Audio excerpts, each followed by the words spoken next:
The Committee on Oversight and Government Reform will come to order. I want to welcome everyone here today. Without objection, the chair may declare a recess at any time. I now recognize myself for the purpose of delivering an opening statement. This morning, we'll explore how we can make the federal government work better for all Americans. President Trump promised he would eliminate Washington waste and reform the unchecked federal bureaucracy, and he is delivering on his promise made to the American people.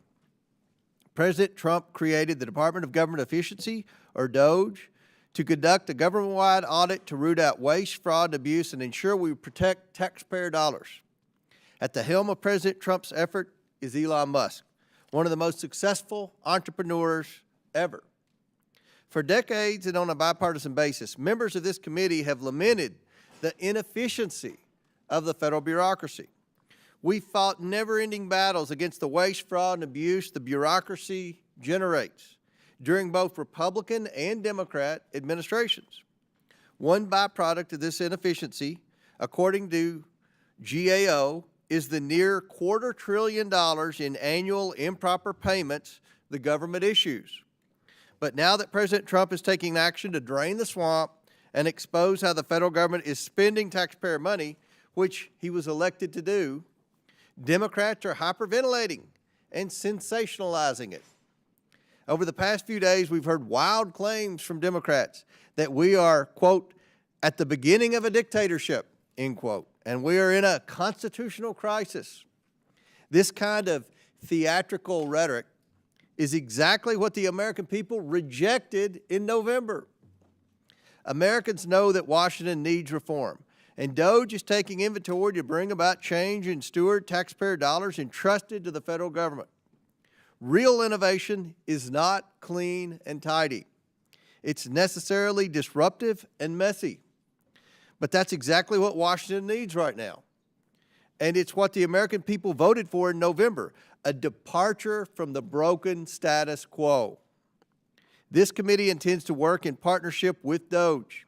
We want to reinforce its efforts and not blunt the momentum it's generating for needed change to the federal bureaucracy. At the Oversight Committee, our core mission remains unchanged, identifying waste, fraud, and abuse in the federal government, and proposing solutions to make it more efficient and effective for the American people. For this Congress, we created a subcommittee chaired by Marjorie Taylor Greene that is dedicated to working with DOGE. But I expect all of our subcommittees will participating in this effort to make Washington more accountable.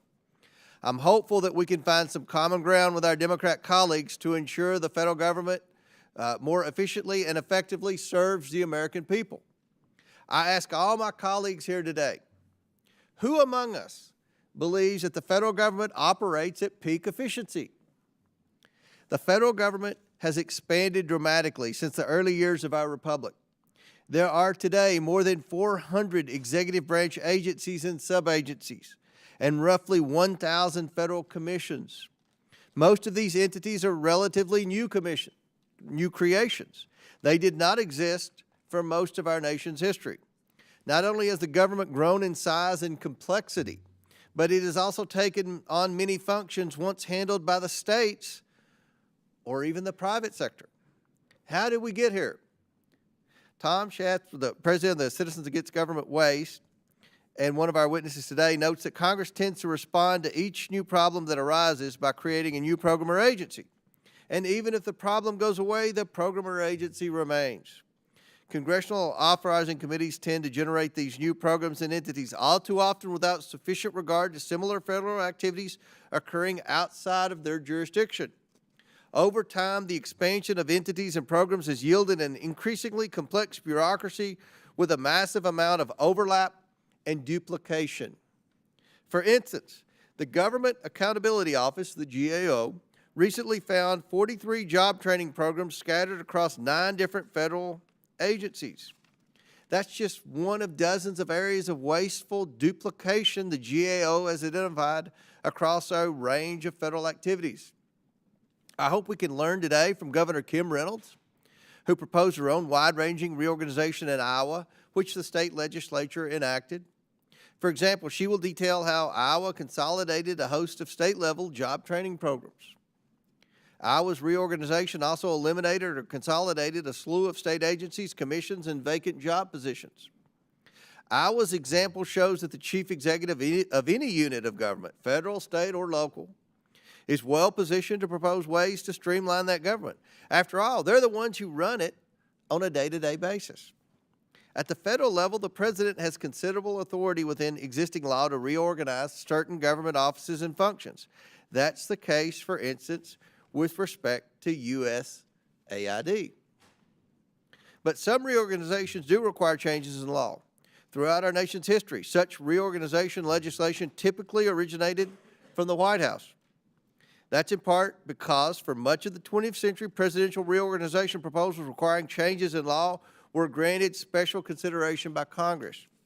I think renewing that special authority, requiring Congress to take an up or down vote on reorganizations proposed by the president, would help facilitate needed improvements in government operations.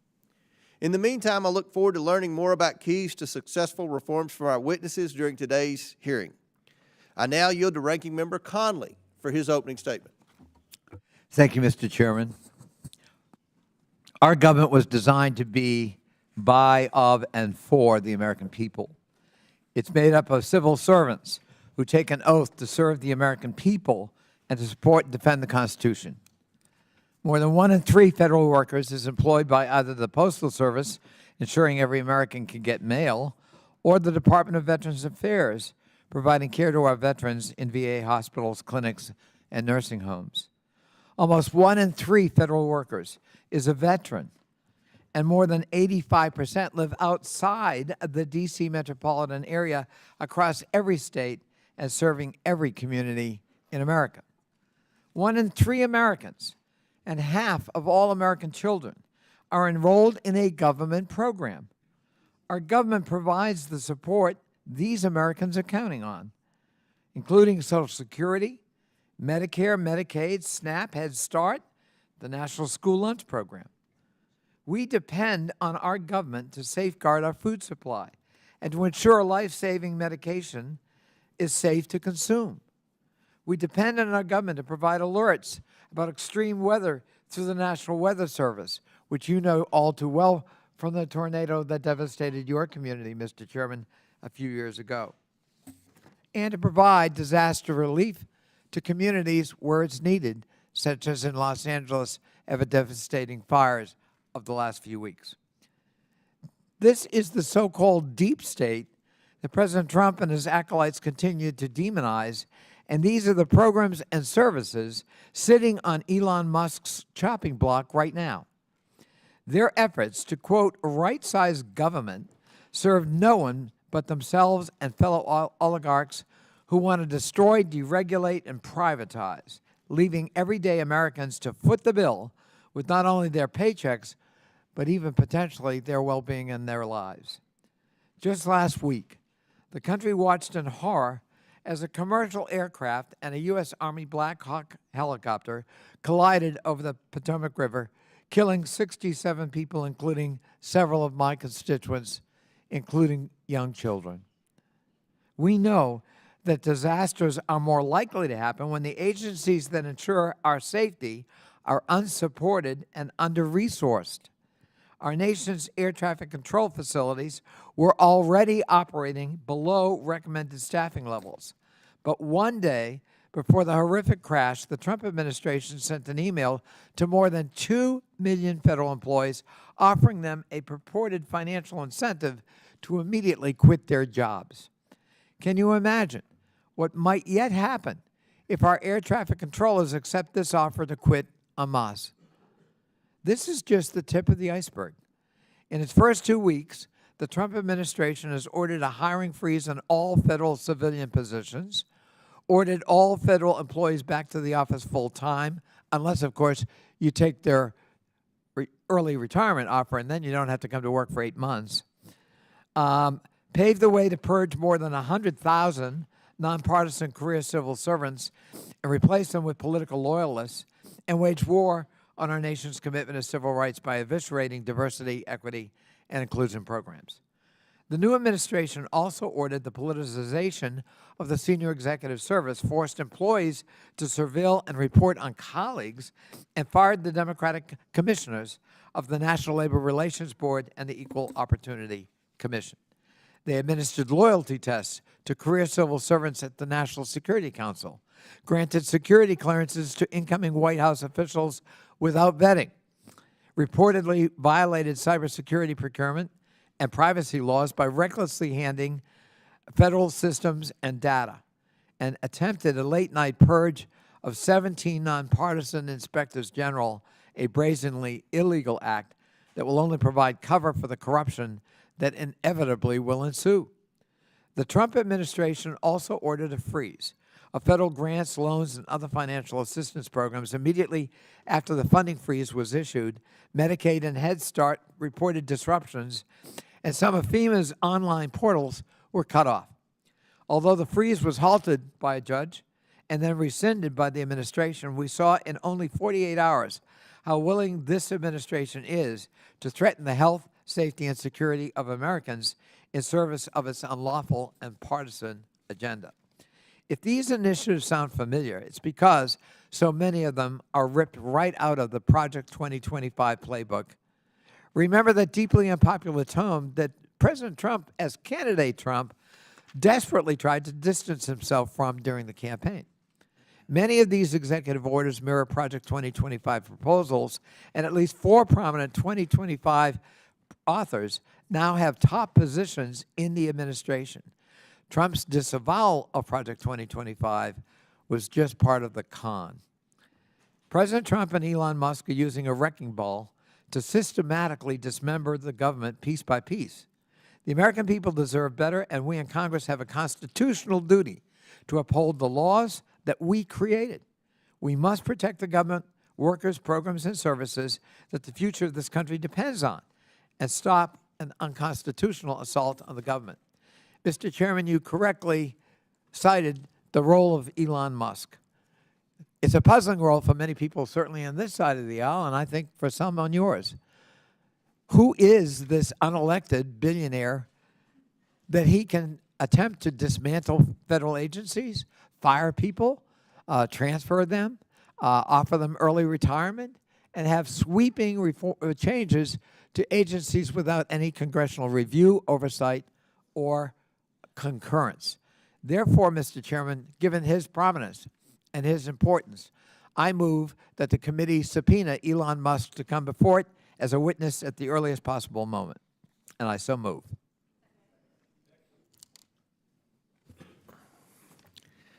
There's been a motion and second. The motion is not debatable. Mr. Chairman, why is it not debatable? Point of order. It is debatable. Mr. Chair, I strike the last word. Hold on. Mr. Chairman. I'm going to table the motion. Right. Okay. Mr. Chairman, why don't we want to debate Elon Musk coming in and talking to us about his work and how he's enriched himself for $64 billion? There's Mr. Chairman. Mr. Chairman, Chair recognizes Dr. Fox. Thank you, Mr. Chairman. I move to table the motion. There's I a second. motion to table. Is there a Mr. second? Chairman, Second by point of Mr. order. Higgins. Point of order. Now, Mr. the Chairman. motion is not debatable, as many Point of order, Mr. are in Chairman. favor of tabling.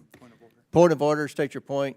Mr. Chairman, I think it's outrageous that this committee will not even entertain a motion. No, you state your. Chairman, that's not a point of order. Somebody You know, who's breaking I the law agree. and Point of order.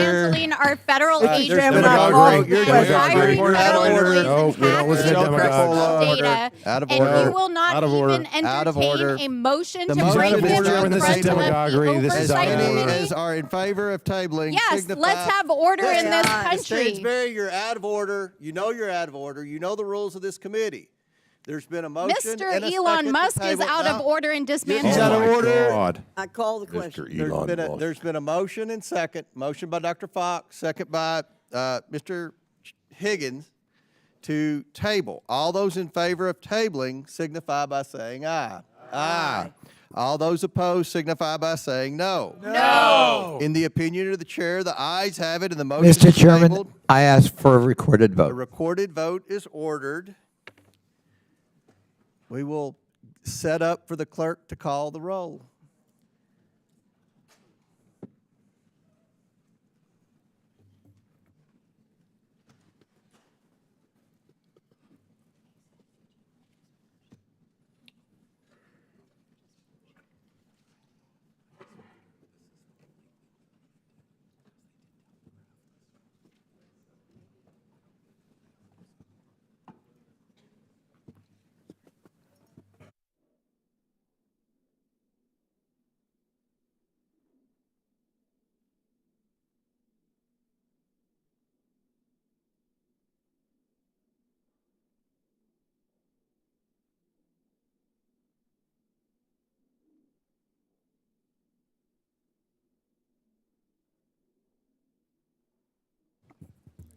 We'll stand at ease when we get the staff ready to go for this.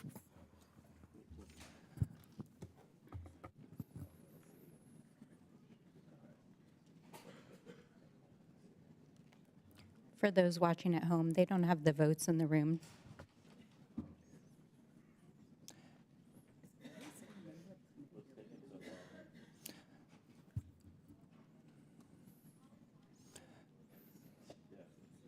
Mr. Chairman, speaking of efficiency of our time, since we're just sitting here, I would love to hear from someone why we don't want to have Mr. Musk come testify. Gentleman's not recognized. This is a committee hearing about eliminating wage fraud and abuse. You've pulled a parliamentary move, which you have the right to do. This wasn't expected. It wasn't in the agenda. We're trying to print everything and get it ready to have the roll call vote. Well, speaking of abuse, we have someone who Mr. is Chairman, he's shutting out of down order. federal You're out of programs, order. You're out of order. benefiting billions of Chairman, dollars. he's out of for order. This is himself. just a Right. mock. Mr. Chairman, Demagoguery again. can you control the other side? They're out of control. I'm trying. Hashtag irony.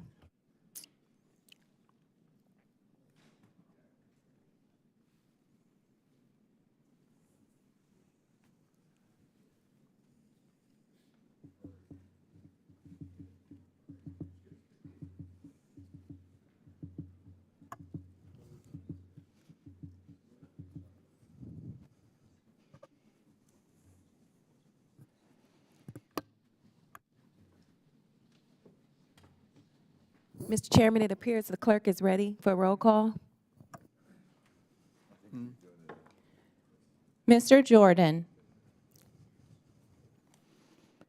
Mr. Turner. Mr. Gosar. Ms. Fox. Fox votes aye to table. Ms. Fox votes aye. Mr. Grothman. Mr. Cloud. Mr. Cloud votes aye. Mr. Palmer. Mr. Higgins. Mr. Higgins votes aye. Mr. Sessions. Mr. Biggs. Mr. Biggs votes aye. Ms. Mace. Ms. Mace votes aye. Mr. Fallon.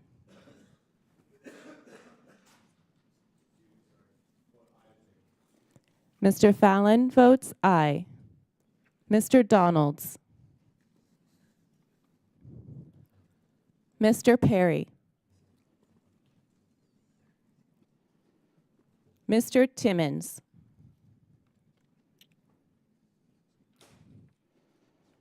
Mr. Burchett.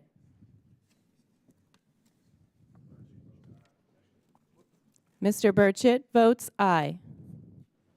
Ms. Green. Ms. Green votes aye. Ms. Boebert. Ms. Luna. Mr. Langworthy. Mr. Burleson. Mr. Crane. Mr. Crane votes aye. Mr. Jack. Mr. McGuire. Mr. McGuire votes aye. Mr. Gill. Mr. Gill votes aye. Mr. Connolly. Nay. Mr. Connolly votes nay. Ms. Norton. No. Ms. Norton votes no. Mr. Lynch. Mr. Lynch votes no. Mr. Krishnamurthy. Mr. Krishnamurthy votes no. Mr. Khanna. Mr. Mfume. Ms. Brown. Brown votes no. I'm sorry. Yes. Yeah. Yes, voting no to table. Ms. Brown votes no. Ms. Stansbury. I vote no to a motion that would table a subpoena for Elon Musk. More demagoguery. It's out of order to discuss what the motion is? Okay, guys. It's out of order. All right, order. All right, let's go. Keep- Ms. Stansbury votes no. Mr. Garcia. Mr. Garcia votes no. Mr. Frost. Mr. Frost votes no. Miss Lee. Miss Lee votes no. Mr. Kassar. No on the motion to table our motion to have Elon Musk at this committee. Mr. Kassar votes no. Ms. Crockett. No on giving the American people the transparency that they deserve by bringing this Demagoguery oligarch again. before More of us. this. Nope. Ms. Crockett votes no. Ms. Randall. Ms. Randall votes no. Mr. Subramaniam. No. Mr. Subramaniam votes no. Ms. Ansari. No. Ms. Ansari votes no. Mr. Bell. No. Mr. Bell votes no. Ms. Simon. No. Ms. Simon votes no. Mr. Min. Min is a hard no. Mr. Min votes no. Ms. Presley. Yeah. Ms. Presley votes no. Ms. Tlaib. I decided to put my residents before Elon Musk, and I'm voting no. Ms. Tlaib votes no. Mr. Chairman. I vote yes, and Mr. Chairman votes yes. Mr. How- Chairman, how am I recorded? yeah. Who recognized? Mr. Chairman, how am I recorded? Oh, has Mr. Timmons been recorded? Mr. Timmons is not recorded. Aye. Mr. Timmons votes aye. Mr. Chairman, how am I recorded? Representative Perry? Mr. Perry is not recorded. Representative Perry votes aye. Mr. Chairman, how is Mr. Boebert? Perry votes aye. Mr. Chairman, how is Boebert recorded? Ms. Boebert is not recorded. Boebert votes aye. Ms. Boebert votes aye. Mr. Chairman, how is Burleson recorded? Mr. Burleson is not recorded. Votes aye. Mr. Burleson votes aye. How is Mr. Grothman recorded? Mr. Grothman is not recorded. I'll vote aye. Mr. Grothman votes aye. Mr. Chairman, how is Mr. Gosar recorded? Mr. Gosar is not recorded. Aye. Mr. Gosar votes aye. Mr. Chairman, how is Mr. Donalds recorded? Mr. Donalds is not recorded. Aye. Mr. Donalds votes aye.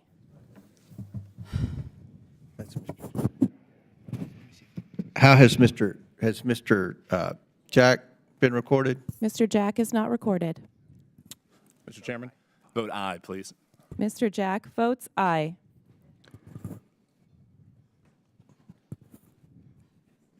Are there any other members who have not been recorded? Any members who wish to change their votes?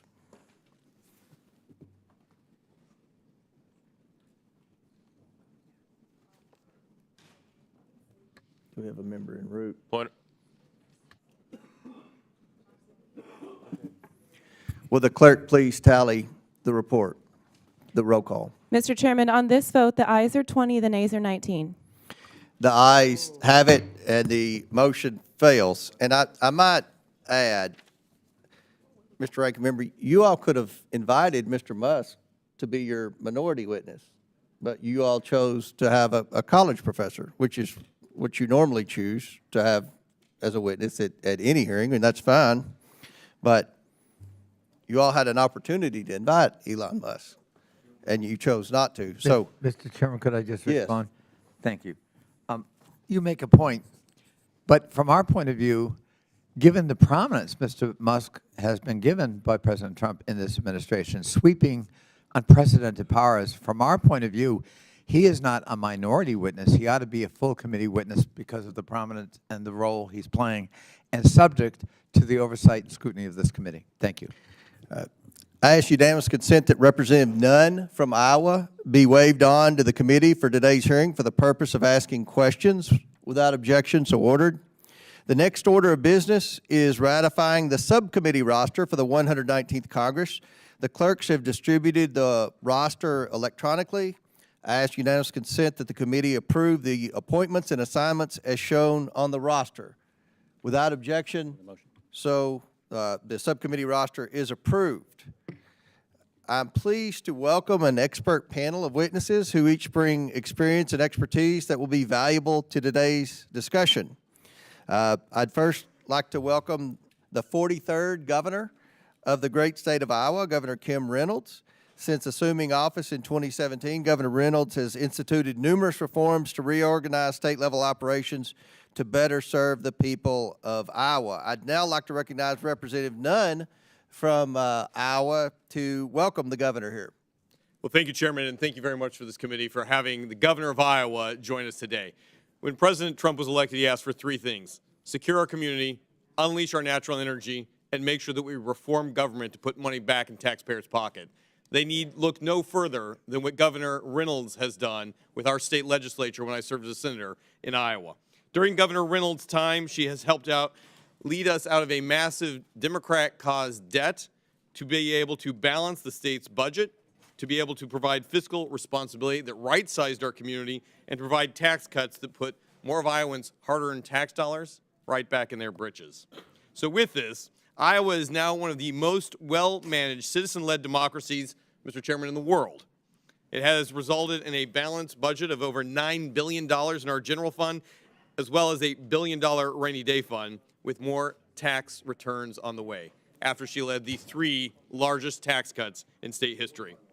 Governor Reynolds, we want to say thank you very much as a citizen of Iowa. Not only are you a great governor, but your examples help us lead to real solutions that could address a $36 trillion debt right here at the national level. All it takes is one hero from the heartland to be able to come here and show Washington how business can get done. So with that, Governor Reynolds, thank you for making government efficient again in Iowa. It's a best practice we can take in a playbook right here in D.C. We welcome you to the committee. Very good.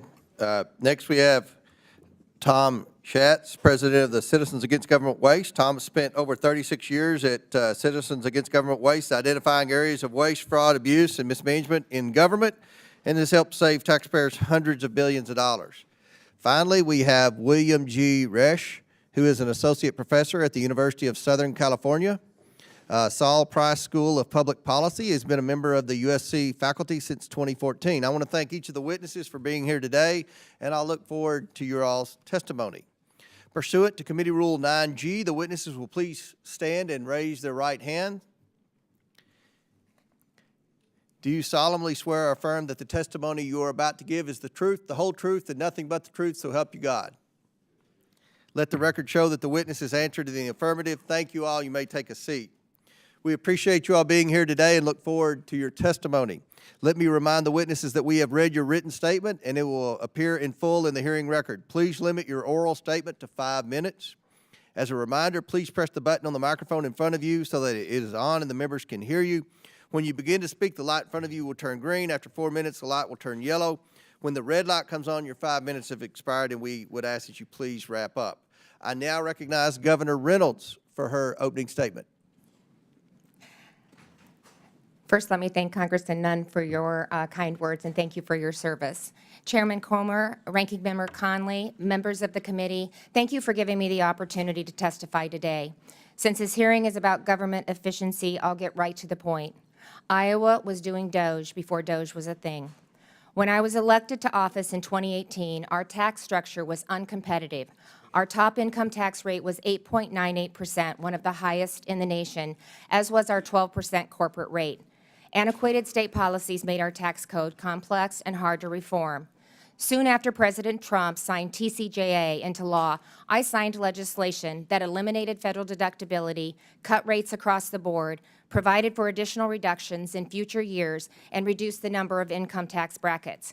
After 4 more historic reforms, Iowa taxpayers today pay a flat income tax rate of 3.8%. Our corporate rate is moving to a 5.5%, and we've eliminated tax on retirement and inheritance income. Over 10 years, Iowans will save an estimated $24 billion in a state with an annual budget of about $10 billion. But it's not enough just to cut taxes. You have to make sure that they're sustainable, especially if you want to keep reducing them. The growth they create helps, but you also need to keep spending in government in check. And I've worked closely with our General Assembly to do just that. In fact, the Cato Institute has ranked Iowa the most fiscally responsible state in the country for 3 years running. But that wasn't always the case. When we started our alignment work in 2022, state operations had not been reviewed for 40 years, and it showed. Layers of bureaucracy had accumulated over decades, expanding government beyond its core function. We were too big, too fragmented, and too inefficient. One example became clear during COVID, where the separation of our public health and human services departments resulted in both duplication and gaps in service. We merged them into the Department of Health and Human Services in 2022, the first big step in our work to align state government. It was a successful proof of concept and a roadmap as we saw similar misalignment across state government. We had 11 separate state agencies operating workforce programs. 136 professional licensing functions were spread across 11 agencies. Our administrative code had ballooned to more than 20,000 pages with 190,000 restrictive terms. At one point, I discovered that the state owned a cow-calf operation, and to make matters worse, it operated at a loss. Given our limited staff and scope of the initiative, we partnered with an outside firm while bringing agency directors and their staff into the discussion early, and we asked the hard questions that bring about accountability and change. What is the core mission of each agency? How is it funded? How is it staffed? And what does it own? Are the programs working? How did the structure of the agency compare to other states? Is there duplication or misalignment? Next, we benchmarked Iowa against our neighboring states as well as those with similar populations and budgets. We found that my 37-member cabinet was the most by far, while our expenditures on a per capita basis were the 3rd highest. In 2023, we eliminated we introduced, a 1,300-page bill that passed with only 1 technical amendment and took effect less than a year after we began the process.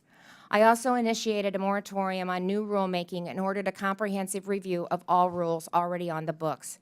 Together, these actions cut 21 agencies from my cabinet, eliminated 600 open positions, removed 1,200 regulations in year 1, and identified 4,700 acres of state-owned farmland to sell. Nearly all licensing functions are now in one agency, and we're currently in the process of consolidating 6 separate licensing platforms into one. One agency that operated out of 10 buildings now operates out of just 1. Altogether, we've saved taxpayers $217 million in just 18 months, surpassing our initial projections for the first 4 years. And our government isn't just smaller, it's better. Getting your medical license recognized used to take 65 days, now it takes 3. Unemployment case rulings used to take 3 months, now it takes 11 days. Moving our motor vehicle enforcement unit into the Department of Public Safety put 100 more state troopers on the road. After aligning agencies, we then streamlined our system of boards and commissions cutting 83 boards, about a third of the boards and commissions. We also brought IT systems spread across 20 different agencies into one department. And last year, we consolidated 32 substance use and mental health regions into 7 unified behavioral health regions, resulting in greater investment on the ground and treatment delivered to Iowans when and where they need it. And now we're taking yet another step. I recently announced my intention to launch an Iowa Doge to continue reducing the cost of government, maximizing the return on taxpayers' investment. Like most Americans, I'm thrilled by the priority that President Trump is placing on shrinking government and making it work better. Not only do I believe as Iowa is a model, but I'm committed to doing everything I can to help in the months ahead, and I look forward to working with you and the Trump administration to do just that. Thank you. Thank you, Governor. I now recognize Mr. Schatz for his opening statement. Thank you, Mr. Chairman and Ranking Member Connolly, for the opportunity to testify today. Citizens Against Government Waste was founded following the report of the Grace Commission under President Ronald Reagan, the last time there was a comprehensive review of the federal government by the private sector. The Commission made 2,478 recommendations that would save $424.4 billion over 3 years. Since CAGW was created to follow up on the Grace Commission recommendations, we have helped save taxpayers $2.4 trillion through the implementation of Grace Commission and other cost-saving recommendations. The taxpayers' hard-earned money should be spent in the most effective manner possible, following the objectives set forth in statutes enacted by Congress and carried out by the executive branch.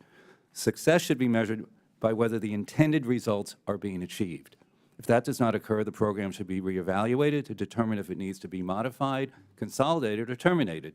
The solution should not be to spend more money on that program, create another program, or duplicate what the private sector is already doing. The proper size of government can be determined after those actions are taken, but that is unfortunately not how it works now. Despite the availability of recommendations from both within the government, including the Congressional Budget Office, Government Accountability Office, and Inspectors General, as well as non-governmental sources like CAGW's Prime Cuts, which would save $5.1 trillion over 5 years, not enough is being done. There is no lack of ideas, just a lack of action by Congress to determine which programs are most effective and efficient, leading to the appropriate size and scope of the federal government. President Trump campaigned on a platform of making the government more efficient, including his promise to create a Department of Government Efficiency. The establishment of DOGE, along with the DOGE Subcommittee and House and Senate DOGE caucuses, should lead to the adoption of policies that will establish more effective use of taxpayer dollars and more efficient delivery of government services. Another method to drive efficiency would be to give the President greater reorganization authority, as the Chairman has noted. This was first provided in 1947, when Congress established what became known as the Hoover Commission to develop recommendations to increase efficiency and improve the organizational structure of the government after World War II. And comparing the debt to a GDP ratio then and now, it's fairly close, so it is certainly time to do this again. According to a 2012 Congressional Research Service report, presidents used this authority regularly, submitting more than 100 plans between 1932 and 1984. The last president to receive reorganization authority was Ronald Reagan, and the last one to use it was Jimmy Carter. In May 2024, GAO released its annual report on ways to reduce duplication, overlap, and fragmentation of programs. The report listed 112 new items and noted that $667 billion had been saved since the first report was issued in 2011. CAGW has long maintained that Congress should not only hold hearings in this committee, but across committees that have multiple jurisdiction over a lot of the programs identified by GAO, and then vote on those recommendations. And GAO reports about duplicative spending provide other opportunities to improve efficiencies. A May 10th, 2023 GAO report found 133 federal programs across 15 agencies that have the goal of increasing broadband access and bridging the digital divide. These programs should be assessed to determine which are inefficient and ineffective, and funds should then be directed to those programs that can deploy broadband to every remaining unserved and underserved business and household across the country that wishes to be connected to the Internet. And broadband is one of many programs included in CAGW's Critical Waste Issues for the 119th Congress, which was released this morning. The report contains 12 policy areas, including greater accountability and transparency, budget reform, earmarks, health care, privacy, technology, and telecommunications. I want to also remind the committee of CAGW's concerns about the U.S. Postal Service, which we provided in testimony submitted for the record for the December 10, 2024 oversight hearing. Right-sizing government is an objective on which all members of Congress should agree. It requires constant vigilance and oversight to determine if federal tax dollars are being spent in the most effective and efficient manner and achieving intended objectives.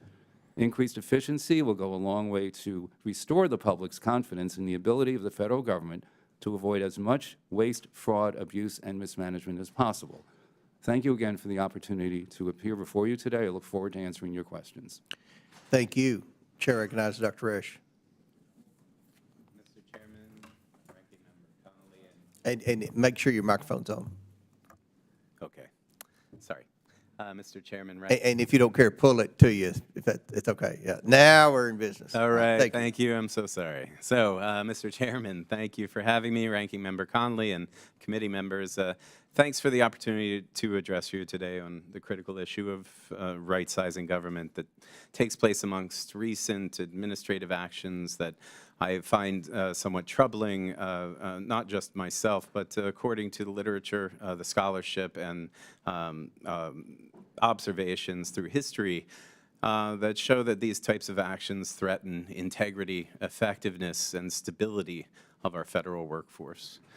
For decades, debates over the size of government have focused too narrowly on a head count of civilian employees, which obscures a more pressing concern, the growing misalignment between federal responsibilities and the government's capacity to manage them. While the number of civilian federal employees has remained stable at around 2.4 million, not including postal workers, federal spending has increased five-fold since the 1960s. More than $759 billion was spent on contracts in 2023 alone, and this is relatively small in comparison to the last year of the first Trump administration, where estimates were as high as $1.2 trillion in contracts, meaning that much of what government does today is carried through private firms rather than through career civil servants. Some estimate that there is as many as 3 to 4 contract employees for every federal civil servant, and this shift has weakened oversight, increased inefficiencies, and created accountability gaps, leaving taxpayers footing the bill for cost overruns on contracts, delays, and policy failures that come not from incompetence of the civil service, but from incapacity. At the same time, civil servants are underpaid relevant to their private sector counterparts, earning on average 23% less than similarly qualified professionals in the private sector. The salary gap, combined with mounting political pressures and the expanding scope of government responsibilities, has made it increasingly difficult to attract and retain top talent. This is particularly concerning given that 70% of federal employees work in national security roles, 80% serve outside of Washington, providing vital services to the communities across the country. And despite these challenges, recent administrative actions threaten to destabilize the civil service further by increasing politicization and eroding the principles of professional nonpartisan workforce. The so-called policy/career reclassification would strip job protections from tens of thousands of career civil servants, allowing them to be dismissed and replaced with political appointees at will. And this risks creating a climate of fear and self-censorship, where professionals hesitate to provide objective, evidence-based advice for fear out of political retaliation. History and research are clear. Governments that rely on merit-based civil service systems perform better. They're less prone to corruption and deliver more effective public services. By contrast, increased politicization, substituting experienced professionals with short-term political loyalists, reduces efficiency, complicates long-term planning, and increases the risk of policy failures. Beyond inefficiency, politicization weakens the very mechanisms that ensure accountability and integrity in government. Civil servants are often the last line of defense against waste, fraud, and abuse, ensuring that government funds are spent wisely and in accordance with the law. When experienced professionals are replaced by individuals selected for political loyalty rather than expertise, government oversight erodes and leads to costly mismanagement and a decline in public trust. This dynamic is not theoretical. It has played out in past administrations and has been extensively documented in research. Countries that move toward greater political control over bureaucracies see decline in effectiveness, increased regulatory capture, and greater difficulty in responding to crises. Conversely, nations that invest in independent professional civil service see better policy outcomes, stronger economic growth, and higher public confidence. The U.S. has long benefited from a stable, merit-based civil service that has helped sustain democracy through times of war, economic upheaval, and national crises. Attempts to weaken the system, rather than whether it's through mass firings, loyalty-based appointments, or the dismantling of institutional safeguards, do not lead to a more effective government. Instead, they result in greater instability, inefficiency, and governance failures that harm all Americans. In conclusion, any discussion of right-sizing government must grapple with the structural transformation that has already been underway. Rather than reducing the number of career civil servants or subjecting them to politically motivated purges, we should reinvest in the workforce to ensure that government functions effectively, remains accountable, and serves the public interest. The evidence overwhelmingly supports one clear lesson, that it is strengthening, not weakening, the civil service as the surest path to effective and democratic government that works for all of us. Thank you very much. Thank you. We'll now begin our questions. The chair recognizes Dr. Gosar from Arizona. Thank you, Mr. Chairman. We are here today to tame the labyrinth of the federal bureaucracy. That's why I was elected, and frankly, that's why President Trump was reelected this past November. More responsible government spending means less need for taxation on the American people. My colleagues on the other side of the aisle have claimed cuts to waste, fraud, and abuse will include cuts to Social Security and Medicare. However, promoting efficiency and cutting wasteful spending actually protects Social Security and Medicare by ensuring available and continued funding. And if they have any more doubts, I would invite them to sign on to my LASSO Act that actually puts these decisions out of the public harm and into the public's domain. When Elon Musk acquired Twitter, now X, in 2022, he fired about 6,000 employees, or nearly 80% of his workforce. But there was no lapses in X's management. Well, perhaps only less community notes and less removal of unlawful lawful political speech. Elon Musk trimmed the fat on X, and we have the opportunity to do the same here in Washington.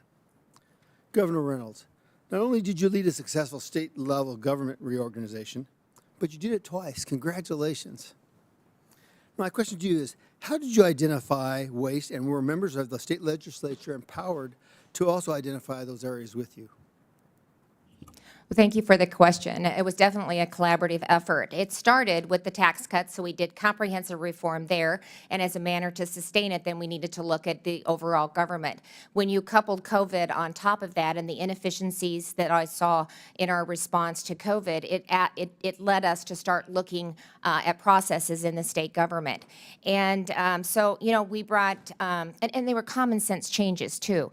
When we were looking at licensing, when we were looking at IT spread across 20 different agencies. I mean, the list went on and on.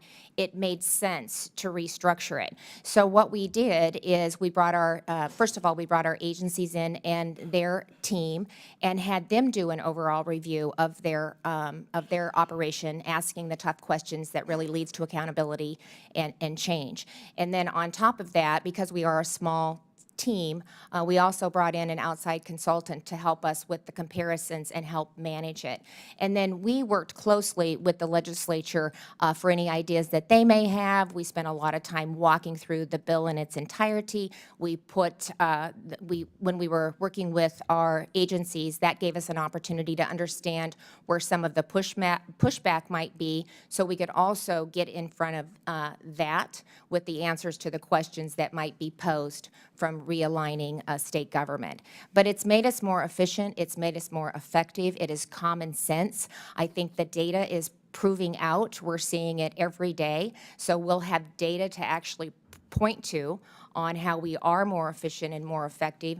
And we're taking dollars from the administration and from the bureaucracy, and we're actually putting it into programs, getting it on the ground, and putting it into people. So it's been very efficient from that perspective as well.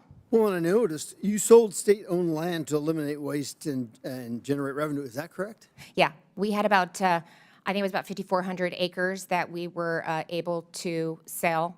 I had a cow-calf operation with the Department of Corrections. We were not aware of that. Then to come to find out we were operating at a loss, that's, we need to get back to the core function of government. And as the bureaucracy continues to grow, the scope also grows with it. And that's when we start to see the inefficiencies.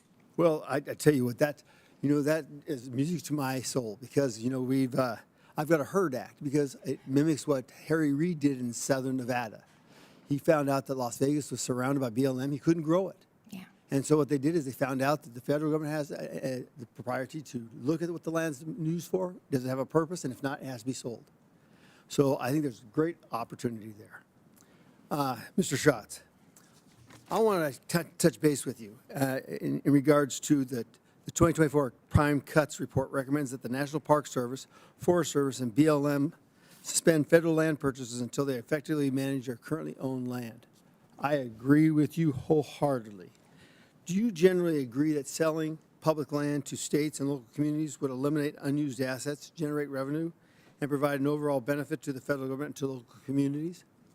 Yes, Congressman, and it would generate about $15 billion over 5 years.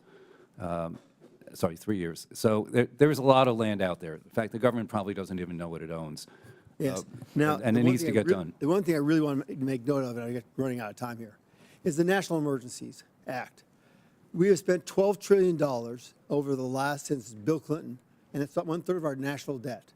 I would love to work with you in regards to cleaning these up, cleaning them out, and getting some aspects and assets back to the people. Thank you. I yield back, Mr.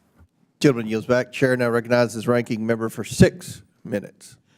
Thank you, Mr. Chairman, and thank you for your consideration. Governor Reynolds, welcome, and your story is a very impressive one. I was the chairman of a county of 1.2 million people, 1/3 your population, and what you talk about resonates with somebody like me, hands-on, trying to make sure things work. Right.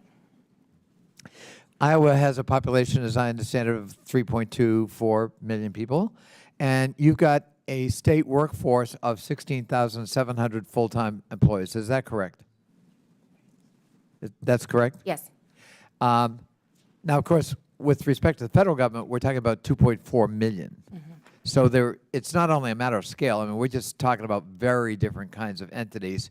That doesn't mean we can't learn from a state like Iowa, but I do think that the challenges we face at the federal level are, formidably different than what we face in my county or your state. As I said, doesn't mean we can't learn from it at all. And I listened carefully to you. Is my understanding correct that in order to effectuate the reforms you proudly championed today, you put on the payroll your wealthiest donor who came in and decided what agencies to abolish, which cabinet members were to go, how many people were to be fired, and other kinds of decision-making that was imbued with him or her. Is that how you did it in Iowa? Your No. wealthiest donor took that No, lead? that's a complete misstatement. And first of all, we did it without any layoffs whatsoever. We made that commitment when we moved into our No realignment. layoffs. Absolutely no layoffs. Well, I was able to eliminate 600 open positions that had been open for over a year. But through the transition process and what we've been able to accomplish, we did that right now without laying off any state and employees. excuse me, because my time is limited, Governor, I don't mean to be interrupting you, but so the idea that your wealthiest donor kind of shepherded all of this is false. That is false. That's false. And you didn't lay off people. You tried, in fact, to move people around, or No, we made that commitment at the beginning you of made the a process. commitment to that. Because first of all, these were common sense changes. It was a realignment. It was Got it. highlighting the cabinet members that I thought should be in the cabinet, I think and that- making government operate more efficiently, I think reducing that's the amount of a time. very Iowan concept, too, common sense. Yes. And I like it. It's a non-ideological approach to governance. Professor Rash, would it be fair to say that what you've heard from Governor Reynolds is distinctly different from what we are experiencing in the first 15 days of the Trump administration with Elon Musk allegedly at the helm? And please speak loudly into that microphone so we can hear you. Yes. Yes. Quite simply, yes. Very different.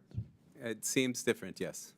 And would you say that it is unprecedented, unusual, and maybe even of dubious legality that so much authority and power has been vested in one individual who is a outside billionaire with no government experience other than benefiting from government contracts to wield this kind of power and influence and be firing people, laying off people, threatening to dismantle whole agencies, something that apparently Governor Reynolds actually actively tried to avoid to get political buy-in and to try to create a spirit of cooperation?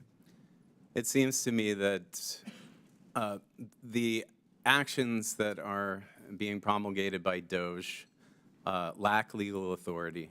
I am not a legal scholar. I am a scholar of executive politics and public management. But from what I can tell, this violates several legal authorities that are granted by Congress, not unilaterally by the President. Governor Reynolds made a point of saying she worked with the legislature to effectuate the reforms, which always sounds to me like a pretty good idea. You want to work with your legislators. Here in Washington, there are laws on the books. You know, for example, you may want to dismantle the Agency for International Development, but Congress created AID, that agency, in the Foreign Assistance Act of 1961, and it seems to me that if you want to dismantle it or fold it into another agency, you got to come back to Congress and amend that act. Do you think that's a fair statement? I think that's a fair statement. And likewise, when it comes to freezing funding for federal agencies, you know, the Empowerment Control Act of 1974 governs impoundment, and the Supreme Court ruling during the Nixon years made it very clear that the power of the purse is exclusively vested in the legislative branch of Congress under the Constitution of the United States. Is that a fair statement? It's a fair statement, and it's the standing position of the I'm court. sorry? I said it's a fair statement, and it's the standing position of the courts. Thank you. I yield back, Mr. Chairman. Thank you. Gentleman yields back. Chair recognizes Ms. Mace from South Carolina for 5 minutes. Thank you, Mr. Chairman. There's been a lot of pearl clutching over the last several days from my colleagues across the aisle on Donald Trump, Secretary Rubio, the Department of Government Efficiency's plan to reorganize the U.S. Agency for International Development, or as we all now know, USAID. They're screaming about Elon Musk over there, but hey, George Soros and his boy are okay. You know, they scream that we're all a threat to democracy when they've been systematically dismantling democracy before our eyes. They've been caught with their hand in the cookie jar, and there's no going back. So I would tell my colleagues across the other side of the aisle, take your salty tears and sit right back down. USAID has long strayed from its mission to effectively and efficiently administer aid to advance American interests. USAID has become rotten to its core, sacrificing the prudent use of taxpayer dollars at the altar of advancing radical, sinister social and political agendas abroad. From discriminatory DEI initiatives to extreme gender ideology to marginalize real bona fide biological women. For decades, while homeless veterans sleep on our streets, our communities rebuild from natural disasters, and American families struggle to get by, USAID has pillaged and plundered the American treasury, essentially lighting American taxpayer dollars on fire, funding some of the dumbest, I mean stupidest, just dumbest initiatives imaginable, all supported by the left, and that's why their party is crumbling. Today I'm going to expose some of the initiatives USAID has funded over the years and ask each of you a yes or no question. If you believe these expenditures of American taxpayer dollars put America first. So it'll be yes or no. USAID awarded $2 million to strengthen trans-led organizations to deliver gender-affirming health care in Guatemala. So to each of you this morning, does this advance the interests of American citizens paying for trannies in Guatemala to the tune of $2 million? Yes or no? Governor? I have no position. Of course you don't. Okay, USAID awarded over $750,000 to fund alleviating loneliness among migrant garment workers in India. Does this advance America's interests, Governor? No. No. I have no position. USAID awarded $1.5 million for providing a gender-sensitive response to migration at the Venezuelan border. Does this advance America's interests, Governor? No. No. I have no position. Does this advance the interest? Okay, so USAID awarded $4.3 million on October 1st, 2023 to a group to fund comprehensive health services for men having sex with other men in South Africa. Does this advance the interests of American citizens, Governor? No. No. I have no position. I bet you don't. Okay. USAID awarded $1.5 million to advance diversity, equity, and inclusion in Serbia's workplaces and business communities by promoting economic empowerment and opportunity for LGBTQI plus people in Serbia. Does this advance America's interests? No. No. Nope. You have no idea, right? Okay. USAID awarded over $70,000 to a group to deliver a live musical event to promote the U.S. and Irish shared values of diversity, equity, inclusion, and accessibility. Does this advance the interests of America? No. No. No position. No position or no clue. Okay, USAID awarded $1.5 million to fund strengthening community support structures to upscale LGBT rights advocacy in Jamaica. Does this advance our interests? No. No. No position. USAID awarded $28 million to a group to facilitate the economic insertion of Venezuelan migrants and refugees in Peru and Ecuador. Does this advance our interests? No. No. No position. Okay, USAID awarded $17.5 million to fund voluntary medical male circumcision overseas. Does this advance America's interests? No. No. No position. I don't know what circumcision overseas has to do with America First either. USAID awarded nearly $150,000 to fund HIV prevention services targeting men who have sex with men and transgender. Does this advance America's interests? No. No. No position. Yeah, unfortunately, I'm limited to 5 minutes, but these are the programs Democrats are so desperate to save. Our foreign assistance system is badly broken, and this ends now. Thank you, Mr. Chairman, and I yield back. Gentlelady yields back. Mr. Chairman, parliamentary inquiry. Yes, sir. The gentlelady has used a phrase that is considered a slur in the LGBTQ community and the transgender community. And let me please finish without interruption. And Tranny. I don't really care. You want penises in women's bathrooms, and Chairman. I'm not going to have it. Okay. No, thank you. Let It's disgusting. let the gentleman state his parliamentary inquiry. to me, a slur is a slur. And here in the committee, a level of decorum requires us to try consciously to avoid slurs. You just heard the gentlelady actually actively, robustly repeat it.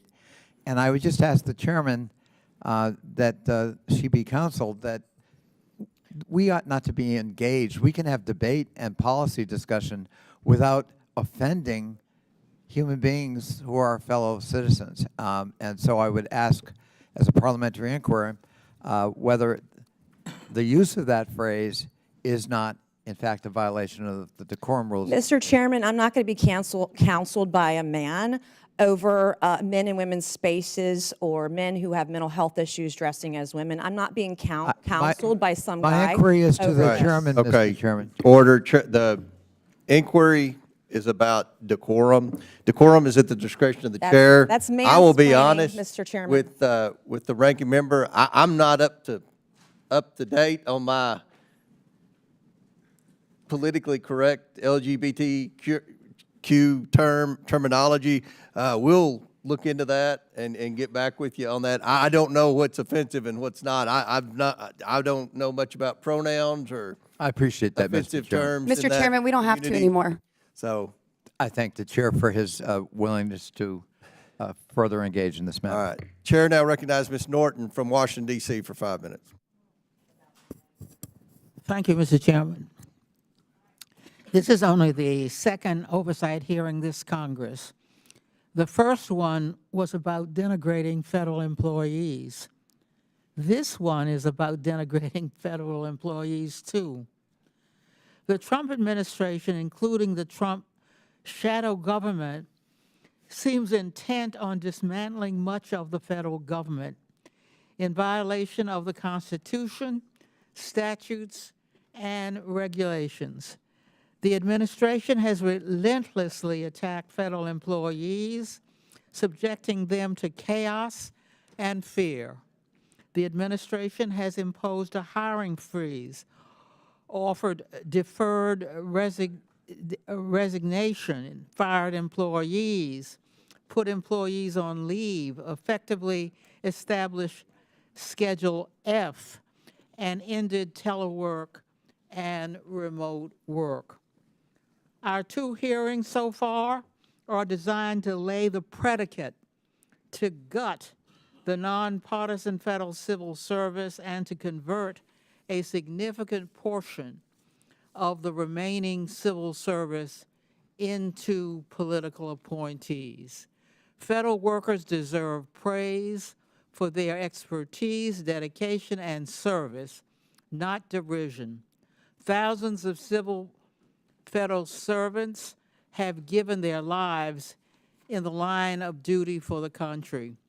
Instead of attacking federal employees, this committee should be considering bills to support the federal workforce, such as my bill to combat federal pay compression, or my bill to make permanent the free identity protection coverage that Congress required OPM to temporarily provide to individuals whose social service numbers were potentially compromised during the OPM data breaches.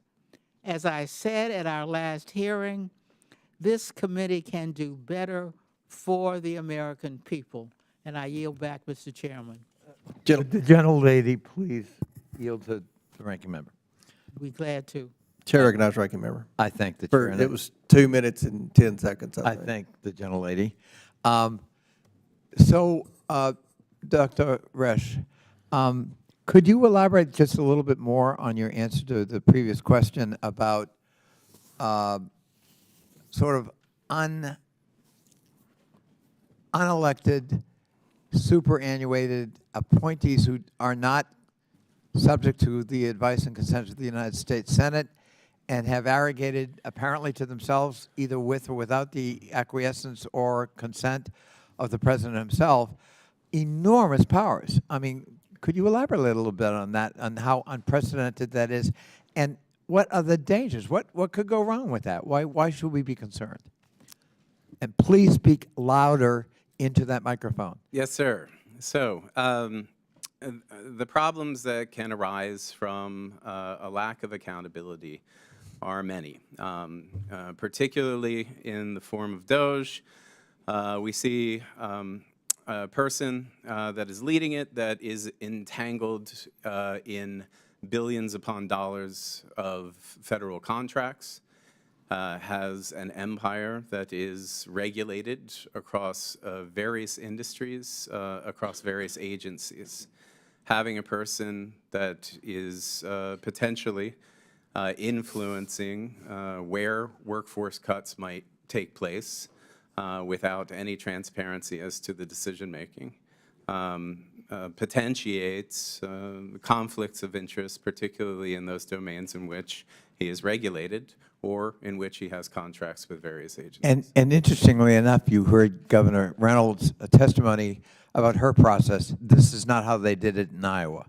No, I'm very impressed with her reforms, but it had nothing to do with politically connected individuals deciding. And one of the cautions I heard you say is we've got to also be concerned about conflicts of interest when that same individual, imbued with all these powers, has government contracts. I would say that across the contract state, there are laws, but they are very weak in terms of regulating the extent to which political donations can be made by large contractors. I thank the gentlelady for yielding. Chair recognizes Mr. Grofman from Wisconsin. Thank you much. A lot of other people have weighed in on Mr. Musk, so I felt I should weigh in just as briefly. In another committee, we are waiting on an opportunity to publicize a study showing that on this transgender lifestyle, the more you talk about it, the more you get. And if you don't talk about it like they don't in Europe, there are not that many people going into it. And therefore, I'd like to thank Mr. Musk and Mr. Trump when they found out that we were talking about this stuff or apparently promoting it in other countries. They slammed the brakes on that agency really quick, which was, I think, the right and moral thing to do. And it's unfortunate the United States government was apparently engaging in activity that would increase the people choosing that lifestyle. Now, I was in the state legislature for many years before I got here, Governor Reynolds, and quite frankly, one of the reasons I ran for this job is again and again I wanted to do things at the state level and was told I couldn't because it was federal law. I wonder if you can give us some examples of things, and whether it be health care, education, welfare, what have you, where you wish you could do things in Iowa but can't do them because of federal mandates. The list is long, especially as we've aligned government and become more efficient. I would say the lack of accountability was what I saw in the incomplete review that we did. We reviewed over 800 agency programs in which there was not one KPI, there was not one metric, there was not one accountability measure tied to any of it whatsoever with the existing programs. And so nothing comes before me now from my agency, my cabinet, without a KPI and a metric tied to it if they want to continue the program or if they want to add to it. But I can talk about a couple different things. SNAP would be one example. We have an antiquated system, as does a lot of the governments, especially the federal government. And right now we have about 500 workers that are doing eligibility manually, validating it from a dozen different points. And we have, of course, have a fairly high error rate, of which there are fines attached to a delay, a timeliness and error rate. I have asked FNS for just the opportunity to issue an RFP so I can get a system that would allow me to use technology to collect all of the different data points, reduce the timeline and the error rate and the fines that my state is being charged. And I have been waiting for over a year to get an approval just on an RFP to go out and select a vendor to be able to offer that. And then it has to go back to them for a sign-off on that.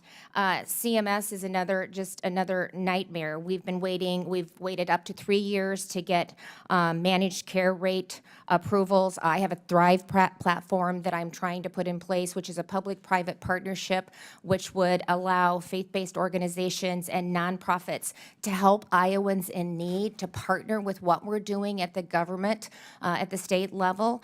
And we have, again, waited over a year just to simply get them to sign off on the RFP so that I can implement technology and serve my constituents, especially those in need, in a better manner. And, we see this time and time again, especially with CMS, just the delay in getting the answers. There's a cost of money in that, and we're not able to effectively serve the citizens in our reflective states. If you could, are there ways you change these programs that you feel would reduce dependency, reduce the number of people on the programs, but can't because of federal law? Well, because I can't even move forward. I mean, when I'm getting fined because I can't aggregate the data. We collect a lot of data at the state level, but we can't aggregate it.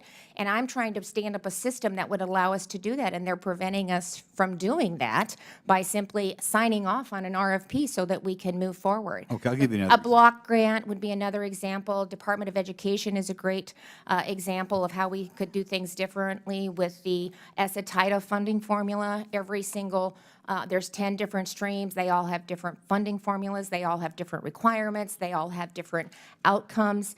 And if we could streamline those into one formula with consistency across it and block grant that back to the states and give us the flexibility to be innovative and to really meet the various needs in our states, they're all different. Do you think you we get could do people out that. of the special education system quicker if you had more Yeah. flexibility? So that's another example. We could tie the two together, and it could be based on the state plan.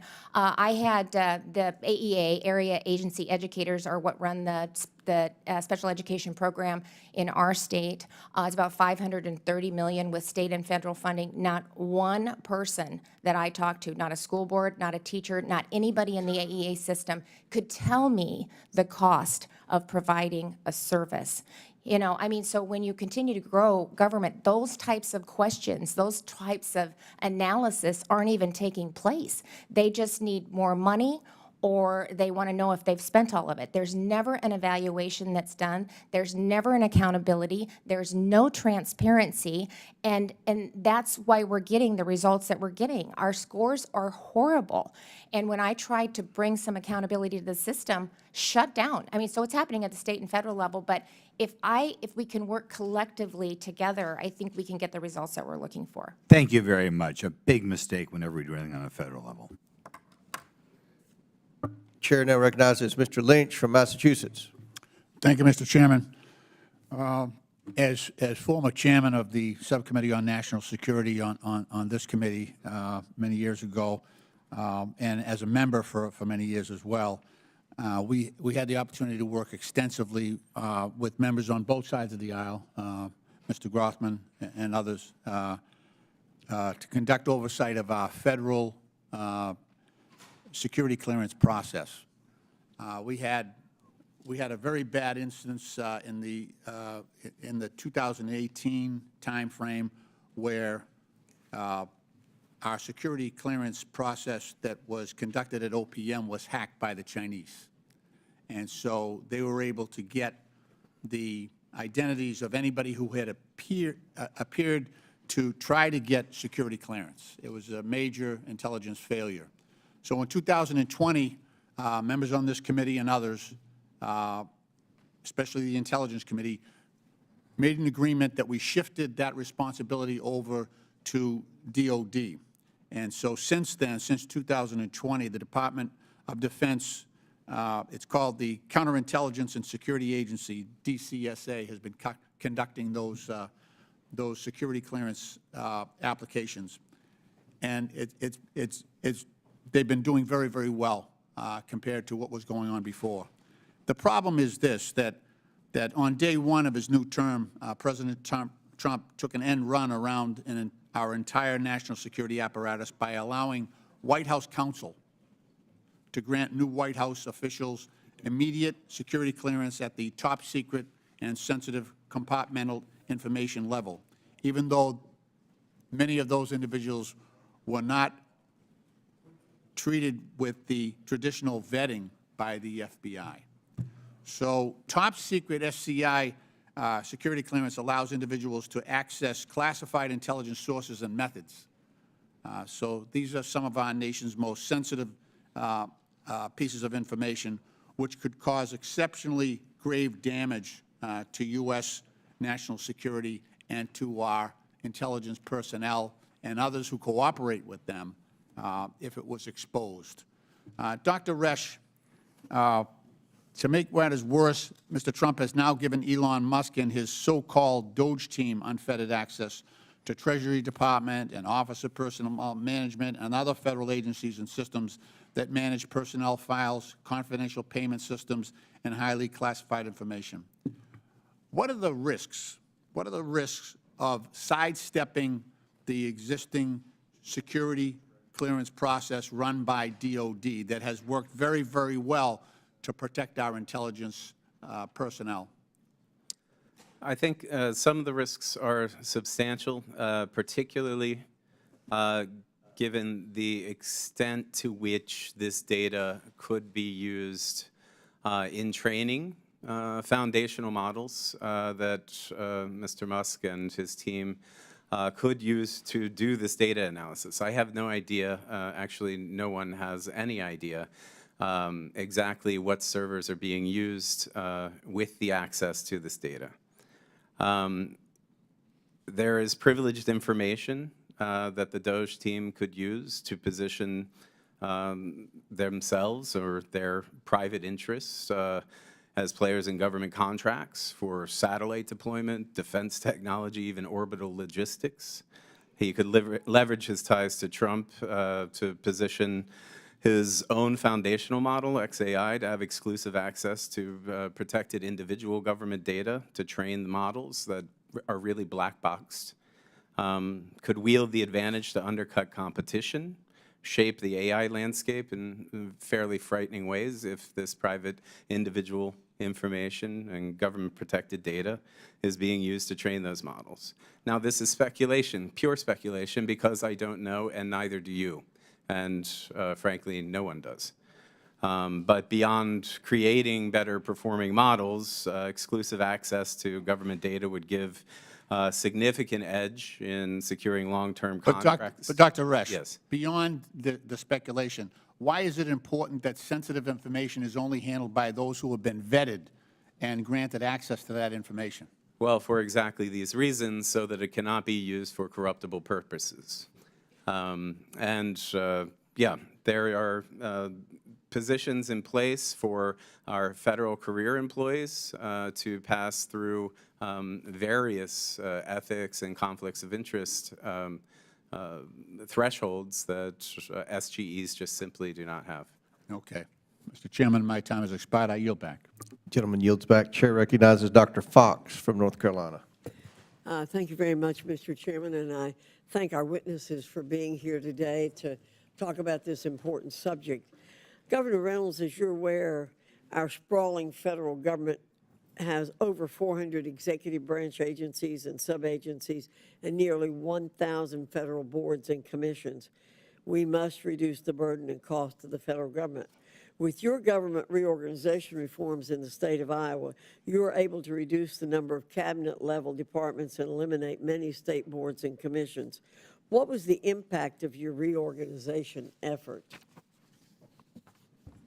Well, thank you for that question. I appreciate it very much. Actually, just the efficiencies and just the culture in state government. I now have a cabinet that communicate, that work together, that come up with innovative ideas on their own. And you know, I would have with a 37-member cabinet, I wouldn't know the people that were in the room, and it's just not manageable. 37 direct reports is not manageable, and so to be able to streamline the cabinet and to lay out a vision and get them excited about the direction that we're taking the state, and whether it's the time that it takes to get a physician's license, it went from 65 days to 1.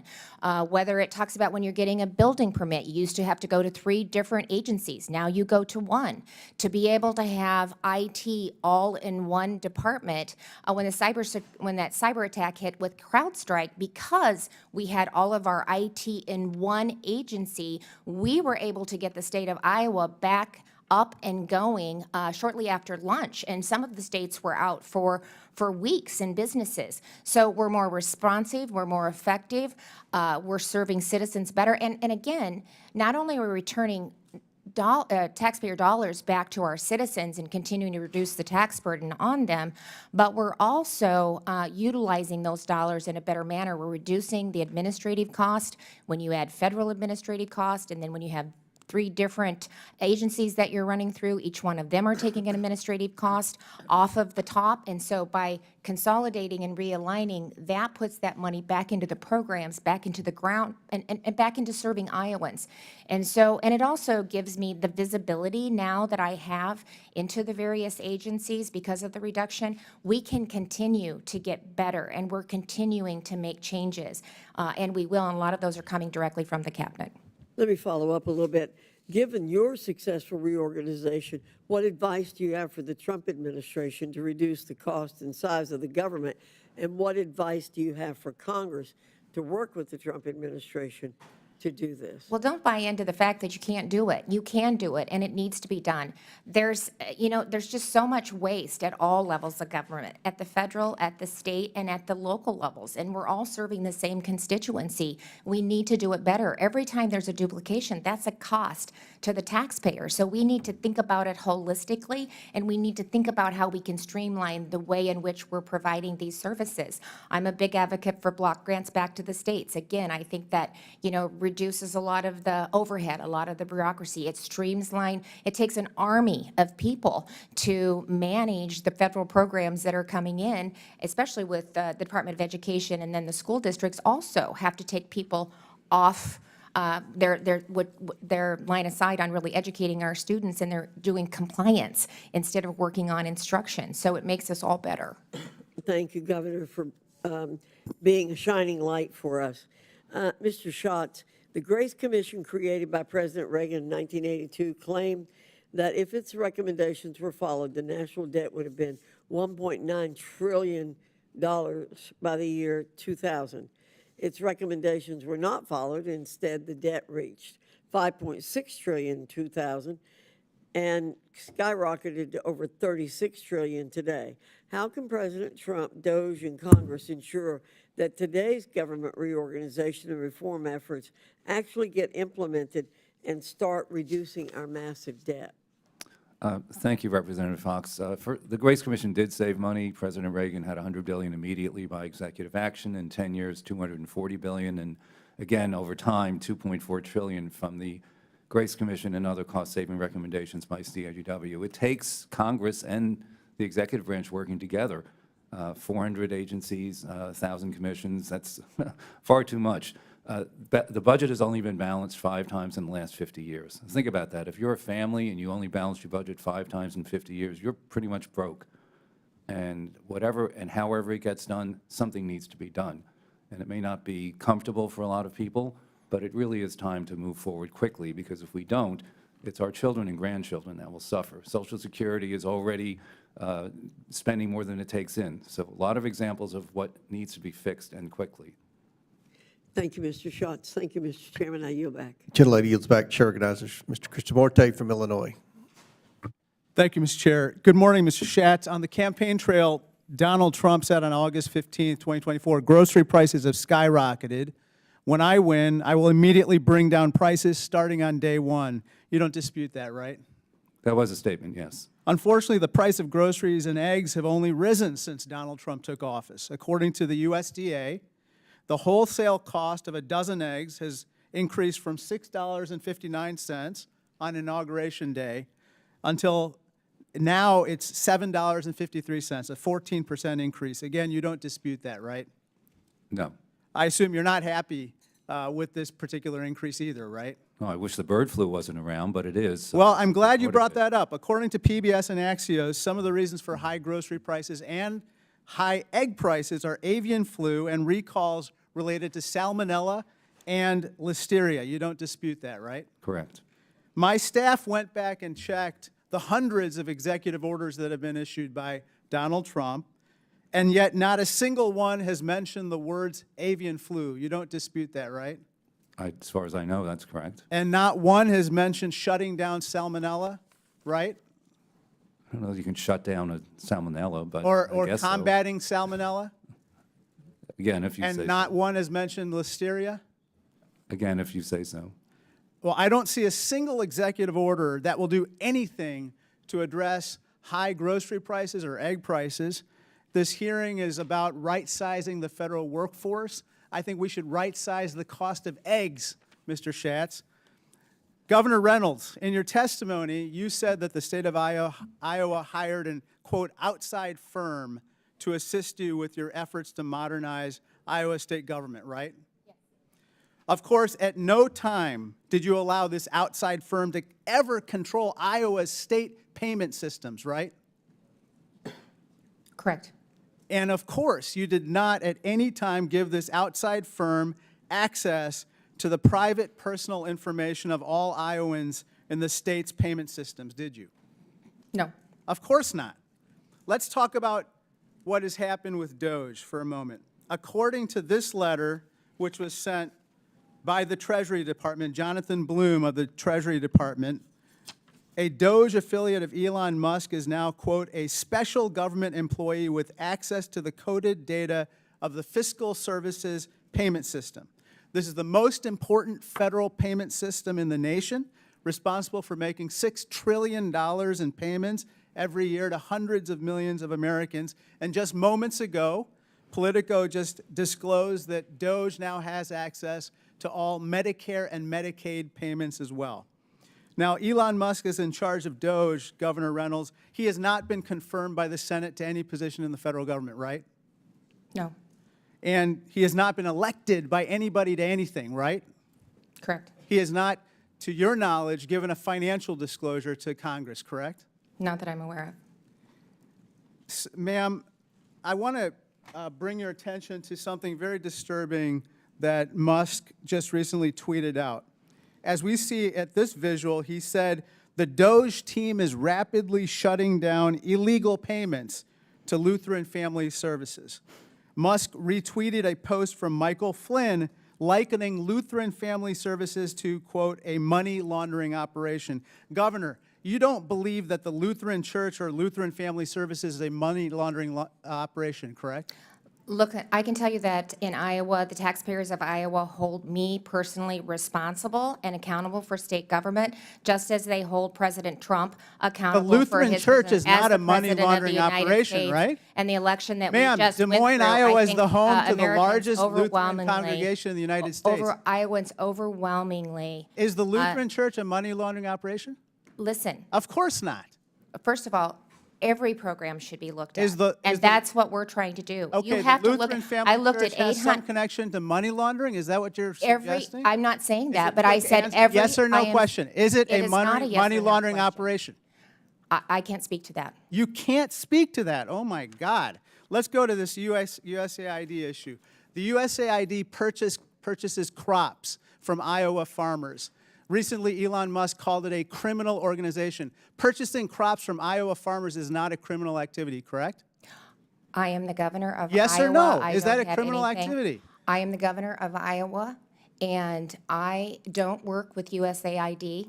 It is not a position, purchasing and I'm crops not going to from weigh in. Iowa farmers a criminal operation? In general, purchasing crops from Iowans is not. Thank you. I yield back. Chair now recognizes Mr. Biggs from Arizona. Thank you, Governor Reynolds and Mr. Schatz. Thanks for being here. In 2021, Governor Reynolds, you led the state of Iowa in challenging OSHA's unconstitutional private sector COVID-19 vaccine mandate.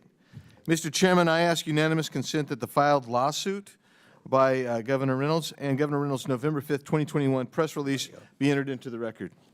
Without objection, so ordered. Thank you. In that suit, Iowa, Arizona, my state, and 9 other states argued that the federal government lacks the constitutional authority under its enumerated powers to issue this mandate, and its attempt to do so unconstitutionally infringes on the state powers expressly reserved by the 10th Amendment. That's what the lawsuit said, Governor, and I agree with that. And guess who else agreed with it? The courts agreed with it. And it was the same vaccine mandate that led me to introduce my legislation, which is pending. It's called NOSHA, which would return to the states the authority to regulate workplace health and safety. And I noticed that Iowa and Arizona, along with 20 other states, currently operate under an OSHA state plan. Right. Is it correct that to approve a state plan, OSHA certifies that the state's workplace health and safety plans exceed federal requirements? Yes. And Iowa, like Arizona, has maintained an approved state plan since 1985. Yes. Do you believe that state officials and the people of Iowa are better positioned to set workplace health and safety standards than the federal government? I do. If the power to set these standards were returned fully to the states, would you maintain Iowa's existing high standards for workplace safety, or would you make it your mission to put your constituents at risk of danger in the workplace? I would keep it as exemplar as it is right now. Thank you. Let's go to a different topic, kind of where you've been when my colleague wouldn't let you answer questions, but we'll try to get there here. So our nation's $36 trillion in debt with a structural deficit. That's a structural deficit, not a cyclical deficit, of $2 trillion each year, and it's rising. Just last year, for the first time, payments on interest on our debt alone eclipsed our defense budget. Meanwhile, we're losing hundreds of billions of dollars annually to waste, fraud, abuse, improper payments, etc. Mr. Schatz, thanks for your testimony today. If you're tasked with stopping taxpayers from being defrauded in transfer payment programs, could that be accomplished without a thorough review of how the federal government actually sends money out the door? Absolutely not. In order to determine how the money is being spent, somebody has to see what it looks like. And that's been a big problem for a long time, is no one's looked at it. They just make the payments, and they don't prevent it from being wasted when it goes out of the door. Governor Reynolds, you know, you've done great work in Iowa. I've watched it. Your model for, that you've provided for the country is fantastic. Did your reorganization include reviews and improvements to state systems focused on stopping waste, fraud, and abuse, as Mr. Schatz described? It absolutely did. And with the realignment and the visibility, as I said earlier, that I now have into each agency, it gives us even more opportunities to continue to refine and make our systems better. You know, it's not a matter of, there's money in the system, we're just not using it efficiently and effectively, and there's no accountability, there's no transparency, and this has allowed us to bring that to the forefront. Right, and so I'm going to ask you, Governor Reynolds, and then you, Mr. Schatz, to respond to this. When you get an opportunity to look at line-by-line budgeting, where the expenses go, that allows you to make adjustments to what is really critical on fraud, waste, duplicative programs, et cetera. Yeah, especially the duplicate and the fraud. It allows us to review them line by line and make decisions accordingly. Yeah. Mr. Schatz. That's correct. In fact, the federal government does not have anything online where taxpayers can see exactly how every penny is being spent. Ohio has an Ohio checkbook. You can look it up online. There are so many things that are not done here the way they're done, not just in the private sector, but along the states. And I know there have been efforts to modernize technology with 80% of the IT being legacy systems. Government is far behind in providing the transparency taxpayers need. That's part of what they're trying to do. Yeah, so I'm actually baffled that instead of cheering the administration's efforts to conduct a thorough and necessary review of the systems, they're receiving, you know, these doomsday scenarios, these statements that they want to stop it. And I don't know why you want to stop it. I mean, in my home state of Arizona, we actually do the same thing. You can go online and you can see a line by line. I asked for a line by line, one single agency. I just wanted one agency. Can you give me a line by line budget to look at? They brought me 2 books like this, and none of them were line by line. They didn't cover every program within that agency, and they didn't describe everything that was there. This is what we have to correct if we're going to get out of our structural deficit hole. And I'll yield back, Mr. Chairman. Thank you, witnesses. Gentleman yields back. Chair recognizes Mr. Khanna from California. Thank you, Mr. Chair. Mr. Schatz, you have said that you believe that the Department of Education should not exist, that you grew up without the Department of Education, had a good education, and you believe it should go to the states and local government. Is that an accurate representation of your position? Yes. I just want to understand clearly where you stand. So that would mean that you oppose any Title I funding that helps many public schools. It's about $18 billion, 2.8 million American students are impacted. Yes or no, would you be for cutting that $18 billion? I didn't say to eliminate the programs within the Department of Education. I said the department itself should be eliminated. So that money should be where would you stand on the Title I funding? Well, that money should be assessed to determine whether it's being used effectively. Governor Reynolds mentioned how many different ways that money is being spent. For right now, would you want that money paused, or do you think the money should be dispersed, the $18 billion? I think it's something that Congress needs to determine, and the administration The Congress, needs to determine. not the... Both. Both. Look. No, but it's a simple question. Do you think the $18 billion that Congress has appropriated and authorized should be dispersed? At the moment, it should be dispersed because that's been the law to disperse it. And you're for examining it and then possibly cutting it? If there's a more effective way to look, the spending has gone up, test scores have gone like this or down. Do you understand the difference between correlation and causation? What's happened is that spending has gone higher.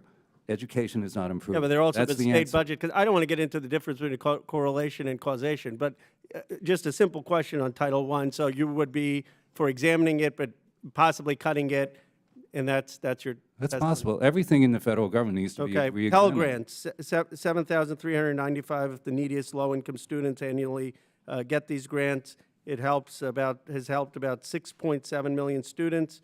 Would you be for cutting Pell Grants? I think, again, it needs to be looked at and examined to determine So if it's possibly being cutting effective. them? Anything is possible. Okay, but those, what but that's a different category. That's an entitlement. That's not discretionary. So you do believe they should be dispersed today? One of the problems with programs like Pell Grants are that they're not examined as much as they should be. Do you agree, though, that Elon Musk, I've just been going back and forth with him on Twitter. He said, don't be a dick. I said, make sure you follow the Constitution.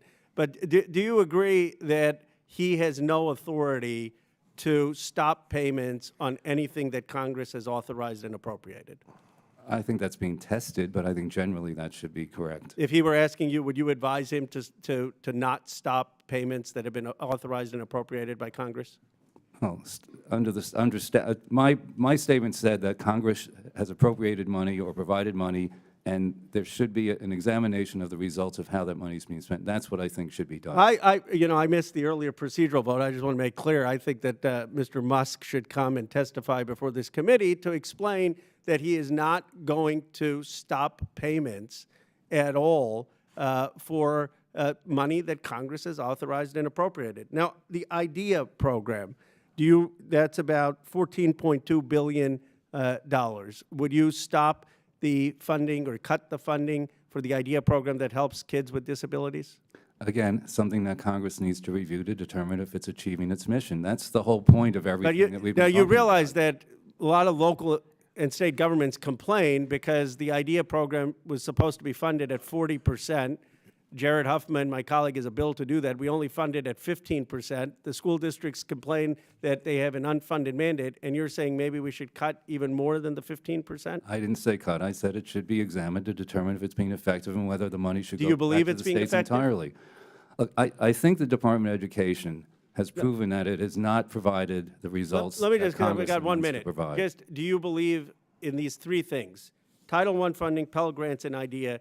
Tell me if you think they have been effective or have not been effective. IDEA grants. I am honestly not familiar with that program as much as some of the others. Okay, I mean that's. But one of that's the also biggest an answer to. programs for But that's Pell also Grants. an answer that. Pell Grants.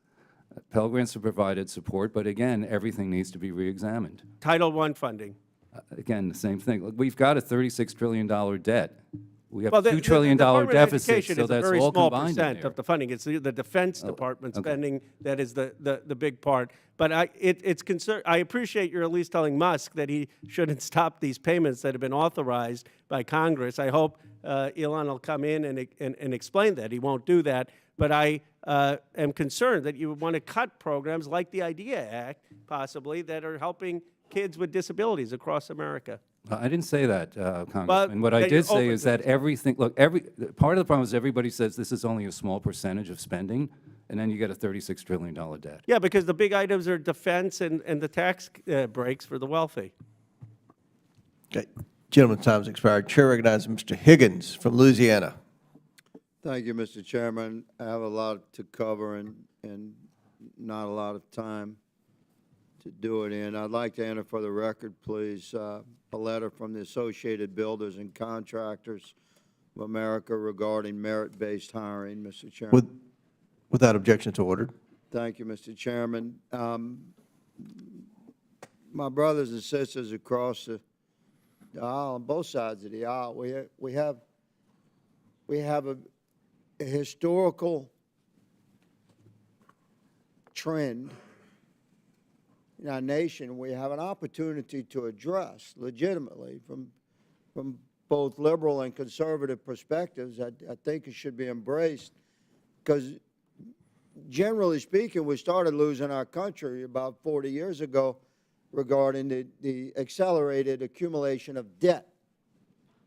And this coincides, of course, with the massive growth of the federal government. And this coincides, of course, with the ongoing increasing infringement upon individual liberties, rights, and freedoms, and movement away from the sovereignty of our states regarding their ability to handle their business, reflective of the 10th Amendment, might I add, which reserves to the states all authorities not specifically enumerated to the federal government or prohibited to the states by Congress or the Constitution.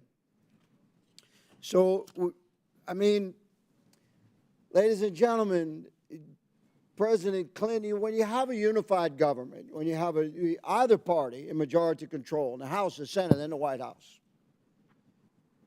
that's opportunity to really address the trajectory that we're on in our country. President Clinton wasn't going to reduce the size and scope of the federal government. President Bush wasn't going to reduce the size and scope of the federal government. President Obama wasn't going to do that. You have a unique moment in history right now. We have an obligation to address the trajectory that has been established over the last 4 decades. This is a trajectory towards doom for our country. It's unsustainable. So we have an executive branch that's pumping the brakes. And this is something that this town is very uncomfortable with, and quite frankly, it's new territory. It's a new exercise for our country in modern history. So there's going to be maybe some wild steering, shall we say, when you're applying the brakes for the first time in modern history. But I encourage my colleagues on both sides of the aisle to grasp what's going on here. We're trying to save our republic from itself. Governor Reynolds, I would like to ask you about your role, your beautiful work, reducing your own executive branch from 37 cabinet-level departments to 16. It's exactly the kind of thing we're trying to do. You saved your state a lot of money. You changed your trajectory of spending. You reestablished financial stability and economic prosperity because of your conservative approach. It's what we're trying to do. And the President Trump and Mr. Musk is as an ambassador of common sense for President Trump to look hard at the practices of our executive branches and to reduce their size and scope. Governor Reynolds, I have a formula essentially that transitions federal service back to the sovereign states. We can save a lot of money doing this. What are your thoughts on shifting federal responsibilities away from the massive federal government to the sovereign states? Generally speaking, agencies like EPA, FEMA, Bureau of Prisons, how would that work in your state, ma'am? Well, we would welcome that, again, and especially with the alignment, I think we're positioned very well to do that. So I appreciate what I see happening with DOGE. As I indicated in my remarks, I'm standing up Iowa DOGE, so we can continue to bring the private sector in to examine the way that we're doing business. Government has to operate more like a business. It had been 40 years since we even looked at the structure of government in Iowa. It was ripe for reform. You know, they never eliminate a program. They never do away with one. Once it started, it stays. If it's not working, they think more money is the answer to it, so we keep it. If it doesn't work, there's really no metrics ever tied to anything, but the ongoing thought is if we put a little bit more money into it, eventually it's going to work. So I believe that states are well suited to implement block grants with accountability, with transparency, with metrics, with KPIs, so that we can report back to the federal government the results that we're seeing from the opportunity to take those streamlined dollars and be innovative and be effective, whether it's the Department of Education, FEMA. I had 3 presidential disaster declarations in 2 months this last spring. Thank you. My time has expired, Governor. Thank you for the work that you're doing. Mr. Chairman, I yield. Chair recognizes Ms. Brown from Ohio. Thank you, Mr. Chairman. At this very moment, an unelected, unaccountable billionaire is raiding our government. And instead of raising the alarm, the Oversight Committee, let me repeat that, the Oversight Committee is running cover as their president strips the government for parts. 2 weeks in, here's where we're at. President Trump attempted to freeze funding for vital programs, tried to make it easier to fire tens and thousands of federal workers, pressured more to resign, and has attempted to bust union contracts. Meanwhile, Elon Musk, who has been tasked with running a fake governmental department, now has access to the federal payment system and apparently the personal information of every American. And none of this is happening with congressional approval, and apparently my colleagues, the Republicans on this committee, also want it to happen without any congressional oversight. This is no way to govern, but they know that. Instead, they want to bully and intimidate federal workers into submission. They want to replace experienced workers who are loyal to the country with lackeys loyal to one man. The truth is that the civil service is filled with loyal, dependable, and knowledgeable folks. They are people who sacrifice for our country and keep the government ticking for the American people. They ensure Social Security payments arrive on time, inspect our food and water to keep it safe, care for our veterans, crack down on corporate fraud, and track deadly outbreaks like the bird flu. Cutting these jobs doesn't make government leaner. It makes America weaker, and it makes life harder for everyday people. Look at what happens when the government is stripped down to the bone. In Ohio, Social Security field offices are on the verge of collapse. Recently, a field office in my district had to close its doors due to severe staffing shortages. The Social Security workforce has shrunk in the last 2 decades, but at the same time, its workload has increased by 25%. We have asked Social Security workers to do more with less, and they have somehow managed. Because public servants aren't the enemy. They're the people keeping this country running, and this assault on them is an assault on all of us. So Governor Reynolds, thank you for joining us today. I want to ask you a series of yes or no questions. In 2023, did you sign a bill to gut the state auditor's ability to hold you and the state government accountable? Yes or no? A bill was signed to restrict the, I'll address take that as a yes. Yes. Iowa law has a provision to hold lawbreakers in government accountable for sexual harassment, but your administration has paid out millions of dollars in settlements for harassment. This has cost the taxpayers in your state. Is that right-sized government, yes or no? Changes have been made to address that, but previous, that Reclaiming wasn't my time. previous. Mr. Chair, I seek to ask unanimous consent to enter into the record this Iowa Public Radio article entitled, "Iowa Will Pay $4.15 million in Finance Authority Sex Harassment Settlements" into the record. Without objection, it's ordered. Now, during my colleague's question line, you stated that every program should be looked at. However, you signed a school voucher bill that sends $100 million of taxpayer dollars intended for public schools to private schools without any independent oversight of how this money is spent. Yes or no? Is this protecting against waste, fraud, and abuse? They are held accountable. They are held Last accountable. question. Iowa has 10,000 federal workers. Which federal jobs do you think are redundant? Is it the staff providing care to veterans at the VA facilities in Des Moines and Iowa City? The USDA experts supporting your state's farmers? Or the Social Security staff ensuring payments reach seniors? Let's be clear about what's happening here. This isn't about right-sizing the federal government. It's about gutting it.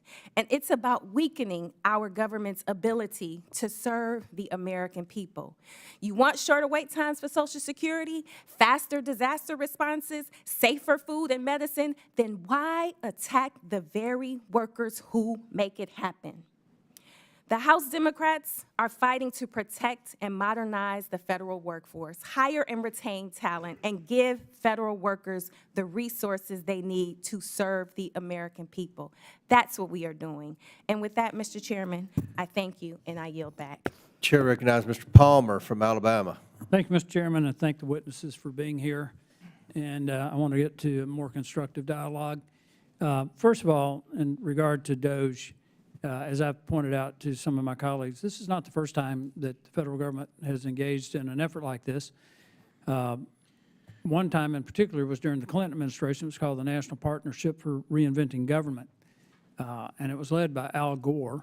I ran a think tank at the time, was invited to come to Washington to meet with some of the folks working on this. But after 7 years of this effort, they reduced the civilian employee population by over 426,000. They closed 250 federal offices. They reduced the Federal Registry by 700,000 pages and about 16,000 pages of regulations. And I understand, Governor Reynolds, that Iowa has launched a reorganization effort. Is the objective there to make government more efficient, more effective, and more responsive to the people of Iowa? More efficient, more effective, more responsive, more accountable. It's brought transparency to the process. We're better at what we're doing. I would say that, the employees appreciate the environment that we're working in today. They appreciate the culture of innovation that we're creating in the state, and they love being a part of it. Yeah. Did you bring in any outside experts, as the Clinton administration did, in that effort for reinventing government back in the 90s? I brought in one consultant to help really do the comparisons in other states so we could see where we were an outliner, where did we align, what had we maybe missed. So we used the consultant from that perspective and just to help us with some of the administration, but otherwise we did it all internally. When I worked for a couple of international engineering companies, and one of the companies I worked for went through a process like this, and they brought in outside consultants because people on the outside can see things that those of us on the inside miss. Yeah. So it's important that you bring in really the best that you can. In that regard, I really think that we're in another reinventing government phase, and in particular with education. There's a big debate right now going on about the number of H-1B visas that we need to have, because we're having to import so many technically trained workers. I don't know if Iowa is experiencing some of this, but you probably have some folks who are educated overseas that are now working in engineering technically trained jobs. Would that be correct? Yes. I think the fact that we're having, Mr. Chairman, to bring so many people in who are engineers and scientists is an indictment of the current education system.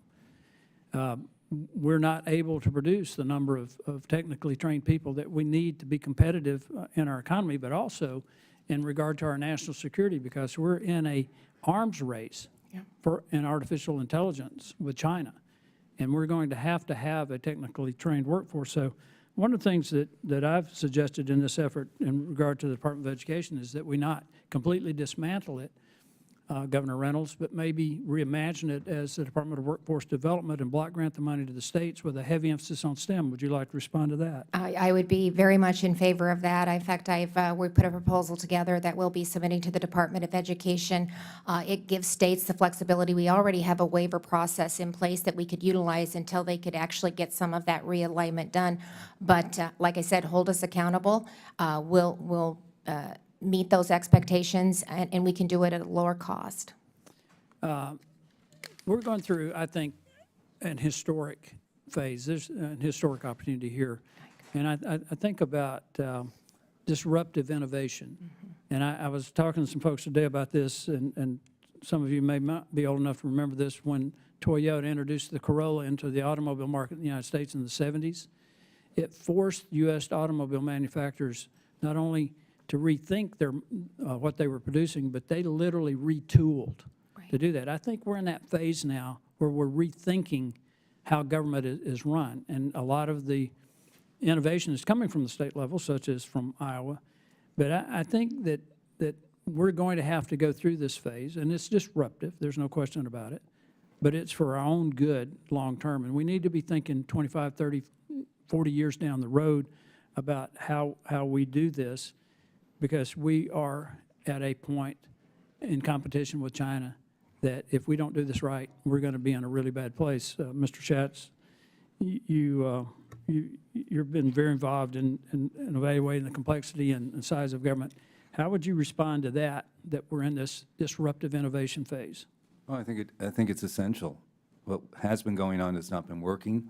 That's why we have a $36 trillion debt, haven't balanced the budget more than 5 times in 50 years. So the changes that need to be made quickly before it gets worse. And thoughtfully. So, yeah, and thoughtfully. And the impact, by the way, all the discussion about individual agencies, what about the impact on taxpayers of this massive debt and the future of this country when the deficit goes up $2 trillion a year, every year for the next 10 years, and the interest on the debt doubles, and it's already bigger than the defense budget and everything else except Social Security.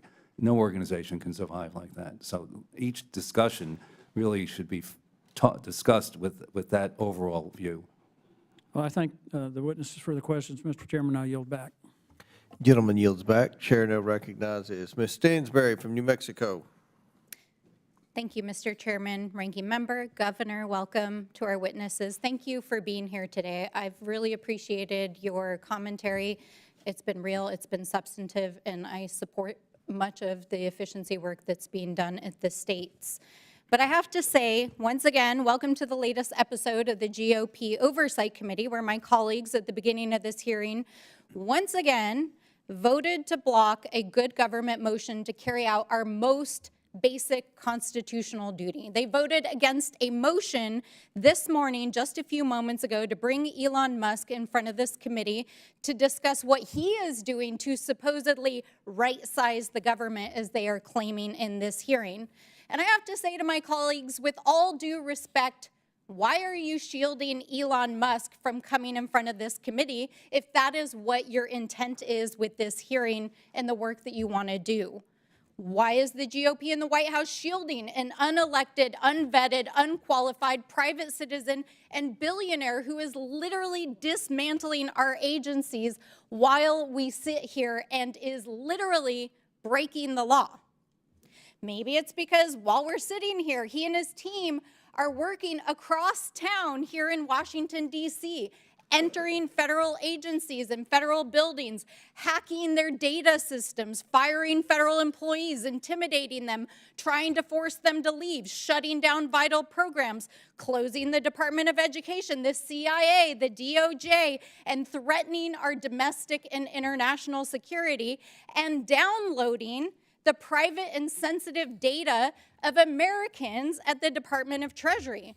So what the hell is going on? How can you sit here and defend this? They are literally breaking the law, the Constitution, appropriations law, federal labor laws, and dozens of statutory laws that Congress has passed. And meanwhile, my friends across the aisle are sitting here today saying that we're hyperventilating, that we're just clutching our pearls.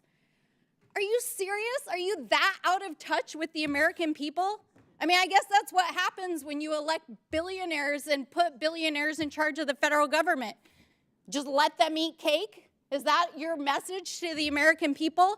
Because last week, while you were at Trump's private resort in Florida and partying it up after the inauguration, telling the media that funding freezes wouldn't hurt real Americans, well, millions of real Americans were sent into total chaos, and our states had to go to the courts to shut down your federal funding freeze. While Trump was golfing, the Medicaid systems were shut down and locked out. Hospitals and clinics were wondering if they were going to be able to keep their doors open. Food assistance and homeless programs across New Mexico were shut out of their grant programs that keep families literally fed and off the streets. Head Starts, preschools, and children's programs were wondering if they were going to be able to make payroll the next day or by the end of the week. And while Elon Musk and a group of teenage software engineers were hacking your personal data at the Treasury Department, shutting down DOJ, the CIA, USAID, and ending diversity initiatives in the military, saying that the United States military could not honor Dr. Martin Luther King, our proud military personnel and veterans who put their lives on the line every day for this country were wondering if they were going to get their paychecks and veterans benefits. So, colleagues, we are not clutching our pearls or hyperventilating. We are defending the millions of Americans who are under attack, the federal employees, the mothers, the fathers, the grandfathers, being put out on leave, advocating for the people of color, the women, the members of our LGBTQ+, and yes, our trans community, who are under fire right now, under the guise of canceling DEI programs, under the guise of so-called undoing social engineering after years of progress in this country. We are defending the proud federal service members who defend our national security, who serve our communities, and keep our economy running. Because I want to tell you something, the American people are terrified, and if you are that out of touch with your people, then you should talk to your constituents. We had a town hall 2 days ago, and 12,000 New Mexicans got on our call because the people are terrified in this country, and that is why we are fighting back. That is why we are trying to bring Elon Musk to this committee, and that is why we are fighting against this agenda. And with that, I yield back. Gentlelady yields. The chair recognizes the gentleman from Texas, Mr. Cloud, for 5 minutes. Thank you, Chairman, and thank you, witnesses, for being here. And I apologize that you have to sit here and listen to the same sort of ideological rants that lost our friends across the aisle the election in a public survey just a couple months ago, where the hearts and minds of the American people spoke very loud and clearly for what they wanted. One of the things that's been puzzling about this whole conversation is the obsession on Elon Musk. When President Trump campaigned, he was very clear in what he wanted to do. And the talking is like this Doge idea was some secret thing that just popped up on the radar in the last week, when in the actuality is it's something that President Trump said he was going to do. He said Elon Musk would be involved with it, and the American people spoke loud and clearly that this is what they want. And so the only thing that's really surprising about what we've seen over the last 2 weeks is the fact that we have a president doing exactly what he said he would do. And, you know, the need to bring in and to rein in our federal agencies could not be clearer than it has been. We've always known and have known quite for some time that the federal bureaucracy has a tendency to grow. Ronald Reagan once said the closest thing to eternal life we have on earth is a federal agency. And we've seen time and time again throughout our oversight capacities the attitude among much of our federal agencies that they're here permanently and we as elected officials are here temporarily, and that they will do whatever they feel, and if they don't like the policies handed down by the elected executive, that they will ignore it, obfuscate, do everything they can, even to shield data from us. And so it's been refreshing that many of the suspicions we've seen have become quite transparent as we brought transparency tools to the table over the last several weeks. But you know, there's this idea in Washington that anytime we have an agency who's underperforming, they'll come before us, and the thing that they'll always ask for is more money, more power to fix the problem, oftentimes that they created.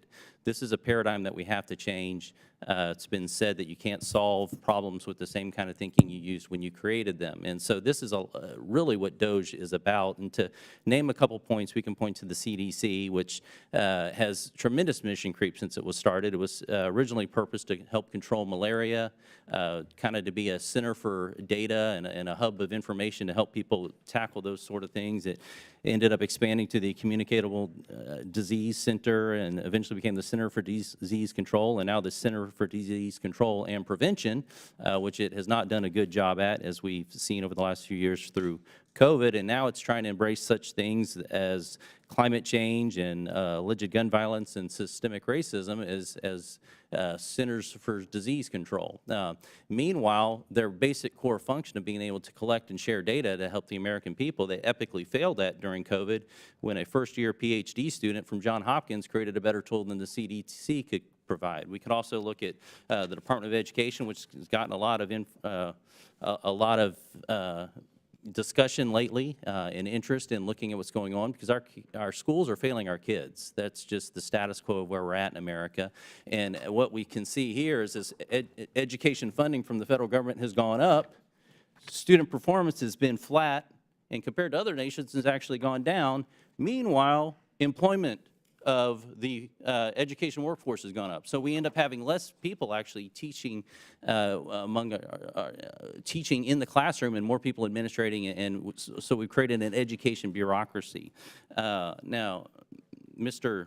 Schatz, did I pronounce that right? You talked about the importance of understanding and looking at the intended results. Are they happening? And that's one of the things that I think we're addressing in DOGE. Could you speak to the importance of making sure that we're addressing the intended results as opposed to just sending money at it? The example of the difference between helping students, perhaps, and helping school systems. Well, the test scores and the higher costs are exactly what I was discussing earlier. If you're spending more on something, you're supposed to get results that match what you're spending the money on. Otherwise, you shouldn't be spending it, whether it's in the government or the private sector. And again, as Congressman Connor pointed out, I did grow up without a Department of Education, as did my whole generation. It's a little office, health, education, and welfare. The state spent the money. We think they could do a great job. They're competitive with each other. And some programs obviously should be retained, and some should be turned back down to where they can do a much better job and be closer to the people. Governor Reynolds, you talked about, I'm curious, because you've done a good job of streamlining the government, and I'm curious about your ideas on how you hold government employees accountable, how you hold agencies accountable. What are the tools necessary to do so? One of the big challenges here is getting the information necessary in order to do that. You can think about the grants that are going out. We've seen USAID over the last, I mean, the stuff that they were spending money on is crazy. We're finding out that our federal government is actually a money laundering scheme to help support leftist ideologies across the world and here at home. It's crazy. But yet, finding that accountability piece, we're able to hold the individuals who are sending these checks out, for example. How do you bring that kind of accountability? Well, we have our state expenditures online too, so our checkbook is online, so taxpayers in Iowa can check and see what is going out from the state.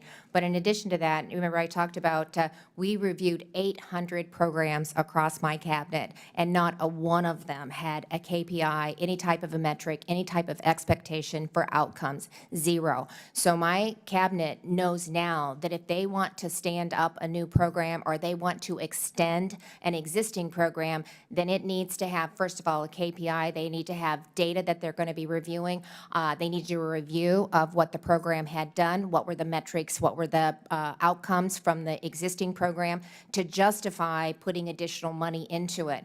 I also had them, they had never put all the programs together. They themselves had not even taken a look at it. So that's how it just continues to grow and bloat and just be unmanageable. So I had them rank the programs that they have. Now, to their defense, sometimes the legislature hangs a program on them, but we're working with the legislature too to just say, you know, this is not something that we believe can really move the needle and go in the direction that we believe the state can head. But it's a conversation with our legislators. So it's holding them accountable, making them report back to the chief executive on what they currently are doing and what they're doing going forward. But just simply putting key performance indicators as part of a program and then monitoring the outcome and basing decisions on data, which is never happening. And it takes the emotion out of the equation.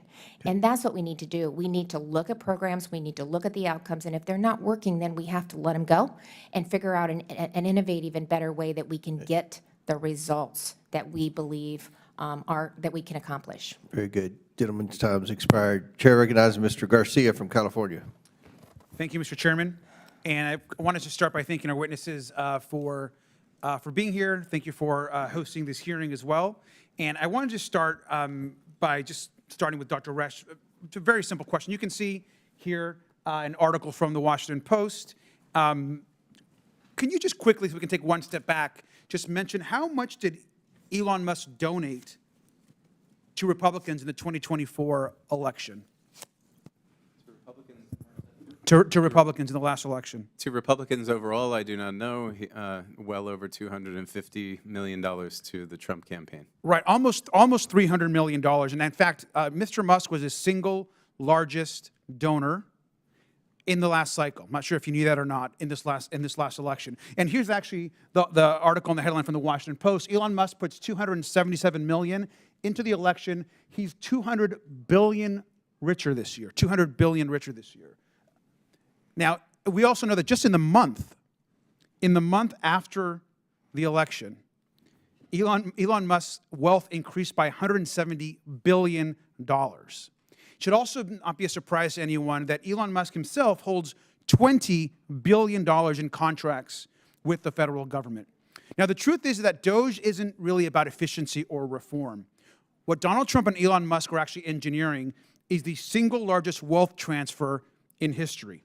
And to pay for the enormous tax cut that's about to come to this Congress in the months ahead, they need to slash spending by trillions of dollars. In fact, Elon Musk himself has said that he wants to slash $2 trillion, $1 trillion from the actual budget. Now, in Trump's first term, we know that he already had a huge tax cut for the richest Americans and corporations. Now he wants to slash it by 1/3 more. But here's the truth.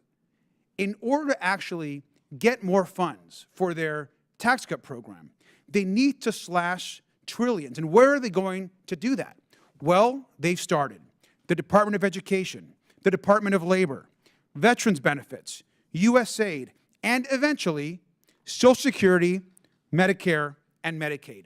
Right now, as we know, Elon Musk, the richest man on the planet, is trying to destroy USAID with his Doge team. Now, this is the agency we know that distributes foreign aid, but that's just step one of their plan. Now, of course, we know they're going after the Department of Education. And here's an article from the Washington Post as well. Trump preps order to dismantle the Department of Education as Doge probes data. Now, let me just begin by saying that their mission is to destroy federal agencies like the Department of Ed, to then save money and then transfer that wealth to Elon Musk, his companies, and their billionaire friends through a massive tax cut. Eliminating the Department of Ed would be catastrophic for children all over this country. I'm a longtime educator. I spent 10 years in the classroom teaching and as an administrator. The funding provided by the Department of Ed is critical to children with disabilities, student loans for colleges, and ensuring that students are protected across this country. The Department of Ed has $160 billion to help kids pay for college, $18 billion for low-income kids at K-12 schools, $15 billion for kids with disabilities, and in most cases, most schools are reliant on the Department of Ed to ensure that students with disabilities or that have additional needs get the education that they deserve. And now all of that is on the line because billionaires and corporations in this country need and want a larger tax cut. So let's be crystal clear about what Elon Musk is actually doing right now. It's a wealth transfer to himself and his billionaire friends. I also just want to note that just recently, and yesterday, in fact, the New York Times reported that now they are accessing the control centers for Medicare and Medicaid services. This can be catastrophic to people across this country. And so this committee, rightly so, has asked and demanded that Elon Musk testify under oath in front of this committee. We know that the law is on this side. We know that what he's doing is unconstitutional. And we demand that he come here and provide answers not just to us, but to the American public. And with that, I yield back. Thank you. Gentleman yields back. Chair recognizes Mr. Crane from Arizona. Thank you, Mr. Chairman. Mr. Chairman, would it be possible to get some therapy dogs in here for my colleagues on the other side of the aisle? We could ask Mr. Raskin's shrink to... I'm worried about their mental stability. You know, I think it's funny, Mr. Chairman, when I hear my colleagues on the other side of the aisle whining and complaining. I mean, those are insults, to be clear. Elon Musk. Excuse me, this is my time, thanks. Elon Musk and, you know, how much money he donated to President Trump. Yet I don't recall the same outrage when, you know, billionaires on their side of the aisle like Mark Zuckerberg, George Soros, you know, or any of the other ones that were donating massive sums of money to their side of the aisle. Mr. Rash, I want to start with you real quick. I read something you stated in your testimony. You said, rather than a bloated bureaucracy, we face a workforce stretched too thin, forced to oversee an increasingly complex web of outsourced operation with limited personnel and resources. Is that correct? Did you say that in your testimony, sir? Yes, sir. I'd like to read you a list of priorities over at USAID right now, one of the agencies that Elon Musk, who's triggered my colleagues on the left so much, the Agency for International Development, which had a budget of over $40 billion in fiscal year 2023. This is not a exhaustive list. It's a very small list, but $1.5 million to advance diversity, equity, and inclusion in Serbia's workplaces and business communities.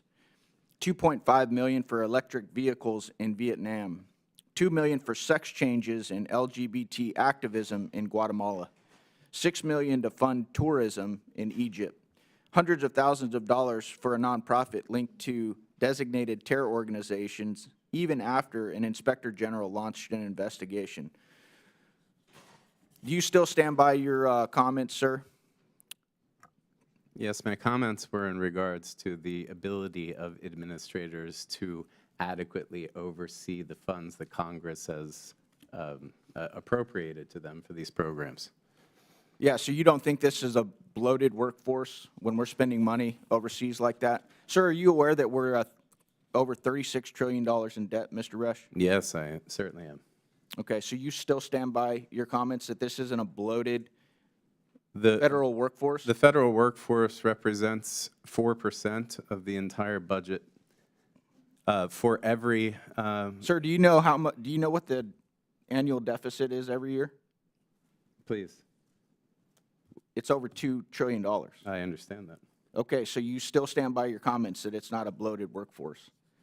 $2 trillion is not reflective of the workforce that is the federal employee. Oh, it's not? We don't we're not spending money on the workforce? Your entire budget, 4%. If you cut the entire workforce, 4% would be reflected. Do you know why often we use private companies and contractors in the federal government, sir? Because you can actually fire them. It's a lot easier to fire them if they're not performing. Sir, have you ever ran a large organization or a small business? No, I have not. I just find it interesting that we bring in a governor of one of the United States who has actually run a state to talk about all the cuts, the elimination of fraud, waste, and abuse, and how she's got her state high-performing and made a bunch of changes so that they actually have a surplus. And my Democrat colleagues bring in a professor who's never run a large organization, never run a small business, and therefore has really no idea what it's like to deal with the consequences of out-of-control spending and inefficiencies. Does that strike anybody else in the room as odd? What about you, Mr. Schatz? Who are you going to take advice from on efficiency? Somebody who's actually run a large organization or business or maybe a state? And I'm not trying to throw shade at Dr. Rash and his profession. There's been a lot of professors in my life that have brought me a lot of value. But when we're talking about trying to add efficiencies to the largest government in the history of the world that's operating at $36 trillion national debt, $2 trillion annual deficit, Mr. Schatz, who are you going to take counsel and advice from? Well, I think anyone who has an idea about how to cut spending should be welcome, and that could include academics, it can include nonprofit groups, governors. So the point is to get the job done, not to keep talking about it. That's right. And the last thing I'll say is, because my Democrat colleagues are losing their mind with Elon Musk, don't forget that Elon Musk campaigned with the president.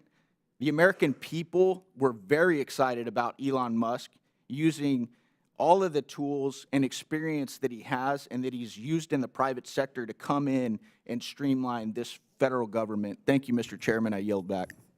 Thank you. Chair recognizes Mr. Frost from Florida. Thank you. Governor Reynolds, thank you so much for being here today. I've been to Iowa. I've spent a lot of time in Iowa. It's a beautiful state. So thank you for being here. Medicaid covers almost 700,000 Iowans, over a third of Iowa's children. In 2013, I believe, Iowa expanded Medicaid. I have a few questions for you. If Medicaid funding were to disappear, what would that mean for the people of Iowa? Well, I don't think it will disappear. Simply looking at a system and seeing if we can enhance it and make it better doesn't. That's not my question, though, Governor. My question is, if it were to disappear, what would that mean for your Well, I don't think that's the intent of anybody, but we need to do it better, and we need to help these If it kids were to be disappear, successful. Governor, what would that mean for the Well, people? I can't speculate on that because I don't believe that that would happen. So you, as the governor of your state, can't say what it would mean to lose Medicaid for your people? Okay, we'll move on. How would people across Iowa react to rural and community health centers having to suddenly close? Well, we're, as I talked about in my opening remarks, we're actually working on maternal health and working on health care in rural Iowa. And that means, again, looking at regions. I took, 32 fragmented substance abuse, and mental health regions and unified them into 7 behavioral health regions. That's and great we're to hear, putting in Governor. place a Yeah. hub and spoke model, which That's they will great be a to hear, part Governor. of. I'm sure you're doing But great again, work. I it's want to the focus on duplication that you the don't want to questions I lose. have. I have limited time. I'm sorry, Governor. Okay. I'm sure you're doing great great work on this. My question is about rural and community health centers. Yep. Community health centers that receive a huge amount of federal funding, including programs that help Iowans afford medication and prescription drugs. What would that mean for? And they're a part of our solution, and we're taking that to account. But we don't That's want good to hear. duplication Community health centers are part of the duplication of solution. services, so That's that we good to can hear. get I'm those going to move on, dollars on Governor. the I'm going to ground. move on. That's Yep. good to hear. Some Republicans on this committee are calling Trump's careless assault on essential federal services, including his freezing of Medicaid payment system, right-sizing. What is the right size for health care? Well, that's going to vary from state to state. So, you know, I mean, Would you be okay with Elon Musk or Trump right-sizing Medicaid in Iowa? I don't think we should be afraid of having the private sector step in and take a look at how we're providing these services. We can learn from Just them. taking a look, Governor. It's both. Decisions are being made. Well, they're looking at the system and making recommendations, freezing and the we Medicaid shouldn't be. payment system? We shouldn't be afraid of that. So I think that No one, Governor, no one is afraid. we Governor, had to sorry, I'm going to look at- reclaim my time. Okay, thank No one is afraid of opening, you know, taking a look at what's going on. But what we are afraid of is our services, the things that people depend on being ripped away from us. I'm worried about Iowans losing the Medicaid that they voted to expand. 700,000 Iowans are on Medicaid. But that's why we made the changes that we made. That's why we realigned, we eliminated the duplication, and by doing that, it put more money into the program to actually meet the needs Well, of let's our talk about what you constituents. did, because we were just talking about what you did. You came to office, you made some changes to help with efficiency. I respect that. But there's something that was brought up even by the chair that I want to bring up that shows the difference between what you did and what's happening right now at the federal government. You worked with the legislature and passed legislation in your state legislature to make the broadest changes you wanted to make.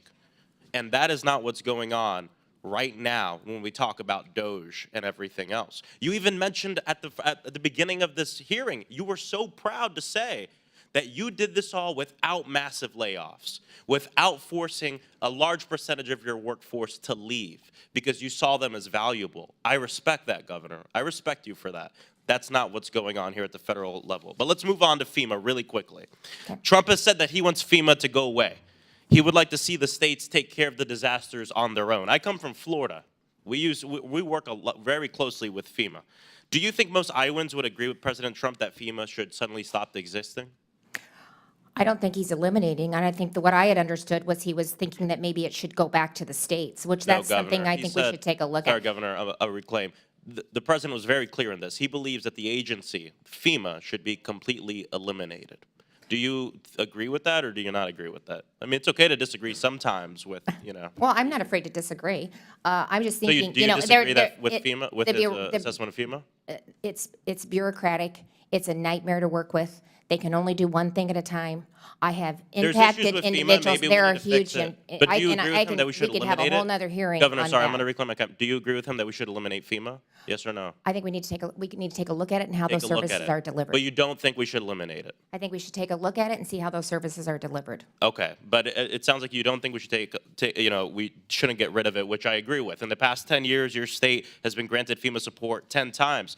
President Trump in 2018 denied you a claim after flooding and horrible weather patterns that happened in Iowa. You said you were extremely disappointed and that the people of Iowa needed FEMA's help. That was your quote. And so, thank you. I'm glad you're here to talk about the things you did in Iowa. I hope President Trump can look at the way you did things and working with your legislature the way it's supposed to work to make the changes instead of letting a wealthy billionaire donor go in and make the changes himself. I yield back. Chair recognizes Chairwoman Green from the state of Georgia.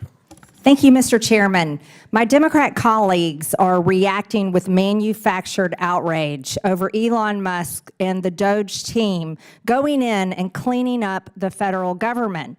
They're saying the American people did not vote for this, but I would like to correct that record. On July 13th, when President Trump was shot in Butler, Pennsylvania, Elon Musk got behind President Trump and he endorsed him.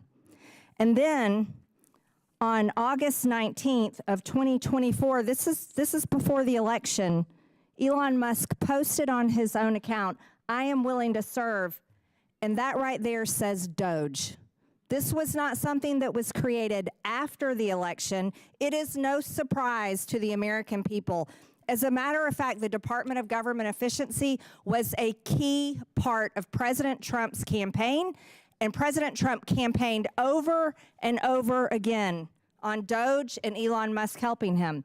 As a matter of fact, right here on Rolling Stones, which is very far left, by the way, Trump says he would give Elon Musk a top role in his administration. Again, this was on August 20th, 2024, well before the election. This was no surprise to the American people. The American people love Doge so much. They love the concept of saving the federal government, saving Americans, and putting America first, cutting the waste and the spending, cutting down the size of the federal government. They love it so much, they voted for President Trump and elected him with an overwhelming victory. He won the popular vote, 312 electoral college votes. It's the Democrats that are the ones that are still lost on their message, and their message is a failure, and the American people spoke out about it.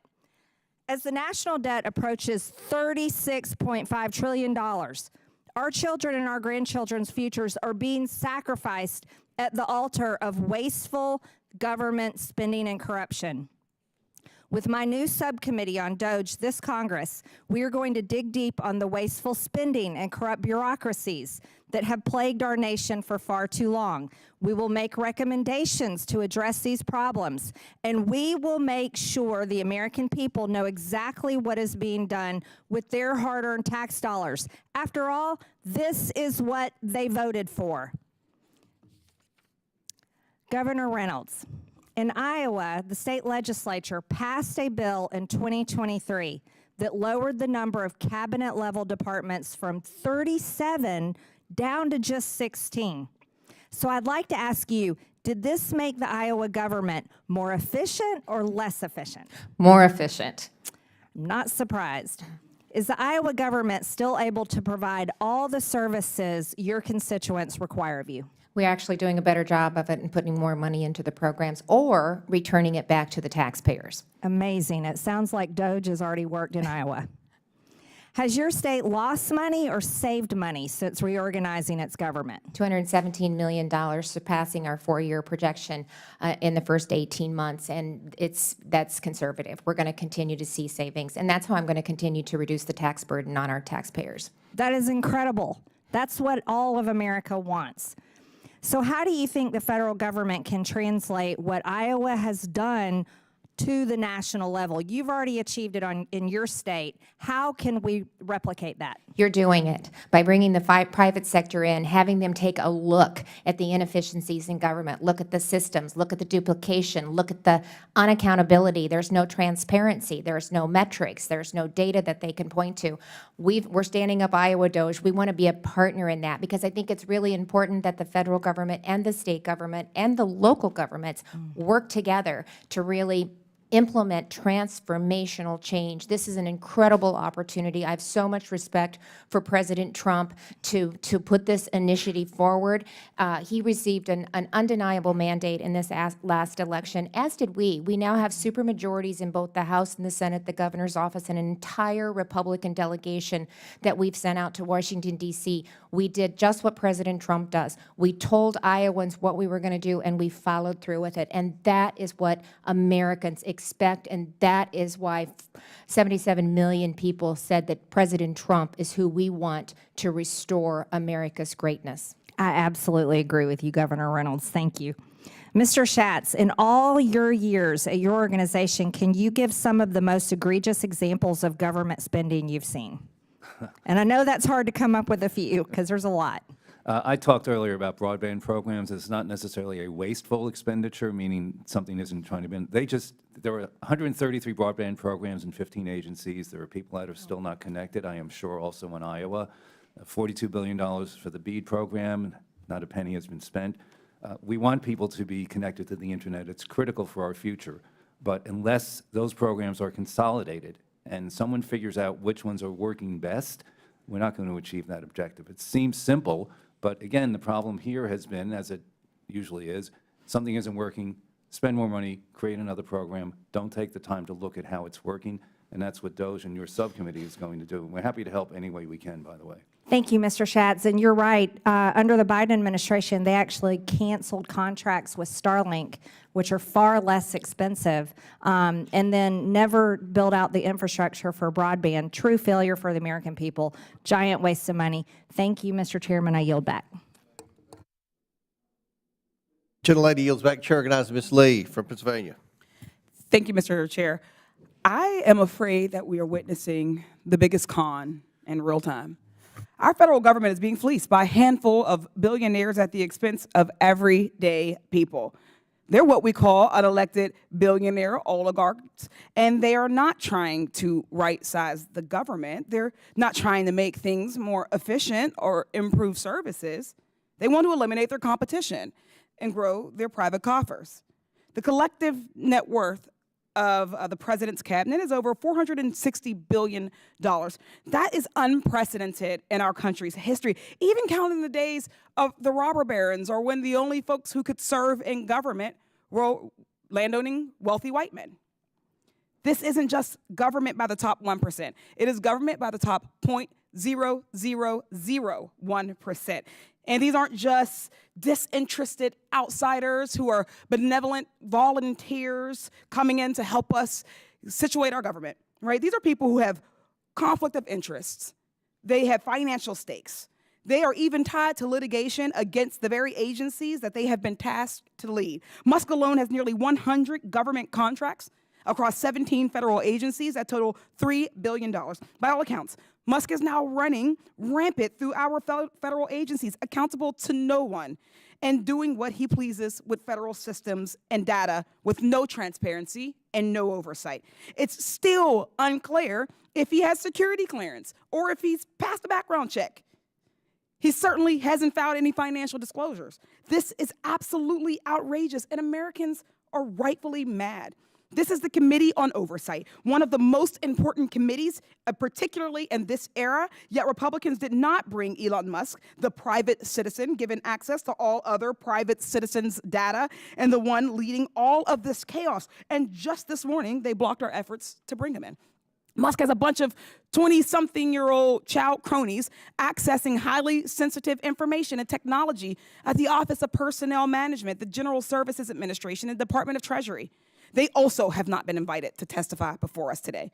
So I think we need to ask ourselves, why does an unelected billionaire need access to Americans' Social Security numbers and the $6 trillion payment system? And if this operation is so legit, why is there no transparency? Why are we pretending this is about right-sizing? The only logical answer is greed and corruption. Dr. Rash, do you agree that there is a corruption risk with this level of unaccountable access, and that Musk could use this data to gain an advantage over his competitors? Whenever there is no security clearance, there is a corruption risk. Whenever there is entanglements in terms of being a contractor or a contracted entity and a regulated entity, but with access to data or unfettered access to protected government data, there is a risk of corruption. Thank you so much. Beyond Musk and the rest of the cabinet appointees, just look at the powerful tech CEOs who had front row seats to Trump's inauguration and also have financial stakes with the very agencies that Trump is now looking to fundamentally overhaul. Nearly every executive action taken so far has been designed to make corruption easier. In the first week alone, Trump fired 17 inspectors general across 18 agencies. These are nonpartisan watchdogs, and this includes the one from the Treasury Department, who could have served as a guardrail against Musk's efforts. The hiring freeze, stopping federal spending, and trying to strong-arm federal workers to leave their jobs are all actions designed to make our government fail and move things over to the private sector, further fattening the bank accounts of these billionaires, these unelected billionaires. They'll consistently tell you that private is better, but meanwhile, the poverty gap keeps growing, and they keep laying off people. While Americans' wages remain low, their multi-million-dollar bonuses keep getting bigger. Republicans are pushing these cost cuts so they can pay for their tax cuts. Working-class Americans will not be benefiting from those tax cuts. But Musk, these tech billionaires, and Trump's wealthy cabinet officials, they certainly will. Meanwhile, working class Americans will be paying the price in jobs and lack of regulations and in the loss of government services like Medicare and Social Security. Instead of a federal government designed to serve all the people, Trump is doing everything he can to turn the government into a tool to serve just one group, the rich oligarchs he calls his friends. Thank you for your time. I thank you. Thanks to the panel, and I yield back. Gentlelady yields back. Chair recognizes Mr. Timmons from South Carolina. Thank you, Mr. Chairman, and I want to thank the witnesses for being here today. I do my best to work across the aisle whenever possible, and I think that that is how this place is supposed to work. I try to earn the respect and the trust of all of my colleagues.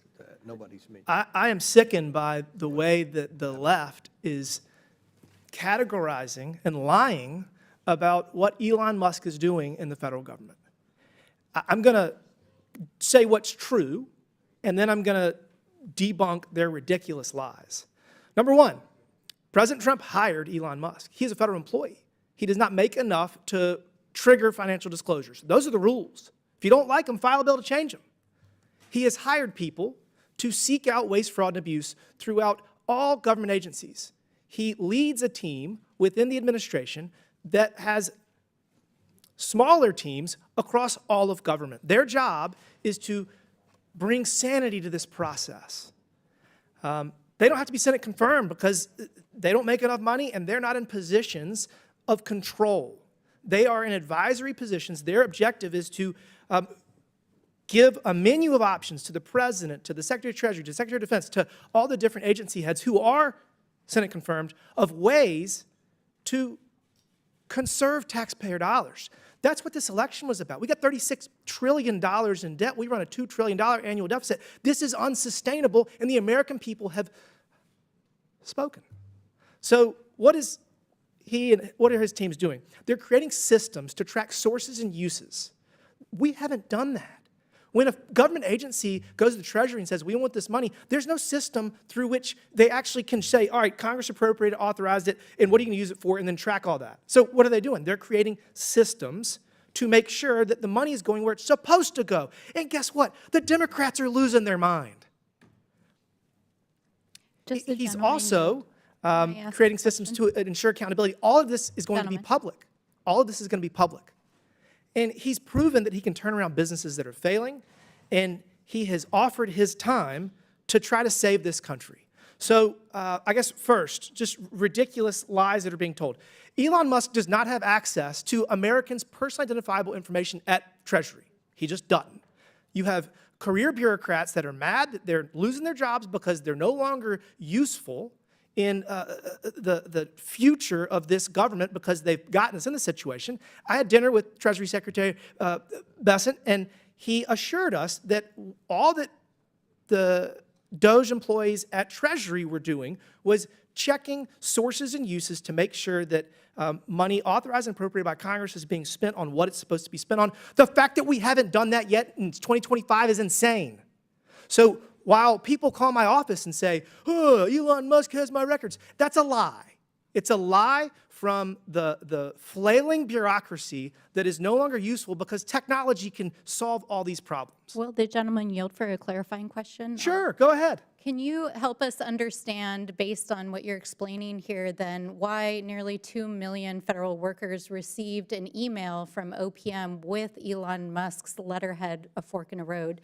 You know, okay, so I'm sorry. I'm debunking the fact that people are calling my office saying that he has access to, that he has access to their tax records, which he does not. The Treasury Secretary said that you do not know better than the Treasury Secretary, and angry bureaucrats don't know better than the Treasury Secretary. That's our system of government. We won the election. Elon Musk is the politically appointed and Senate-confirmed Treasury Secretary says you're wrong. So until you get actual data. Elon Musk is bragging about it on his Twitter, y'all. Go on his so Twitter. I have an article here in Politico. Elon Musk's Twitter, you guys. I'm reclaiming my time. Thank you.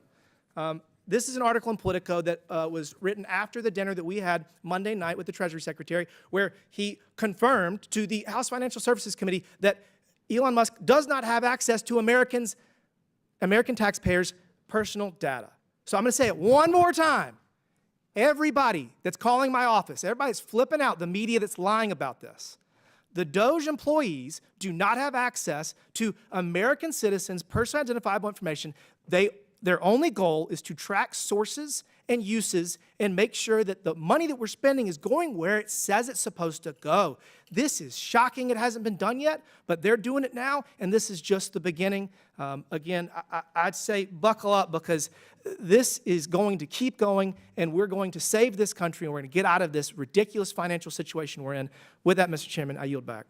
Gentleman yields back. Chair recognizes Ms. Crockett. Thank you so much, Mr. Chair. It's the faux outrage for me. It's as faux news that I'm hearing, because somehow you guys, and when I say you guys, I am referring to my Republican colleagues, pretend as if you are the heroes of the story. But let me remind you who set the House on fire. It was y'all. So let me go ahead and handle these receipts, because I know that I always have to have proof, even though I guess our education system is failing us, because it seems like facts don't seem to faze people that vote for y'all. But I'm going to do it anyway. So when we talk about debt, I'd ask for unanimous consent to enter into a record this article that says Donald Trump built a national debt so big, even before the pandemic, that it'll weigh down the economy for years. Without objection, so ordered. Thank you so much. In fact, it talked about the fact that he ran up our debt almost $8 trillion. It was estimated to be $7.8 trillion at that time. And this is it's actually the third biggest increase ever under any presidential administration. So I don't understand how y'all gonna play the heroes. I also want to just kind of be clear about some basic level setting of civics, because it seems like civics is evading us. And listen, Governor, I actually appreciate you. I know that in today's times, for whatever reason, if you got a D or an R in front of your name, it has to be all hostile. Listen, I am a former business owner. If I was not sitting in this seat, I would still have my law firm, but you know, we have rules, right? So I'm not allowed to practice law. I'm not allowed to do a lot of other things, because ethics decides that that's not really a good thing, to make sure that the American people can trust that I don't have any divided interest. In fact, we do that for people that run our treasury typically. So I'm curious to know if you have an elected treasurer in your state. And you do, actually. We do. I know you do, because I looked him up. And I'm curious to know. So it's my guess that he's the one that actually controls all of the treasury systems that you have, correct?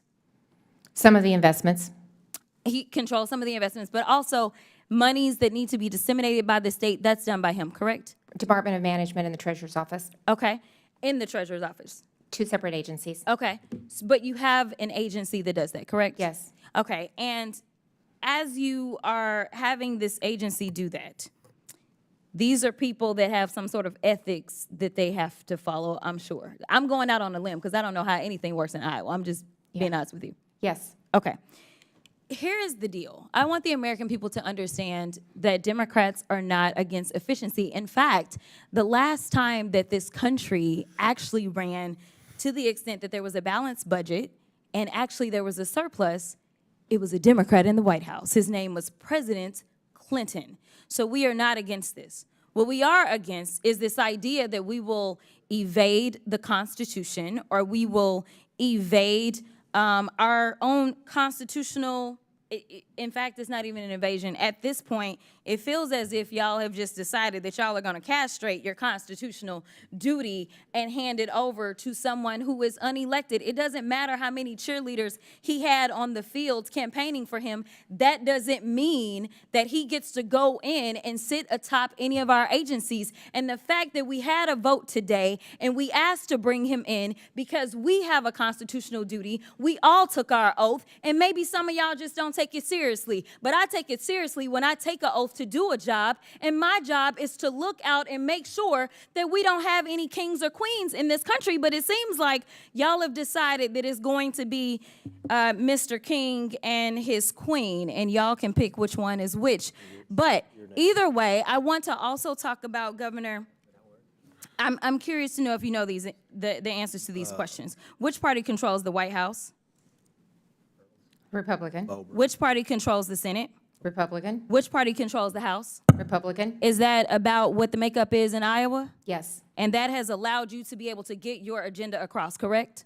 Yes. And you haven't had to bring in somebody to basically usurp any types of norms because you worked through the process, correct? Well, I did executive orders, Yes or no? 2080 Yes or agreements, no? and then Yes- went yes to the or no? Because legislature we've as only well. got It wasn't all I'm of the gonna above. reclaim my time because All I of only the got above. so much time left. All of the I above. also want to point out that you specifically talked about that you recently had 3 national declarations for disasters, and I want to enter into the record a unanimous consent. Trump moves to abolish FEMA, shift disaster response to states. Without objection. And my order. final unanimous consent I'd ask says that Mike Johnson's budget plan is at risk of collapse, even though we know that y'all control all 3 levers of government. So if this is what y'all want to do, then go ahead and clean it up and fix it and just go through the process. And honestly, there's nothing that we will be able to say about it. Order. And with that, I will yield.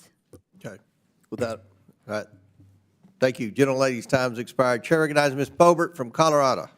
Thank you, Mr. Chairman. The outrage here has been absolutely unhinged. As we've seen in the media, we're seeing Politico, who's laying folks off, and as they're being defunded of American tax dollars, they can no longer sustain themselves. And so the outrage is just going to continue from those who are no longer going to be able to support their businesses from American taxpayers, and we simply want accountability. We want oversight. This is the Oversight Committee, and unfortunately, Congress has done a crap job of oversight and accountability over quite some time, I would say decades, and that is why we have this new commission that is created, and Americans are grateful for it. President Trump campaigned on having this DOJ commission to have oversight and accountability, and it is our responsibility to codify what happens. I am pleased with the expedited efforts that have taken place to really get this out in the open and expose to the American people what their money is actually being sent to. And let's just be honest with the American people. Unelected bureaucrats have been funneling their hard-earned taxpayer dollars to ridiculous and even malicious causes. DOJ is doing the hard work to uncover the truth and make our government work for the people rather than funding policies that are actively hurting them. For example, Dr. Rash, in your testimony, you state that the recommendations from the Department of Government Efficiency will exacerbate public health crises. How is that the case when DOJ is advocating to defund EcoHealth Alliance, which was involved in the research in the Wuhan lab that created coronavirus, that created this global pandemic that killed people and ended the livelihoods of many others? My statement was in reference to across-the-board firings without specific I think government employees have been given the option. They can have an And those that will be given the option will be more competitive on a private market basis than those that stay. So then you'll be losing your best public employees. were our best public employees at the Wuhan lab of virology? Were those our best employees? Was that where our funding was going, to the best and the brightest who started a global when pandemic? you make a 20% across the cut without any I think there's been a lot of discrimination inefficiencies, and I'm excited to see where this goes and the exposure of that. And Dr. Rash, the last administration weaponized NGOs to aid and abet illegal aliens across and within the interior of the United States. We saw millions of taxpayer dollars being funneled to NGOs that were spent on plane and bus tickets, hotel rooms, and even to coach illegal aliens on how to illegally stay in the country. Heck, we have a congresswoman who is currently coaching illegal aliens on how to stay in the country, what terms to use, even if they are untruthful. Now, Dr. Rash, how does transporting millions of unvetted illegal aliens into our country make America safer? And how does stopping the funding of those NGOs harm America? That is tangential and irrelevant to myself. Oh, it is not irrelevant. Let's go through the list of relevancy, shall we? When we have open borders allowing millions of illegal aliens coming into our country unvetted, then the relevancy is in terms of Laken Riley, Jocelyn Nungary, Rachel Morin, Ruby Garcia, Elizabeth Medina, and I could go on and on and on and on with the American citizens who were killed at the hands of illegal aliens. So I think it's pretty relevant to say we need to look into these NGOs and what they are doing with these unvetted illegal aliens coming into our country and remaining into our country. Would you agree? Does that bring some relevancy to the topic, sir? Not to workforce cuts across the American public service. Well, but we're also talking about the funding that is going out. We are cutting spending at an executive level, and I hope that we codify all of that here within these chambers to ensure that it doesn't go out again. Now, in your testimony, you also mentioned that DOGE proposals reflect an agenda to dismantle professional government. According to you, this is fundamentally at odds with the principles of democratic governance. In November, President Trump won by a decisive mandate promising to maximize governmental efficiency and productivity. And how are actions, these actions fulfilling the president's campaign promises fundamentally at odds with the principles of democratic governance? And while my time is running out, I want you to answer that, sir. But we hear about unelected folks. Democrats didn't even get a chance to vote for their own presidential candidate in their primary. So don't talk to me about unelected people actually being involved in the decisions in this country. But I would like to hear how that's at odds, sir. I have no response to that. Well, that's kind of Chairman, the gentlelady. I yield. Thank you. Chair now recognize Mr. Kassar. We're going to recognize Mr. Kassar, then Mr. Jordan, and then at the request of the witnesses, we're going to take a brief bathroom break. So Chair recognizes Mr. Kassar for 5 minutes, and then after him, it'll be Jordan, and then a brief 10-minute break. Chairman, I don't know why Republican members even show up to this committee or to Congress when it's clear who's really in charge of the federal government right now, and that's Elon Musk. And at the beginning of this hearing, when we asked our Republican colleagues if we could bring Mr. Musk to this committee, Republicans ran cover for him. They want him hiding in the White House tweeting, and they voted unanimously that they didn't want to hear from Elon Musk. Supposedly, this committee is supposed to be about rooting out waste, fraud, and abuse. And I agree. So let's talk about waste, fraud, and abuse. The biggest fraud in U.S. government right now is Elon Musk pretending to care about efficiency when what he cares about is taking your taxpayer dollars, taking your Medicare, taking your Medicaid, taking your Social Security, and enriching himself and his billionaire buddies with it. The biggest abuse in the U.S. government right now is Elon Musk getting $154 billion richer since the election just a few months ago, while consolidating unprecedented power over your money and your government. Mr. Musk invested $227 million in Trump's election and is making billions off of it. That's waste. That's fraud. That's abuse. And speaking of waste, another waste is my House Republican colleagues showing up because they waste their time. They won't speak out about any of these abuses against working people and taxpayers. This is the Oversight Committee, and there are 17 independent inspectors general. They are watchdogs. They are the oversight arm of the federal government.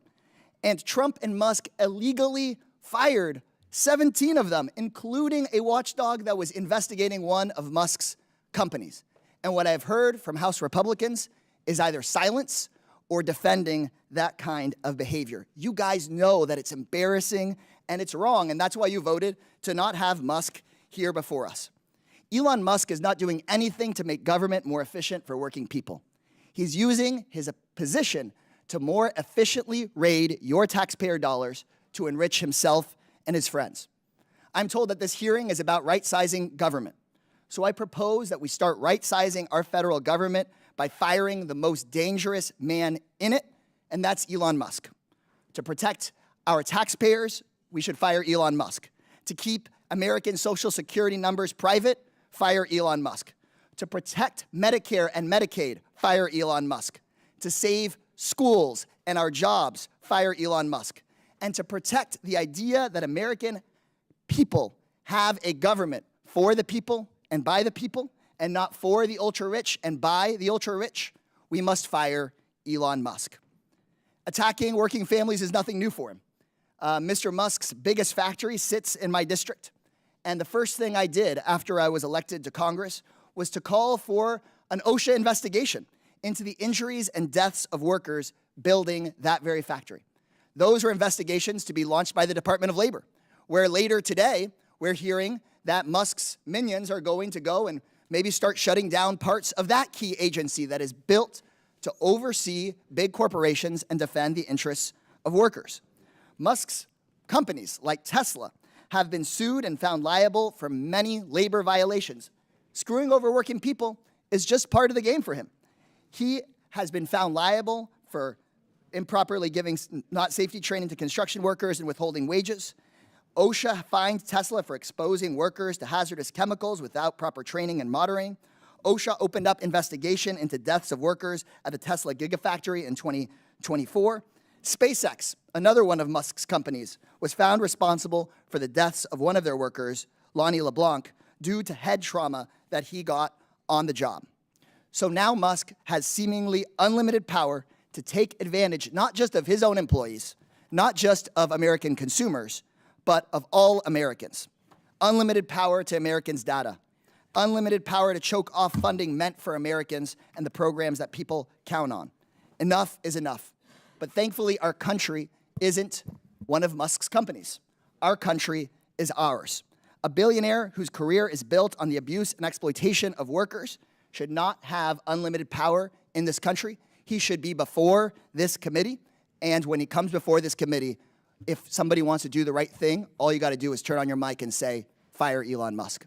Thank you, Mr. Chairman. I yield back. Gentleman yields back. Before I recognize Mr. Jordan, Ms. Boebert, did you have a Yes, Mr. Chairman, I have a document I'd like to submit for the record.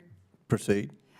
So this is a press release from the White House at USAID. Waste and abuse runs deep, and just some examples: $2.5 million for electric vehicles in Vietnam, $47,000 for a transgender opera in Colombia, $32,000 for transgender comic books in Peru, $2 million for sex changes and LGBT activism in Guatemala, $6 million to fund tourism in Egypt, and these are just some of the many, many examples. And I would like to submit that to the record. Without objection? Thank you. So ordered. Chair now recognizes the chairman of the House Judiciary Committee for 5 minutes. Thank you, Chairman. Mr. Schatz, is the federal government too big? Yes, the expenditures certainly are, which makes the entity itself too $7 big. trillion in annual spending, 400 agencies and sub-agencies, 1,000 boards and commissions. I think anyone, maybe even the people on the other side of the aisle, I think anyone would say, almost everyone would say, that's too big. And when you have big government, does big government have a tendency to spend taxpayer money on stupid things? That's part of the reason that we're here, and it's one of the things that Citizens Against Government Waste has been documenting for many, many years. You've been highlighting this for like 100 years. I mean, I've known you for a long time. God bless you for persisting. Organization, 41 years. I've been there 39. And when you spend money, when you're the person spending money on something stupid, you just assume, you would just kind of hope that people don't really notice that, right? If you're in the government and you're spending, what did Ms. Boebert just say, $32,000 for a transgender comic in Peru, $16 million in gender development offices, you're spending money on stuff like that, you just kind of hope that people probably don't notice that. Is that probably fair to say? That's kind of human nature, I would think. Well, that's part of the problem, is that the taxpayers don't know exactly how the money is being spent because there is not the transparency that, for example, Iowa, Ohio, Arizona, and other states have. And you should be able to push a button and find out how your tax dollars are being. And so it's understandable why everyone on the left, all the proponents of big government, all the supporters of big government, all the people getting the taxpayer money from big government, it's understandable why they are attacking Elon Musk, because he's pointing out the stupid things that government spends money on. Is that fair to say? Well, he's not making it up, and in fact, many of the recommendations he's making Great point. He's not making it up. He's citing every single thing. Right. Go on, I'm sorry. Yeah, no, it's there. I mean, look, the Department of Education has been something that was recommended by President Reagan to be eliminated, and many others since then. U.S. Digital Service, U.S. Doge Service. Digital Service was duplicating the private sector. Same with 18F at GSA. So he's already helped save money by doing that. So Democrats, instead of saying, yeah, we should probably not spend $32,000 for a transgender comic in Peru. Yeah, it's probably not a wise expenditure of taxpayer money to have Sesame Street played in Baghdad, Iraq. It's on all that list. Instead of saying we should figure out how we stop that, they're saying, no, no, no. We got to stop the guy who's pointing out the stupid things that government's spending money, taxpayer money, the money that people in the 4th District that I represent, their money on these kind of stupid things. Now it's being reported that there's something even maybe worse going on. It's been reported today that media outlets were paid millions of dollars by USAID. Now, the media outlets are saying this is for subscriptions to their publication, but I find that interesting. And one of the particulars that's pointed out, the FDA paid Politico $517,000 for 37 subscriptions. That seems kind of high to me. Does that seem that way to you, Mr. Schatz? Doing the math quickly, that seems excessive, yes. Yeah, that seems a lot for now. Maybe there's some explanation here. Maybe this, maybe Politico is so darn important that it costs that much and taxpayer money should be spent for. But I find that interesting, particularly $517,000 for 37 subscriptions when it's the press, the government paying the press. Does that in some way maybe jeopardize what the press, the free press that we're supposed to have in our great country? Well, it's certainly something that taxpayers probably didn't know until today. I didn't know that. Didn't know it till today, and it's also government paying the press that kind of money. 37 subscriptions will give you $500,000. Might Politico write favorable things about the particular administration who's paying that money? I don't know. I'm not saying that happened, but you can sure look at some of the things that's been reported by some of the press, particularly Politico, and you can't help but ask that question. Governor Reynolds, I got like 50 seconds. You came all the way from the great state of Iowa. I'll give you a chance to comment on any of the things I raised there. But I do think this is amazing. The guy who's pointing out the stupid things the government spends money on, that's who gets attacked versus, no, let's fix the stupid things and not spend money on them. I just don't get that. And I think the American people have common sense, and that's how they look at it. My guess is, I know lots of good people in Iowa, they have lots of common sense. That's probably how they look at it. That's exactly how they look at it. $36 trillion in debt, $2 trillion annually being added to the debt. Kevin and I have 11 grandchildren. I want them to have the same opportunity I did growing up, and I appreciate President Trump trying to right-size this ship and get it back in line. And I don't hear any answers to the contrary. What are their answers except for leave everything the way it is? And that's not working, so thank you. That's not what you did in Iowa. You didn't leave everything the way it is, and you changed things, and taxpayers got more efficient government, which is exactly what we want. I yield back. Thank you. Gentleman yields back. Pursuant to the previous order, the committee will recess for 5 minutes to accommodate a witness request. The committee stands in recess.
right, the committee will come back to order.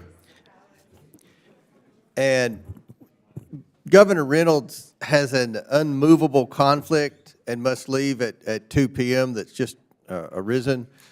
Without objection, the witness will be excused at that time, and the committee will proceed. Without objection, so ordered. Chair now recognizes Mr. Burleson from Missouri. Is that right? For 5 minutes. Thank you, Mr. Chairman. You know, thank you for the witnesses for coming and for whoever is watching. But what you're witnessing is the dying scream of addicts who realize that tomorrow they're going into recovery. Because this town, Congress, has been addicted on spending opium or other people's money for a long time. And that's what you're witnessing today, is this desperate cry of individuals who don't want to see fiscal responsibility. But we've gotten to this point, and it's a point of, we're getting close to where we're at a point of no return. And so a group called EPIC, which is the Economic Policy Innovation Center, said that we're nearing a fiscal cliff. We're nearing a point in which we're going to start going down a debt spiral. They say that will occur under current policies if we don't cut any spending in the next 15 years. It gets worse. 15 years seems like a long ways out, but you've got to slow this freight train of spending down to have any impact 15 years from now. In addition, the Social Security is going to go bankrupt in 8 years, right? And the Medicare has another ticking time bomb in just 10 short years. So look, the spending spree is over. We have got to return to some form of fiscal sanity, or we won't have a country. This is not a Republican problem or a Democratic problem. This is a math problem, period. And so I would have expected Democratic colleagues to see and recognize that this is a serious problem, and let's all get behind this and figure out a way to solve this problem. And the way to do that is to figure out the easy way to do that with the least harm is to figure out how to make government more efficient with the dollars that we're bringing in, right? And reduce that burden on the American people. As was said, we're at $36 trillion in debt. Our interest is over $1 trillion a year, which now eclipses all other spending. We're at 120% of debt to GDP.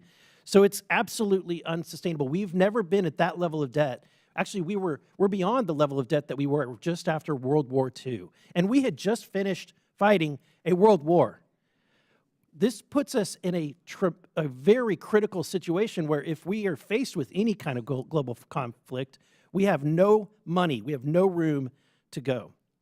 So, and then when it was talked about some of the opportunities for waste and bringing in outside consultants to identify and expose some things, because this town is a little bit incestuous. I mean, they generally do not think outside of the box.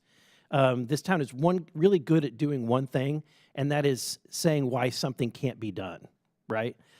So it's good to have people outside of the box come in like Mr. Musk. And I want to ask Governor Reynolds, thank you for being here today. I understand in Iowa, you were Doge before Doge was cool, right?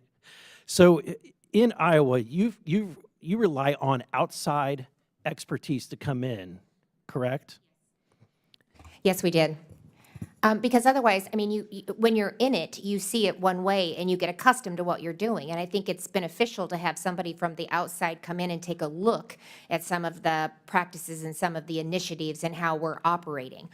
So it was actually beneficial. We hired a consultant to do the alignment to help really manage it, but to also help us compare how we were doing business with other states. And we're standing up Iowa Doge, and we're bringing this private sector in again for that very reason, so they can look at some of the processes and how government operates and give us recommendations on what we could do different. Yeah, would you embrace if Elon Musk offered to you to come in with no pay, with a team of people with 200 level IQs, All with no pay. Would you embrace that? I would welcome that, especially when we look at the legacy systems and the antiquated systems that government is working under.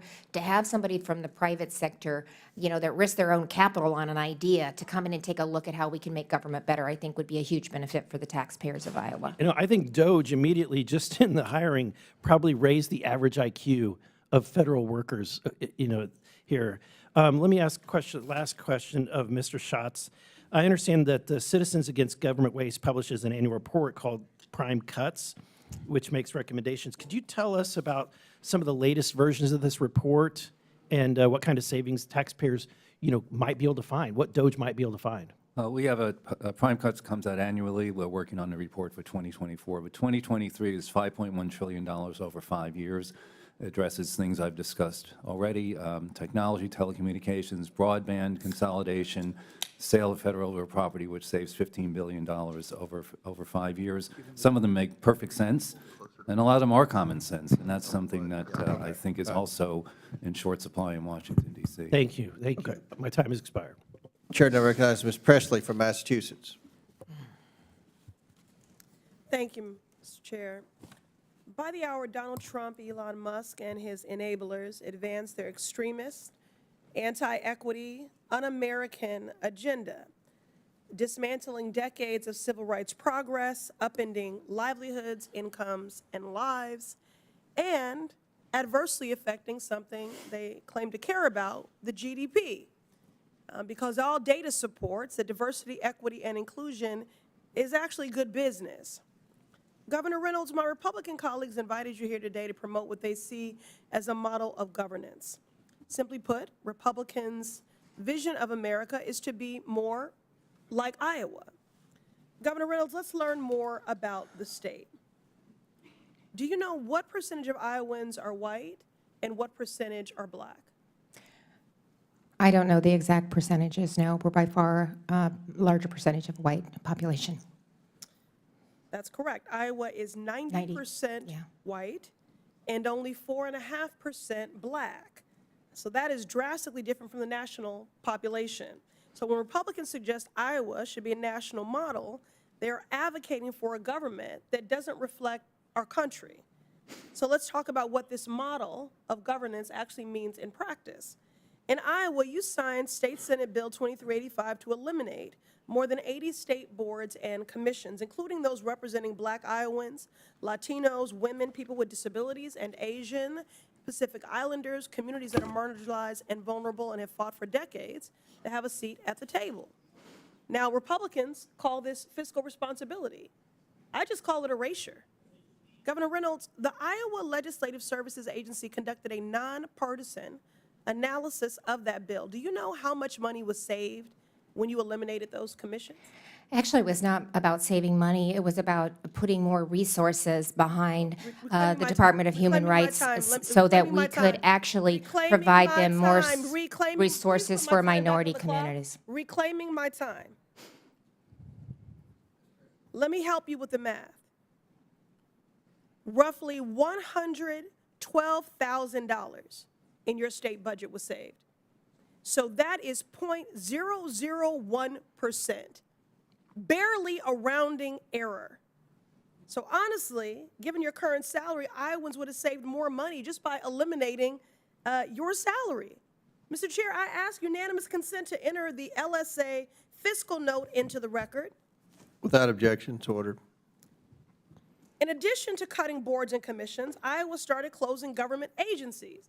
Now, this is the same thing that Elon Musk and Donald Trump are trying to do at the national level.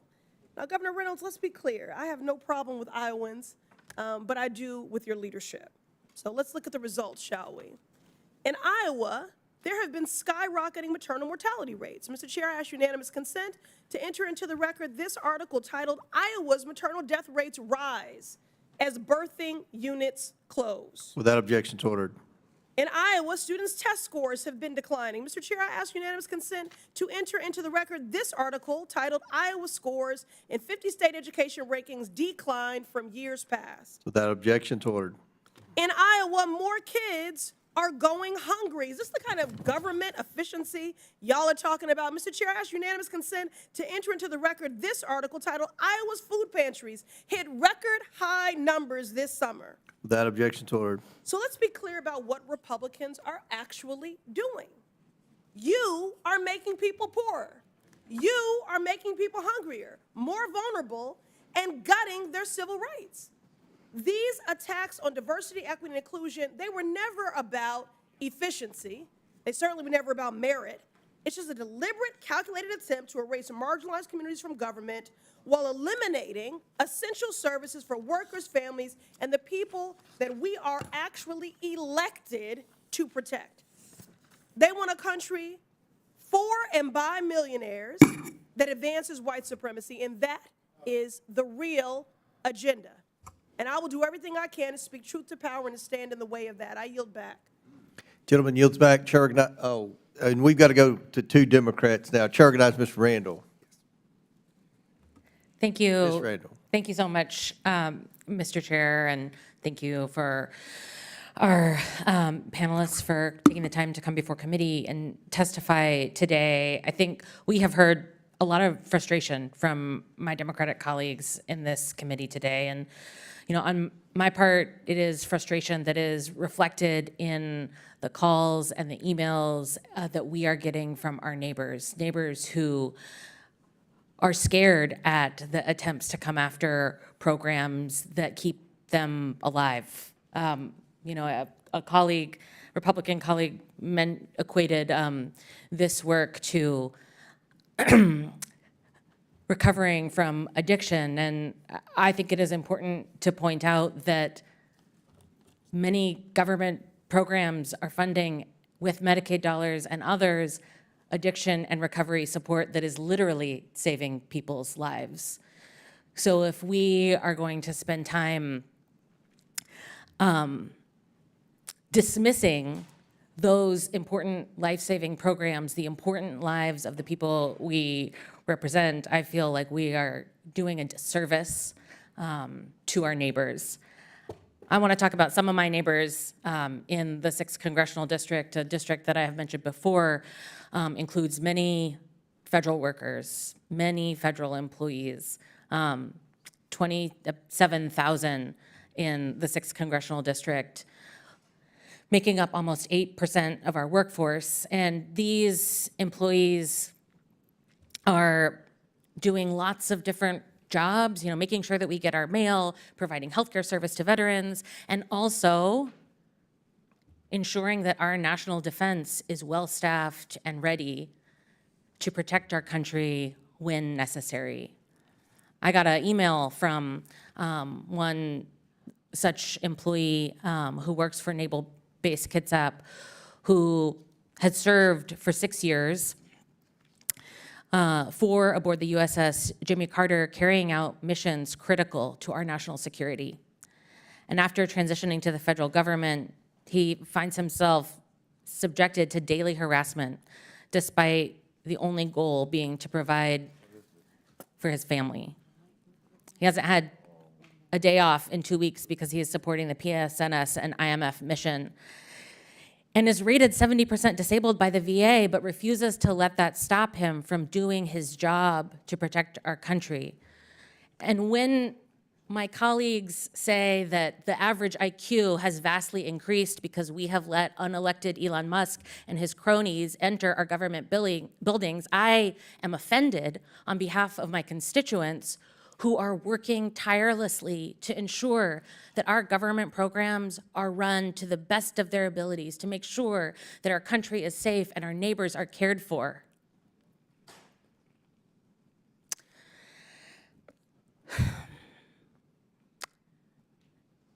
I believe in government accountability.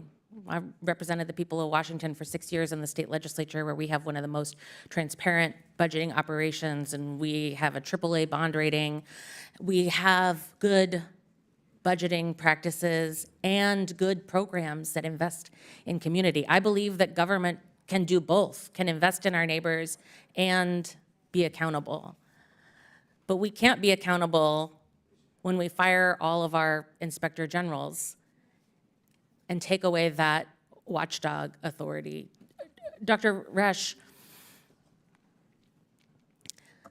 our veterans have sacrificed so much for us, and a 2024 report by the VA Inspector General noted that 86% of Veterans Health Administration facilities reported severe occupational staff shortages for medical officers, 82% had shortages for nurses, and yet we are seeing an unelected billionaire striving to immediately decrease 5 to 10% across the board cuts to our government's workforce, including the VA. What would happen to agencies and departments like the VA if 5% of their employees suddenly left their jobs? Well, again, when you're making broad cuts indiscriminately, you're not choosing, per se, poor performers, you're just making blanket cuts. Again, it's going to create an environment of fear, an environment of uncertainty, and you're certainly not going to be attracting the best people to public service under those conditions. Okay. And so what I would say to you is that what it will do is diminish the very capacity that you're looking for in government. It's almost as if by losing the best people that work for you, being a corporation, firing your accountants and expecting profits. Chair Lake's time's expired. Chair recognizes Mr. Fallon from Texas. Thank you, Mr. Chairman. You know, you hear a lot of interesting things when you sit on the Oversight Committee. Doge. It's curious that it seems to me that that's like a dirty word for many Democrats. They recoil when they hear it. Doge. Or if they say the word Doge, it leaves a bitter taste in their mouth, very acidic. They'll say, Doge. But what does it stand for? I'll tell you what it doesn't stand for.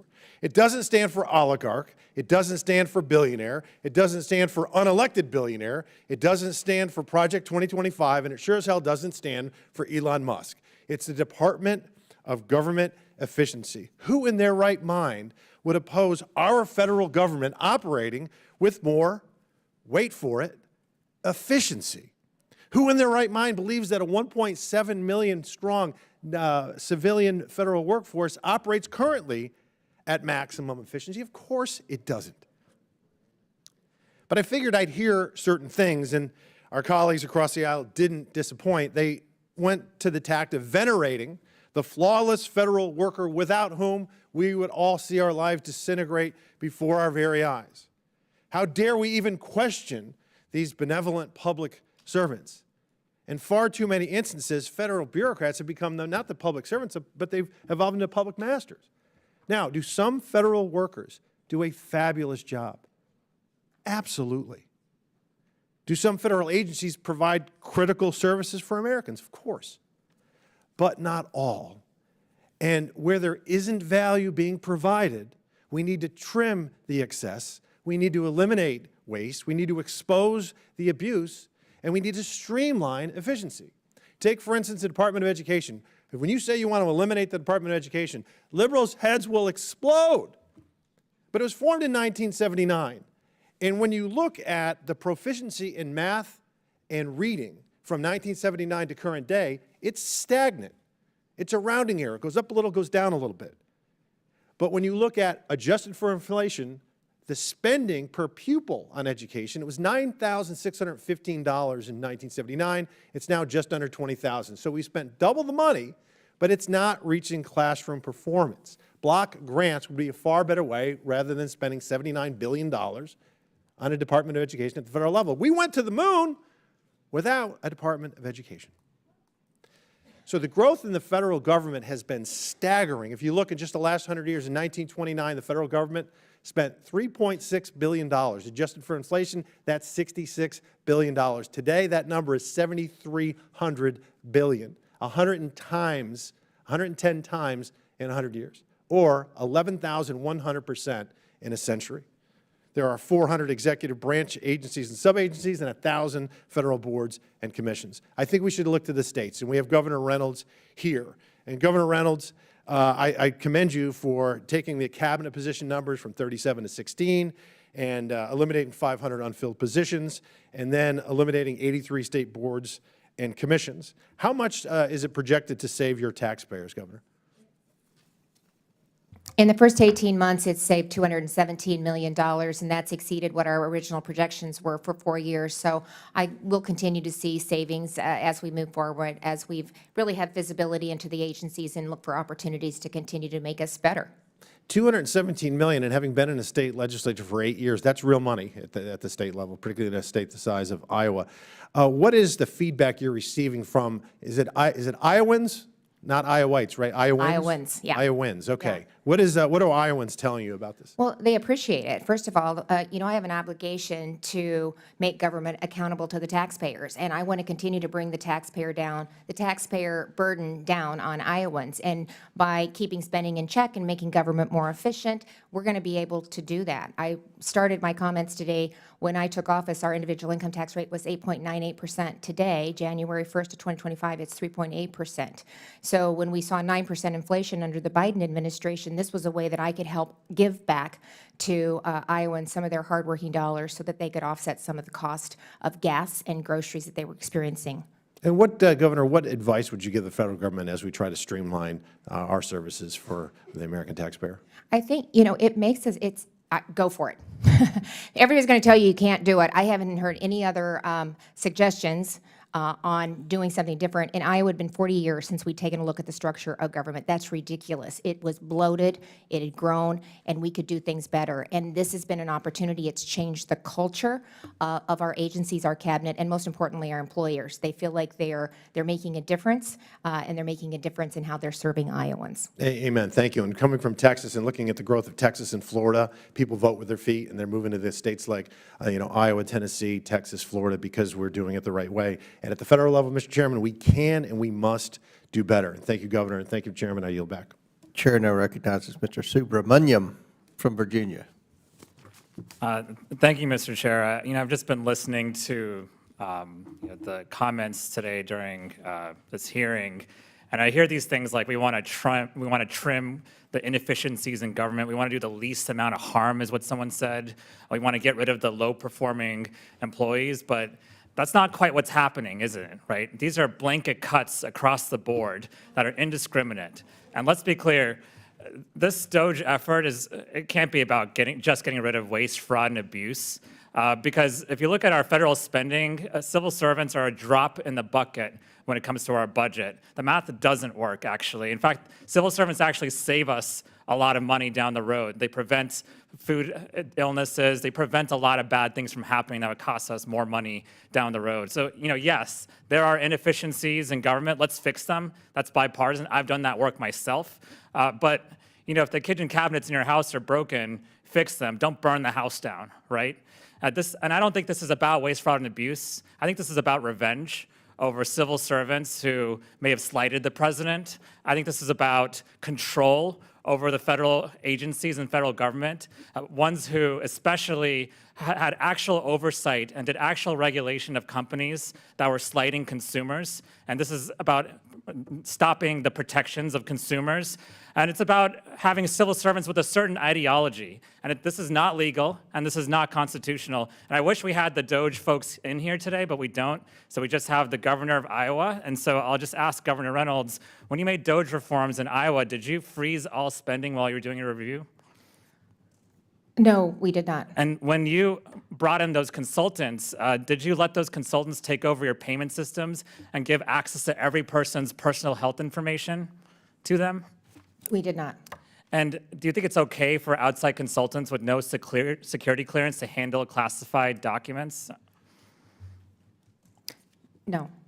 And do you think it's okay for outside consultants to handle sensitive data haphazardly that could cause cybersecurity breaches? I'm just curious. That's not been our experience in Iowa. Yeah, we don't know who the people are. At least you knew who your consultants were, right? We even tried to go into the Treasury building and meet with them. We tried to go into USAID and meet with them, and we were turned away, us, members of Congress. But the reason I know what's going on inside those buildings is because I have constituents who actually work in those buildings. And let me just tell you some of the stories I'm hearing. One at USDA said that they've frozen funding to control invasive species protections, which would cost us hundreds of millions of dollars if these pests get into our country and devastate crops and livestock in states like Iowa. Or at one agency, they actually just came in, one of the DOGE employees came in and said, just cut 50% of the employees indiscriminately. And then the Doge employee actually started living inside the building. So our federal agencies are now Airbnbs, apparently. And now we have nuclear scientists that are resigning. We have PhDs. They're not dumb people. They may not have 200 IQs, but it doesn't seem like the Doge people do either. But what they're doing is they're resigning because they don't want to put up with this anymore. And it's going to be hard to replace these folks. It's going to be a brain drain on our federal government. This is not the right sizing of government. This is the dumb sizing of government, and it has to stop. And Congress has oversight over this. This committee has oversight over this, but what are we doing about it? We're talking to the governor of Iowa, no offense. We're talking to think tanks. We're talking to folks that are not actually doing this work. Let's actually give the American people answers. Let's give our constituents answers, and let's actually use Congress's powers to fight this, or at least figure out how we can work together to fix what's wrong in government. I'm down to do that. I know both sides of the aisle want to fix what's wrong in government. The American people deserve to know, though, what's going on right now, why it's happening, and how to fix this. But what's happening right now is way overstepping the bounds of executive power. It's overstepping Congress's power. We're getting rid of agencies that Congress authorized. We're going way over the line here, and this is unprecedented and needs to stop. And so we're going to continue to ask questions. We're going to continue to ask for hearings, and we're going to continue to ask for the people who are actually doing this, because we want answers. I yield my time to the ranking member. And I would just ask the gentleman from Virginia, and we want to add to that, we want Elon Musk to come here since he's an unelected, unaccountable, major player in all of this, unlike the process in Iowa, which was transparent and accountable, in order to answer to this committee in our legitimate oversight functions. Is that not correct? Absolutely, that's correct. I thank the gentleman. Chair now recognizes myself for the purpose of asking questions. Governor Reynolds, again, thank you for being here. You're a role model for government efficiency. That's why we asked you to come in, and you've done a tremendous job explaining what you did in Iowa as we work, at least on this side of the aisle, to sincerely try to reform government and reduce unnecessary spending in Washington. I understand you were asked a question that mischaracterized a bill you signed a couple of years ago that addressed the Iowa State Auditor. Can you talk about why the legislature passed the bill? Yeah, the bill was passed, again, to promote government efficiency, so it completely fell in line with the government efficiency and alignment bill that we were working on. And what it did is it required that two government agencies to mediate conflicts rather than going to the court and racking up legal bills that the taxpayers have to pay for. So it did not limit the auditor's access to necessary information. It was more about the process of when two agencies disagreed, that they could actually mediate their conflicts instead of taking it through the courts, racking up additional cost on taxpayers. Right. Like you worked with your legislature to amend laws that needed change to complete your alignment. President Trump has said he will work with Congress where he needs to, but he will take executive action where he can. You did that too, correct? I did the same thing. When we started, I did it through 2080 agreements. I had one director acting for both public health and human services. We did it through a 28E or an MOU. We did a proof of concept, and then we took it through the legislature. I also did executive orders with the rules moratorium. We put that, I initiated that with an executive order, and then when we took the next step, we actually took it through Congress when it needed a statute change to implement some of the ideas that we did, either through an executive order that I stood up or through a 28E. Then we brought in the Congress and utilized them to make the statute reflect what we were doing. Great. You eliminated a host of state agencies, commissions. It saved money and streamlined the state bureaucracy. I wonder, did you encounter opposition from entrenched interest when you did that? You know, we really didn't, but I will say we did a lot of the homework on the front end. And these were common sense changes, as I talked about. You can't have different functions spread about across multiple agencies and expect to be efficient. So we brought in the directors early, we brought in the leaders, we brought in the chairs, we reached out to stakeholders, but no. And the few incidents where there were some concerns that were raised, it never came to bear. So it sounds like people in Iowa were serious about reforming government. I don't get that feeling in Washington, D.C., at least with half of the Congress. What sort of blowback did these proposals get when they were first announced? Well, again, I mean, we hadn't looked at the government structure for 40 years, so I don't think they were surprised. I had done a complete tax overhaul. Again, I started with the merger between public health and with human services, and so I had a great proof of concept. So as we worked with the directors, we were also able to anticipate what some of the arguments might be, what some of the opposition would be, so we could do the research on the front end to be able to provide the answers to the individuals about why we were doing what we did, and it was very, very effective. But it's hard to argue that it doesn't make sense to not have licensing spread across 11 agencies, or to put 100 troopers back on the road by putting your motor vehicle enforcement unit in with the Department of Public Safety. That's 100 troopers that we were able to put on the road. Well, did some say that your proposals would disrupt government services and lead to other problems? A lot of it was the existing, maybe some of the agencies that we were moving off the cabinet. It was the agencies, yes. not the individuals, not Iowans that had the most pushback. See, I think that's who's leading a lot of the the agencies. fear and the Yeah. criticism of Elon Musk. I think it's some of the federal agencies and federal employees who are about to be disrupted. Yeah, that saw their kind of their territory being uprooted. So were their fears proven to be overblown? Was there damage, if any? There was not damage, and we haven't had really any pushback whatsoever. And I keep saying this, but even the employees and the agencies, they love the culture that we're creating. There's actually more upward mobility within the agencies because we've broadened their scope on what they can impact. And they love that. They like being a part of that. Were people in Iowa ever allowed to work from home for years after COVID? No, not for years. See, that's part of the problem. I think that's what set the ball rolling of fear and opposition among a lot of the federal employees. There's so many in this town that are still working from home because of COVID years later. So they've been brought back to work, and now we're talking about bringing agencies in and letting them justify their existence, and cutting agencies and cutting wasteful spending and eliminating duplicative services and eliminating duplicative agencies. And it's just created all this fear and mass hysteria with my colleagues across the aisle. But we're committed to work with this administration to reduce and eliminate unnecessary spending and wasteful spending, and hopefully we'll be able to do that like you did in Iowa. But thank you, Governor. Thank you, I appreciate that. Chair now recognizes Ms. Ansari. Thank you, Mr. Chairman, and thank you to the witnesses for being here today. This is an unprecedented moment in our nation's history. Donald Trump and an unelected billionaire, Elon Musk, are illegally dismantling our government agency by agency and illegally stealing your data, your money, and your services. I would love for Mr. Musk to come here and testify before this committee so we can understand his qualifications to do this, because last I checked, running a social media platform does not qualify you for understanding how the U.S. government works and making sure that it can operate and serve the American people.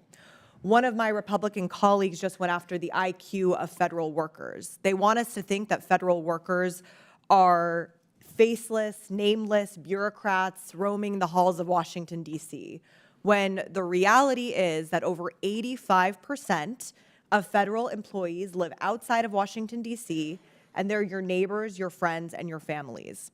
More than 34,000 federal employees live in Arizona, and about 7,000 live in my district. They make sure that your highways are running smoothly and safely so we can get to work on time.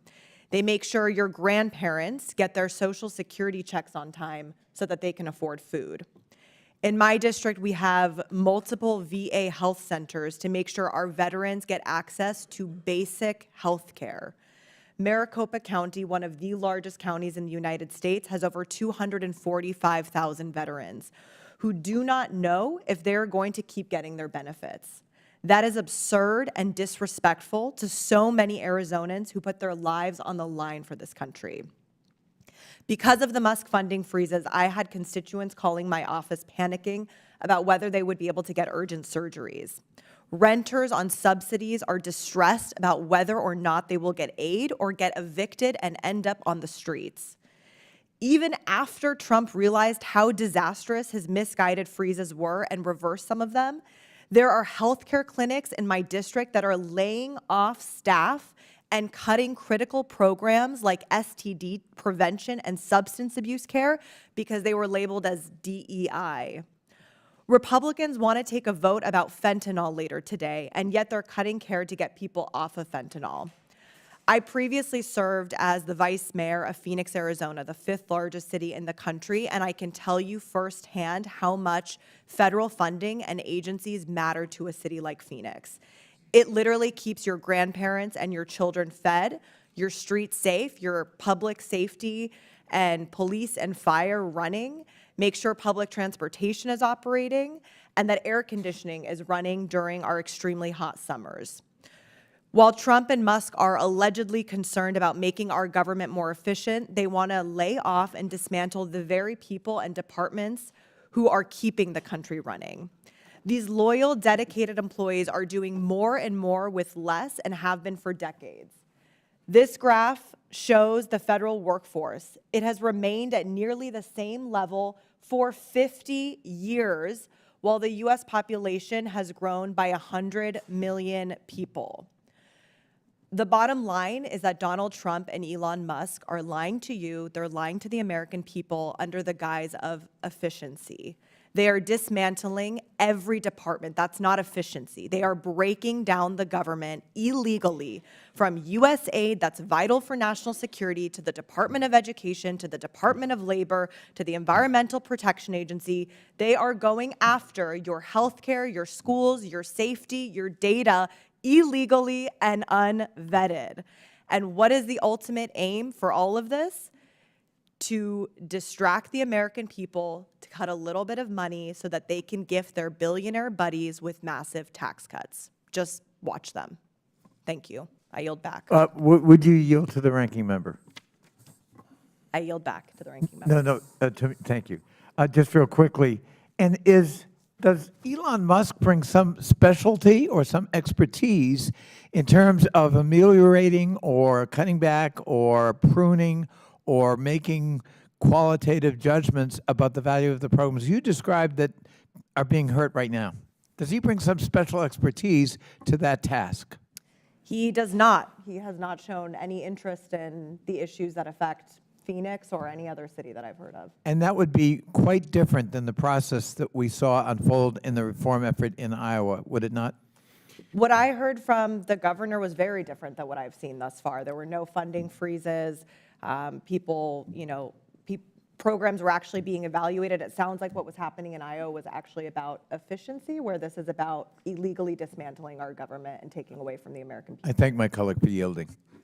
Pursuant to the previous order, Governor Reynolds is excused. And Governor, thank you so much for appearing here today. Chair now recognizes Mr. McGuire.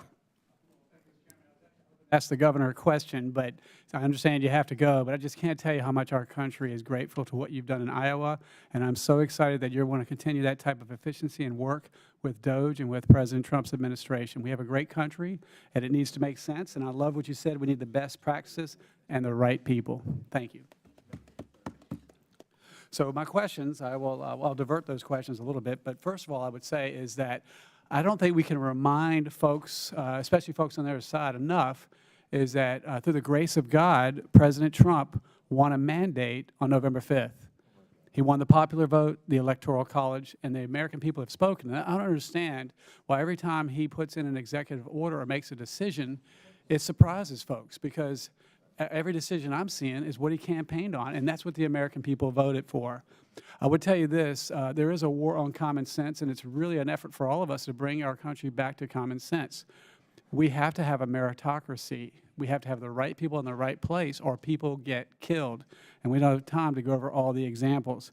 I would say, as a small business owner, if the government was a business, the government would be out of business. We are spending more per day than we bring in per day, and that is not sustainable. If the government were to build a car, first of all, it would cost overruns. It would cost $1 million, and nobody in this room would buy it. It is amazing what the free market can do and how innovative it is. We probably saw Elon Musk created this rocket for 10 times cheaper what it would cost the government to do the same thing. And I heard some folks on the other side talk about these young people involved in what's going on with our data. But I want to remind them that young people are very capable. You ought to research the ages of our founding fathers like Thomas Jefferson when they created this amazing country. But if you look at the young people saved the world during World War II on the Normandy beaches from Nazism. So young people are quite capable, and if you have the bright young minds, I don't care. I got to tell you, as a veteran, if you saved my life on the battlefield, I wouldn't care if you call yourself a Democrat, Republican, Independent. I don't care if you're young or old or pink or blue. We're all Americans, and we're in big trouble. And I think we're on the way to a sovereign debt crisis because we're spending so much. And I hear this talk, and we all know the government's not efficient. Corporate America and the corporate world is talking about how people perform better face-to-face in an office environment. And so we want to bring people back to work, yet folks on the other side are saying it's a terrible thing to bring people back to work. I got to tell you, people in my district have to go to work every day, and they don't understand why people who work in the government don't have to go back to work. We also heard a testimony in this committee about a week or so ago about a guy it took him 3 years to fire. I talked to a very, very successful businessman on breakfast yesterday, and he said if we have a guy who's not performing, we get rid of him in 3 minutes. We need to make the right decision. So my first question, and I apologize if I pronounce your name wrong, Mr. Schatz. Yes, sir. So thank you for your work to find ways to make the government more efficient. But I wish I could have asked this to the governor, but she had 3 presidential disasters declared in her state. And what are some things that you think we could have done better, more efficient, if we would have returned that power to the actual states or to the governors when they have these disasters? Well, I think President Trump initially talked about eliminating FEMA, but then he said he would like to allocate that money back to the states. The first line in any kind of disaster is local officials. FEMA comes in late, takes a while to get the money, there's a lot of red tape. I think it's an area that absolutely needs to be examined. These are things, by the way, the other way to address this is to set up a federal fund that Congress provides every year so that you don't have to have these special appropriations, supplemental appropriations that then add on other funding for things that have nothing to do with the initial disaster. A lot of states have these rainy day or reserve funds. I think that would address a different aspect of emergency spending, but it would also reduce the need to have FEMA run out there every time something happens. That makes a lot of sense. When is the last time our government passed a budget for Congress? It's only been done 4 times, I believe, since 1974. Would you agree at the rate that we're growing government that we're in danger of a sovereign debt crisis? Well, it's $36 trillion now, going to grow by $2 trillion annually over the next 10 years. And yes, everybody says, oh, when is it going to happen? But we're really robbing our children and grandchildren of their future when we keep doing this. Yeah, if we could make one best decision to fix this, what would you do? Oh, part of what this committee is doing today is determine which programs are essential, which are functions that only the government should be doing, and if the private sector can do it. President Reagan talked about the yellow pages test. Now there's no more yellow pages, but pretty common sense to have a business answer or have the private sector do something. Usually it's more efficient, or at least match them, see which performs better. Thank you. I yield back. Gentleman yields back. Chair recognizes Mr. Bell. Thank you. Today marks just over 2 weeks since the Trump administration took office. In the last 16 days, we have witnessed an unprecedented, full-blown attack on federal workers and the services they provide to people at home in our districts, a power grab by the DOJ and unelected officials like Elon Musk that have the ear of the president. So to my colleagues, I'm not surprised by the president's executive orders, but as a prosecutor, the rule of law matters. I hear about telework and we need to get people back to work, but several of my colleagues and myself went to USAID and the administration had told them to telework and to stay home. So I'm a bit confused on the value or of these arguments or what have you. The president has instituted a hiring freeze, slapped federal workplaces with hostile and counterproductive policy changes, took action to potentially purge large swaths of the federal workforce, and weaponized career professionals by threatening involuntary reassignments. Trump also sent federal employees an email offering them free pay and benefits until September 2025 if they agree to resign by February 6th. Dr. Rash, will this approach lead to the retention of our best and brightest federal workers? No, it will not. When they have blanket fires, again, the people who stay are likely to be the poorest performers. The ones that go under those conditions are likely to be those that are more competitive on an occupational job market. And so therefore, it will likely lead to brain drain as opposed to the retention of the best employees. And let me ask you this. What would accepting this offer mean for federal workers across the country, including the nearly 13,000 federal workers in my district?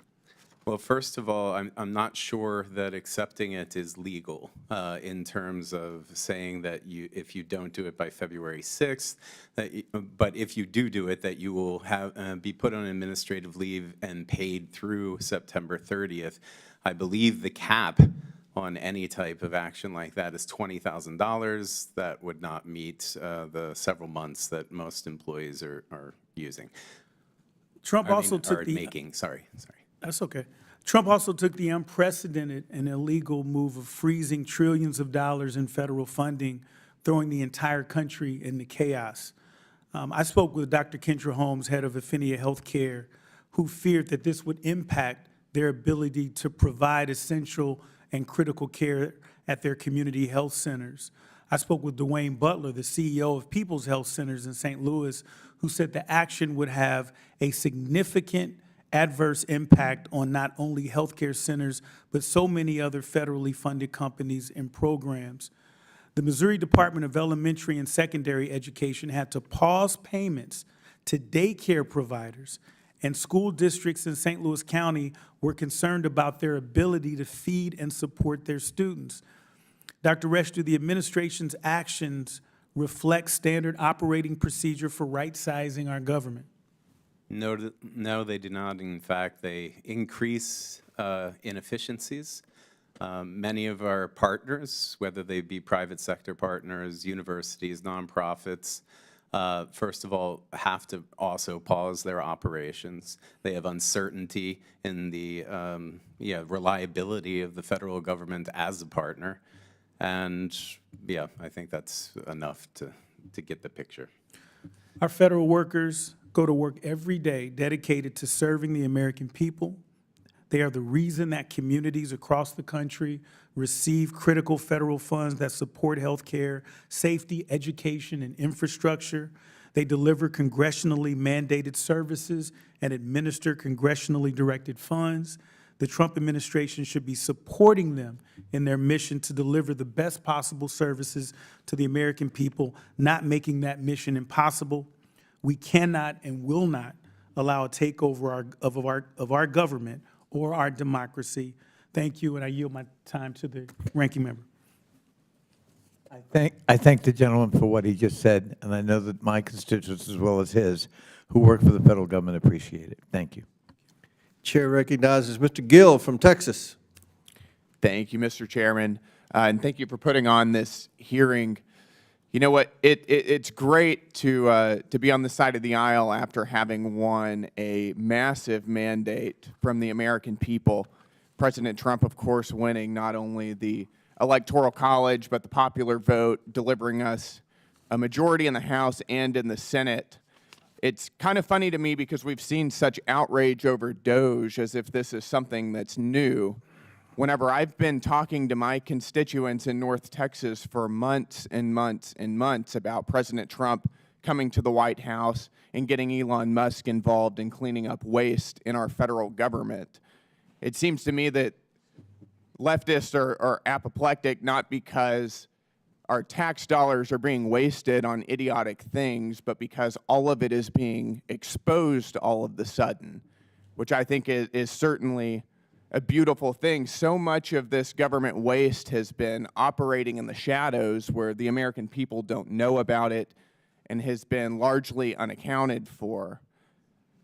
And so many of these programs wouldn't exist and will not exist now that they're being exposed. I could give so many examples of wasteful spending, but I'd like to name just a few and get y'all's opinion on these. Just recently, the Department of Health and Human Services spent over $400,000 studying whether lonely rats seek cocaine more often than happy rats do. Mr. Schatz, thank you for being here. I'd like to ask you, do you think that that's a responsible use of taxpayer dollars? No, it's not. And those are the examples that get people interested in doing more about wasteful spending. They're silly, but it's where their money is going. That's exactly right. And Mr. Rash, let me ask you, do you think that it is responsible for the federal government to tax working class American citizens to pay for studies that cost over $400,000 asking whether lonely rats seek cocaine more often than happy rats do? I have no position on that particular policy. I would need to know more. You have no position on whether we should be spending taxpayer dollars getting rats high on cocaine? I know that addiction is an important problem, and if it leads to insights that lead to reductions in addiction, I'm sure that it has a multiplying effect. If that's the case, you would have to see the indicator. I agree, and I'm going to reclaim my time here. I agree that addiction is a very serious problem, but I doubt that the plumbers and electricians and working class citizens of North Texas that I represent are going to be very happy whenever they find out that they're paying to get rats high. Let me give you another example. We've recently spent $123,000 to teach youth in Kyrgyzstan how to go viral. Mr. Schatz, do you think that that's a good use of taxpayer dollars? No, I don't. I don't either. What about you, Mr. Rash? No position. No position. Okay. Got it. Let's do another one then. We've recently spent over $3 million from the Department of State for girl-centered climate action. Mr. Schatz, is that an appropriate use of our tax dollars? I don't think so. Mr. Resch? No position. No position. Got it. What about, over the past 4 years, the United States has had a grotesque border crisis that was created by the federal government in the Biden administration. Nevertheless, we spent over $2 million for border security in Paraguay. Mr. Schatz, let me ask you, do you think that that is an appropriate use given the context of American taxpayer dollars? Well, only if it impacted immigrants or whatever you want to call them, people coming to the United States illegally. That might have some merit, but depends on the purpose. I agree. What about you, Mr. Resch? Again, depends on the purpose and the outcome. Got it. I think that that's incredibly enlightening. Over the past couple weeks, really, we have seen all of the nonsensical areas that our tax dollars have gone to. We found that our taxpayer dollars, we just found out today, are being sent to left-wing media outlets like Politico and the BBC. We've known for a long time that our tax dollars are funding NPR and PBS. We've seen our tax dollars go to left-wing NGOs, and I think that the takeaway is that large portions of the left's institutional ecosystem are dependent upon taxpayer subsidies, and I think that that's a problem. I'm thrilled Doge is here because we're going to get rid of it. Thank you, Mr. Chairman. I yield my time. Gentleman yields back. Chair recognizes Ms. Simon. Good afternoon, Mr. Chair and Ranking Member, and thank you, witnesses, for coming to speak with us today. I really appreciate the conversation, and like much of the testimony and conversations I'm hoping to have and hear during my time in oversight, I think that there are spaces where we should all agree government should be more efficient. Absolutely. As someone who went through college and had to bring my baby to childcare. I get it. I understand. And I remember when that childcare was shut down. I couldn't go to class. I couldn't go to my night job. I get it. I am right there with so much of the conversation. What's interesting, though, to me is last week when I returned to district, I went to go visit, like many members, organizations that are providing work on the ground for almost vulnerable populations. I was prepared to offer a check that an organization, East Bay Asian Local Development Corporation, had earned through a grant process to extend housing to elderly Asian Americans in the East Bay. Again, these are the descendants of the folks who built the West. Elderly folks seeking and needing low-income housing. Clearly, they're not going to get that money right now. Housing is on the line, as is childcare, as is Medicaid, as is Medicare. After this meeting, I will go and visit the president of a children's hospital. He's in my office right now, and I went to go literally sit with the folks in the NICU last week. Care is in jeopardy. There is a heart transplant that is in jeopardy. A small child, I would like for us to look at in the faces of that parent. What's really interesting to me, I actually have a question for you, Dr. Rash. Like you, I've had this amazing benefit to study government budgeting. I have an MPA with a focus on municipal and federal finance. I have a lot to learn, as we all do. But in understanding where we are in this push by DOJ and our colleagues to look at government spending, which I agree we got to figure it out, I'm curious, because this ripoff we're talking about, again, halting essential services for people to live in communities where there is waste, let's get rid of it, but by freezing basic services, I want to ask you this. By weakening the country's social service structure within a week, causing chaos, would you agree with me that instead of going after the Department of Education, again, if you have a young woman in college and she is abused, the Department of Education has an infrastructure to investigate that rape. I can go on and on, they do. We get rid of the Department of Ed, what happens there? Instead of going after the Department of Ed and USAID, wouldn't it make a lot of sense for us to think about other areas that are right in our face? Listen, the constituents of California's 12th district are paying over $6 billion in tax dollars for DOD. That could pay for 35,000 registered nurses per year and salaries of 50,000 elementary school teachers. If we're serious, sir, about right-sizing our government, I would recommend that we start there in an institution, in a department that has failed 7 audits with an estimated multi-trillion dollars of waste and abuse in contracts that go to private companies. Would love to know, Dr. Rash, your thoughts on where we should start. Congresswoman, thank you for the question. I'd just like to note that throughout this testimony, I've been asked questions about a very, very insignificant proportion of our federal budget, and that is domestic discretionary spending. If the committee is serious about right-sizing government in terms of dollars, then it should not. That very tiny proportion of our overall federal budget has seemed to be the focus throughout this meeting.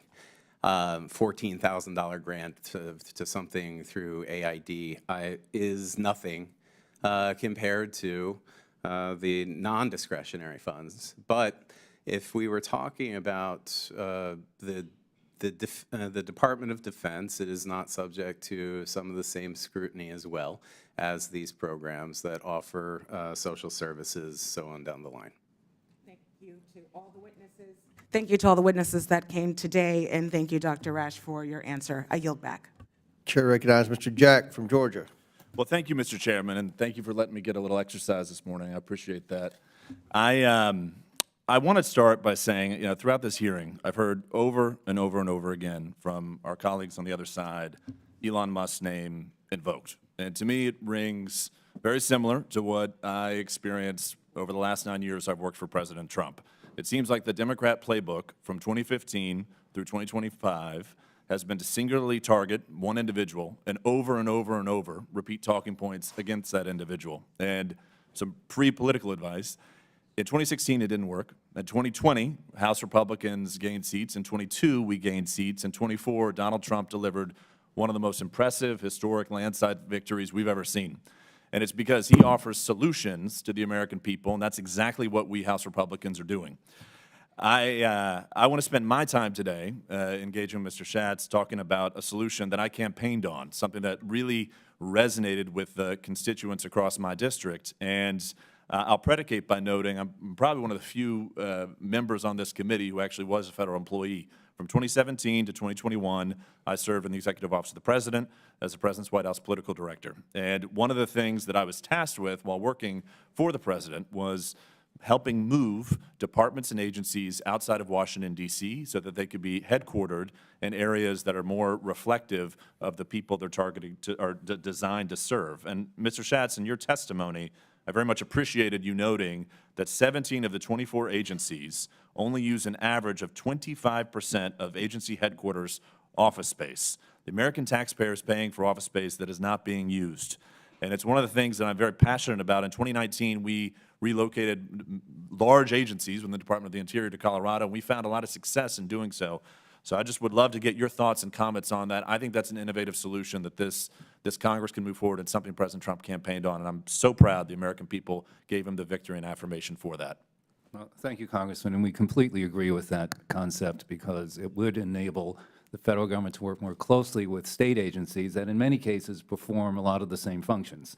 And that's another form of duplication. That isn't necessarily turning those functions over to the states, but it is determining where it might be more effective and more efficient and deliver those services. And just briefly, the objective of an agency should be to deliver a service to someone, period, right? And then determine how that gets done, and then determine how much it costs. And the reverse is true. It's spend the money. If that doesn't work, spend more money. Don't take the time to figure out what works. This would be very helpful to reaching that conclusion.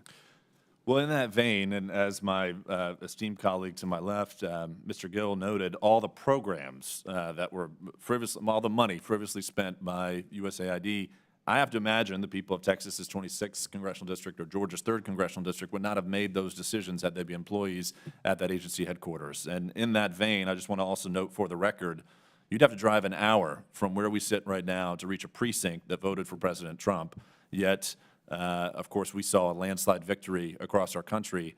To me, you need a federal workforce that's reflective of the balance that America is. And in this general area, we've got 95% Democrat participation in elections. To me, that's from where our federal workforce is coming. That's why we have so many problems that we've discussed here today. I also want to note, Mr. Schatz, your leadership at Citizens Against Government Waste has led to trillions of dollars of savings for Americans. You've done an incredible service to your country. And I just want to close with a final question to you. Based on your wealth and knowledge and experience, what are the most prominent patterns or locations that you find waste, fraud, and abuse in our federal government? Any advice to the committee before I finish? Well, it runs across all agencies. And I would note on the Department of Defense, when the Grace Commission made its recommendations and found $424.4 billion in savings, 25% of that was in the Department of Defense. As has been noted, they failed an audit. Joint Strike Fighter is pretty much of a mess. Less than half, about 55% of them are available for use. So the procurement system needs a lot of reform. Information technology, 80% of the systems are legacy systems, and some of them, they're so old you can't find people to fix them or service them. And that's an investment, in our view, that's worth making.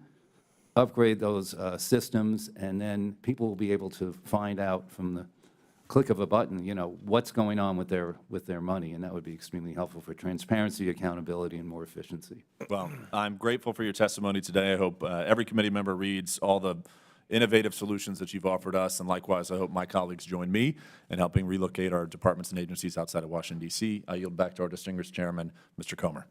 Gentleman yields back. Chair recognizes Mr. Min from California.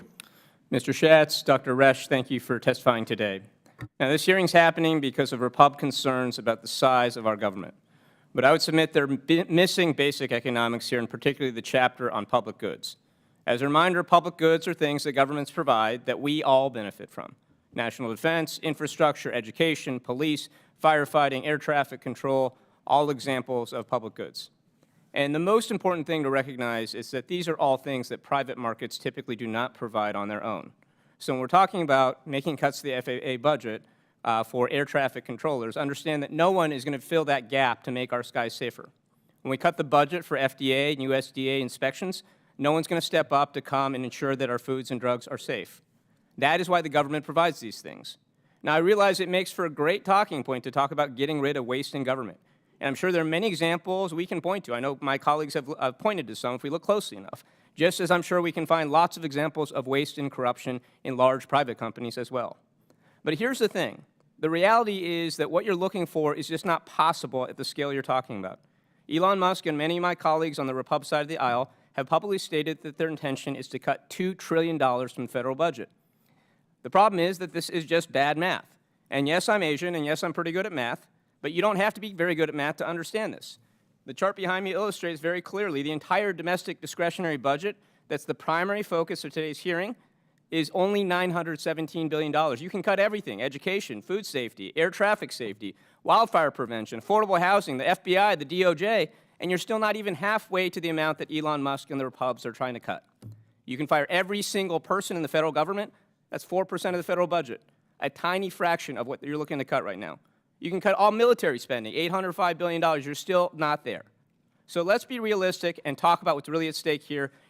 When we're talking about $2 trillion, we're talking about non-discretionary spending, which is a fancy way of saying Social Security, Medicare, and Medicaid. These are earned benefits, the checks that my mom and dad rely on for their retirement, that your moms and dads and grandmas and grandpas rely on, that they spent their lifetimes paying into. And let's be clear, this is what Elon Musk and many of my Republican colleagues are targeting right now. They've made it very clear with their statements, such as when Nancy Mace in March 2023 called for huge cuts to Social Security, saying everything is on the table, quote. And so that brings me to my first question. Dr. Rash, I assume you're familiar with the United States Constitution. Yes, sir. Article 1, Section 1 states, all legislative powers herein granted shall be vested in a Congress of the United States, which shall consist of a Senate and House of Representatives. Article 1, Section 9 gives exclusive authority for appropriations to Congress. Are you aware of any provisions in the Constitution that allow the President of the United States to unilaterally take away Congress's legislative and appropriations authority? I am not. Are you aware of any provisions in the Constitution that allow a special governmental employee appointed by the President to take away Congress's powers? I am not. Are you aware of any references in the Constitution to efficiency? I am not. That's right, because they do not exist. Because efficiency, while important, is not something that the founders thought was a constitutional priority. Founders were very aware that democracy was a messy and inefficient way of running a government. It would be far more efficient to have a monarch or a dictator decide how to fund programs rather than have 435 members of the House and 100 senators debate and deliberate and vote about it. But this country was not founded as a monarchy, not founded as a dictatorship, because we expressly decided that democratic representation, as inefficient as it might be, was more important than pure efficiency. And that's the point that my Republican colleagues need to recognize.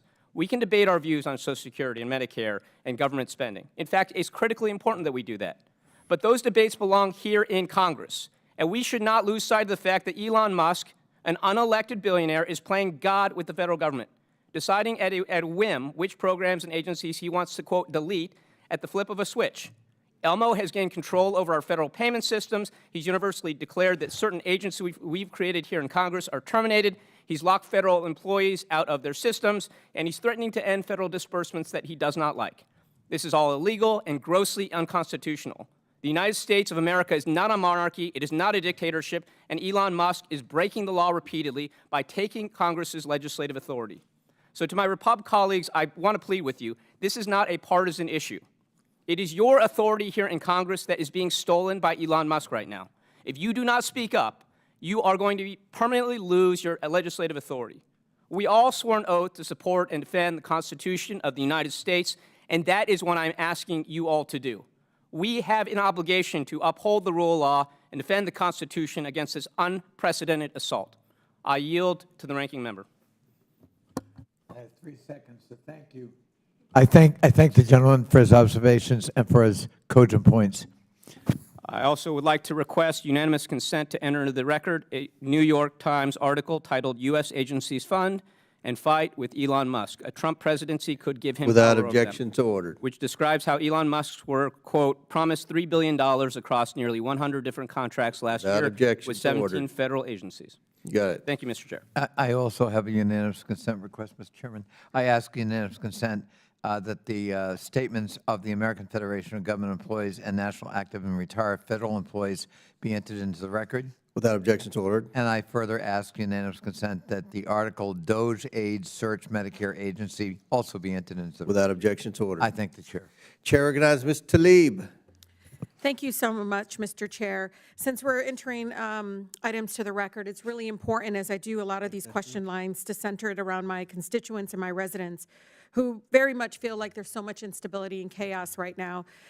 So if I may, I would like to submit a letter from the CEO and founder of Cody Rouge Action Alliance in the 12th Congressional District in Michigan, just about the freezing of the funds and what it meant for her seniors and many of the community members that she supports. Many of them are retirees. Many of them rely heavily on this agency to, again, supplement the high cost of living right now for many of our families.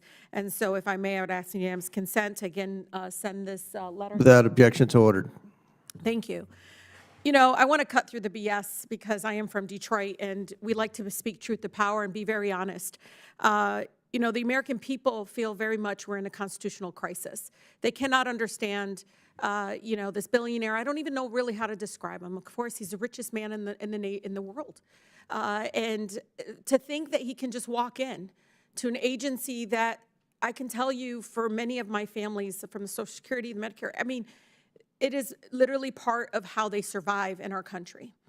And it's not just about the private information. It's about the fact that this person who they have no way of, they didn't get to elect him. He's not held accountable to them, the community, the public. And so they are very much living in fear right now. And we are in a constitutional crisis. One of the things that I continue to talk to our ranking member about, and thinking about even the folks that voted for the president and others, if I was to ask the American people, do you think Elon Musk cares about you? Do they think that he cares about your disabled child that relies on Department of Education services through the IDEA Act? Do you think he cares for any of our families right now? No matter how hard they work, they're still in survivor mode, not thriving in our country. The disconnect that his own lived experience will never, ever be able to connect to that family in North Dakota, to the teacher in Detroit, to the child living and trying to survive through the education program, living with autism, and so much more. And so I'm just curious. I mean, really, this is my, do you think Elon Musk cares about the American people, Mr. Schatz?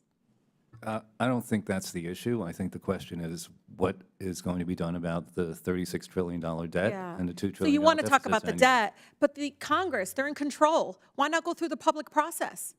If you want to make cuts, then vote to cut it. Why are you having this person do it? Are you giving him your power as an elected person representing 750,000 people? You represent equal number of people I do. I want to get a chance to vote on this, hear from my constituents, have it be done in a public process. You want to deal with it, you're in power. You have a trifecta, the White House, the Senate, and the House. But no, you want to do it this way, the cruelty of it. The fact that even American people, no matter in their political affiliation, I'm telling you right now, feel like they have no control over the decisions being made. Why? Because members of Congress have circumvented and said, hey, we're good. Go ahead and do it for us. Go ahead. Even though they know it is going to impact farmers, veterans, disabled residents, folks living with disability, and so much more of these infrastructures that they don't understand support all of our families. So you can keep talking about the debt. They have control. They can deal with the debt if that's really what they want to do. Instead, they're just yielding their power to Elon Musk, who has, again, been unelected. And we can continue to say that. But one of the things you can go around the country is they don't want Elon Musk making that decision. They want their member of Congress that is elected making that decision, Mr. Schatz. That's the problem. And I will never, and Mr. Chair knows this, vote your district. Come here and vote your district. If your district wants you to cut these various programs, go cut a public education, Department of Education, then go ahead and vote on it. Introduce a bill to cut the Department of Education. Do not say, hey, I don't have no constitution. You're just literally giving it to this person. It doesn't make any sense. Dr. Rash, do you think the American people think that Elon Musk cares about them? I don't think the American people should really care what he thinks. They should have someone making decisions who's taken an oath to the Constitution. Oh, that's actually very important, isn't it? You know, the Constitution gives Congress control over the spending, not the president, and certainly not Elon Musk. And the American people need to understand why that balance of government is there. It's to protect all of us from these kinds of decisions that are hurting people now. And Mr. Chair, just know this. This is the same man that continues to want to cut, but he has $20 billion in federal contracts. Can I get our money back? Because he is the richest man on earth, and he's still taking a handout from us, the public. $20 billion, Mr. Chair. If it's really about that and not about hurting these public infrastructures, which really are critical and important for, I guess, the most vulnerable, and really, you'd be surprised how many people in your community and in your districts, no matter, again, political affiliation, will be harmed by these decisions that, again, overpass the congressional public process. It's our constitutional duty and responsibility to be able to authorize spending and cuts. We should be able to do it, not Elon Musk. With that, I yield. Gentlelady yields. That concludes our questions. In closing, I want to thank our witnesses once again for their testimony today. I'm now going to yield to the ranking member for some brief closing remarks. I thank the chair and I thank our witnesses. You know, we've spent the entirety of this hearing under the rubric of right-sizing government, as if we all know presumptively what the right size is, which of course nobody does. In fact, it's not even necessarily a sensical question. But we have ignored half of what should be involved in any enterprise, business, nonprofit, or government, and that is the revenue side of the picture. You cannot right-size, whatever that means, government by only looking at expenditures and investments. You've got to look at how we finance it. Does anyone think that Elon Musk, in running Tesla, had a meeting when he took it over and said to his management crew, whatever we do, we are never again discussing or modifying the price of a Tesla. Whatever it is today, it's frozen forever. And all company profits will be derived from spending, expenditure cuts. Of course not. I heard the governor of Iowa say we ought to run government like a business. Well, then run it like a business. And that means there are two sides to the ledger, revenue as well as expenditure. I also heard the governor of Iowa say that there's nothing wrong with looking at the enterprise and making recommendations. I couldn't agree more. But that isn't what Elon Musk and company are doing. They're taking a wrecking ball to the federal government. They're firing people. They're intruding in very sensitive databases. They are threatening to close down entire departments and agencies of the federal government without any mandate, without any confirmation by the U.S. Senate, and without a howdy-do by the Congress of the United States. This committee and Congress cannot be supine in the face of that threat. We must play our legitimate role. And if my colleagues on the other side can muster a majority to, in fact, shut down these agencies, then so be it. But it cannot be something delegated to an unelected billionaire oligarch from South Africa. I yield back. Gentleman yields back. I must say, there's been a virus that has been spreading throughout the inside of Congress for the past 4 years. It's called Trump derangement syndrome, but it appears over the last week it's mutated now into Musk derangement syndrome. And all we have here is a business guy, an outsider, much like many outsiders and many business people on the local and state levels all over America that have been asked essentially to serve on a board to make recommendations to make government more efficient. What a noble idea on the federal level. And we welcome Elon Musk. We welcome any individual in America who has ideas on making government more efficient. But I will say this publicly, to make government more efficient and to live within our means, which is what the American people voted for in November, we're going to have to make cuts. We're going to have to reduce the size of government. And that's not going to be an easy task. It's easy to spend money. Everybody's popular when they're spending unlimited amounts of money and doing check presentations and things like that. But when it gets to making cuts, that's tough. That's what people in the private sector have to do every day. That's what people who work and pay taxes and struggle to make ends meet have to do every day. They have to make tough financial decisions. Congress has been immune for that for a long time. But the day has come, and the American people have spoken, to where we're going to have to tighten our belts.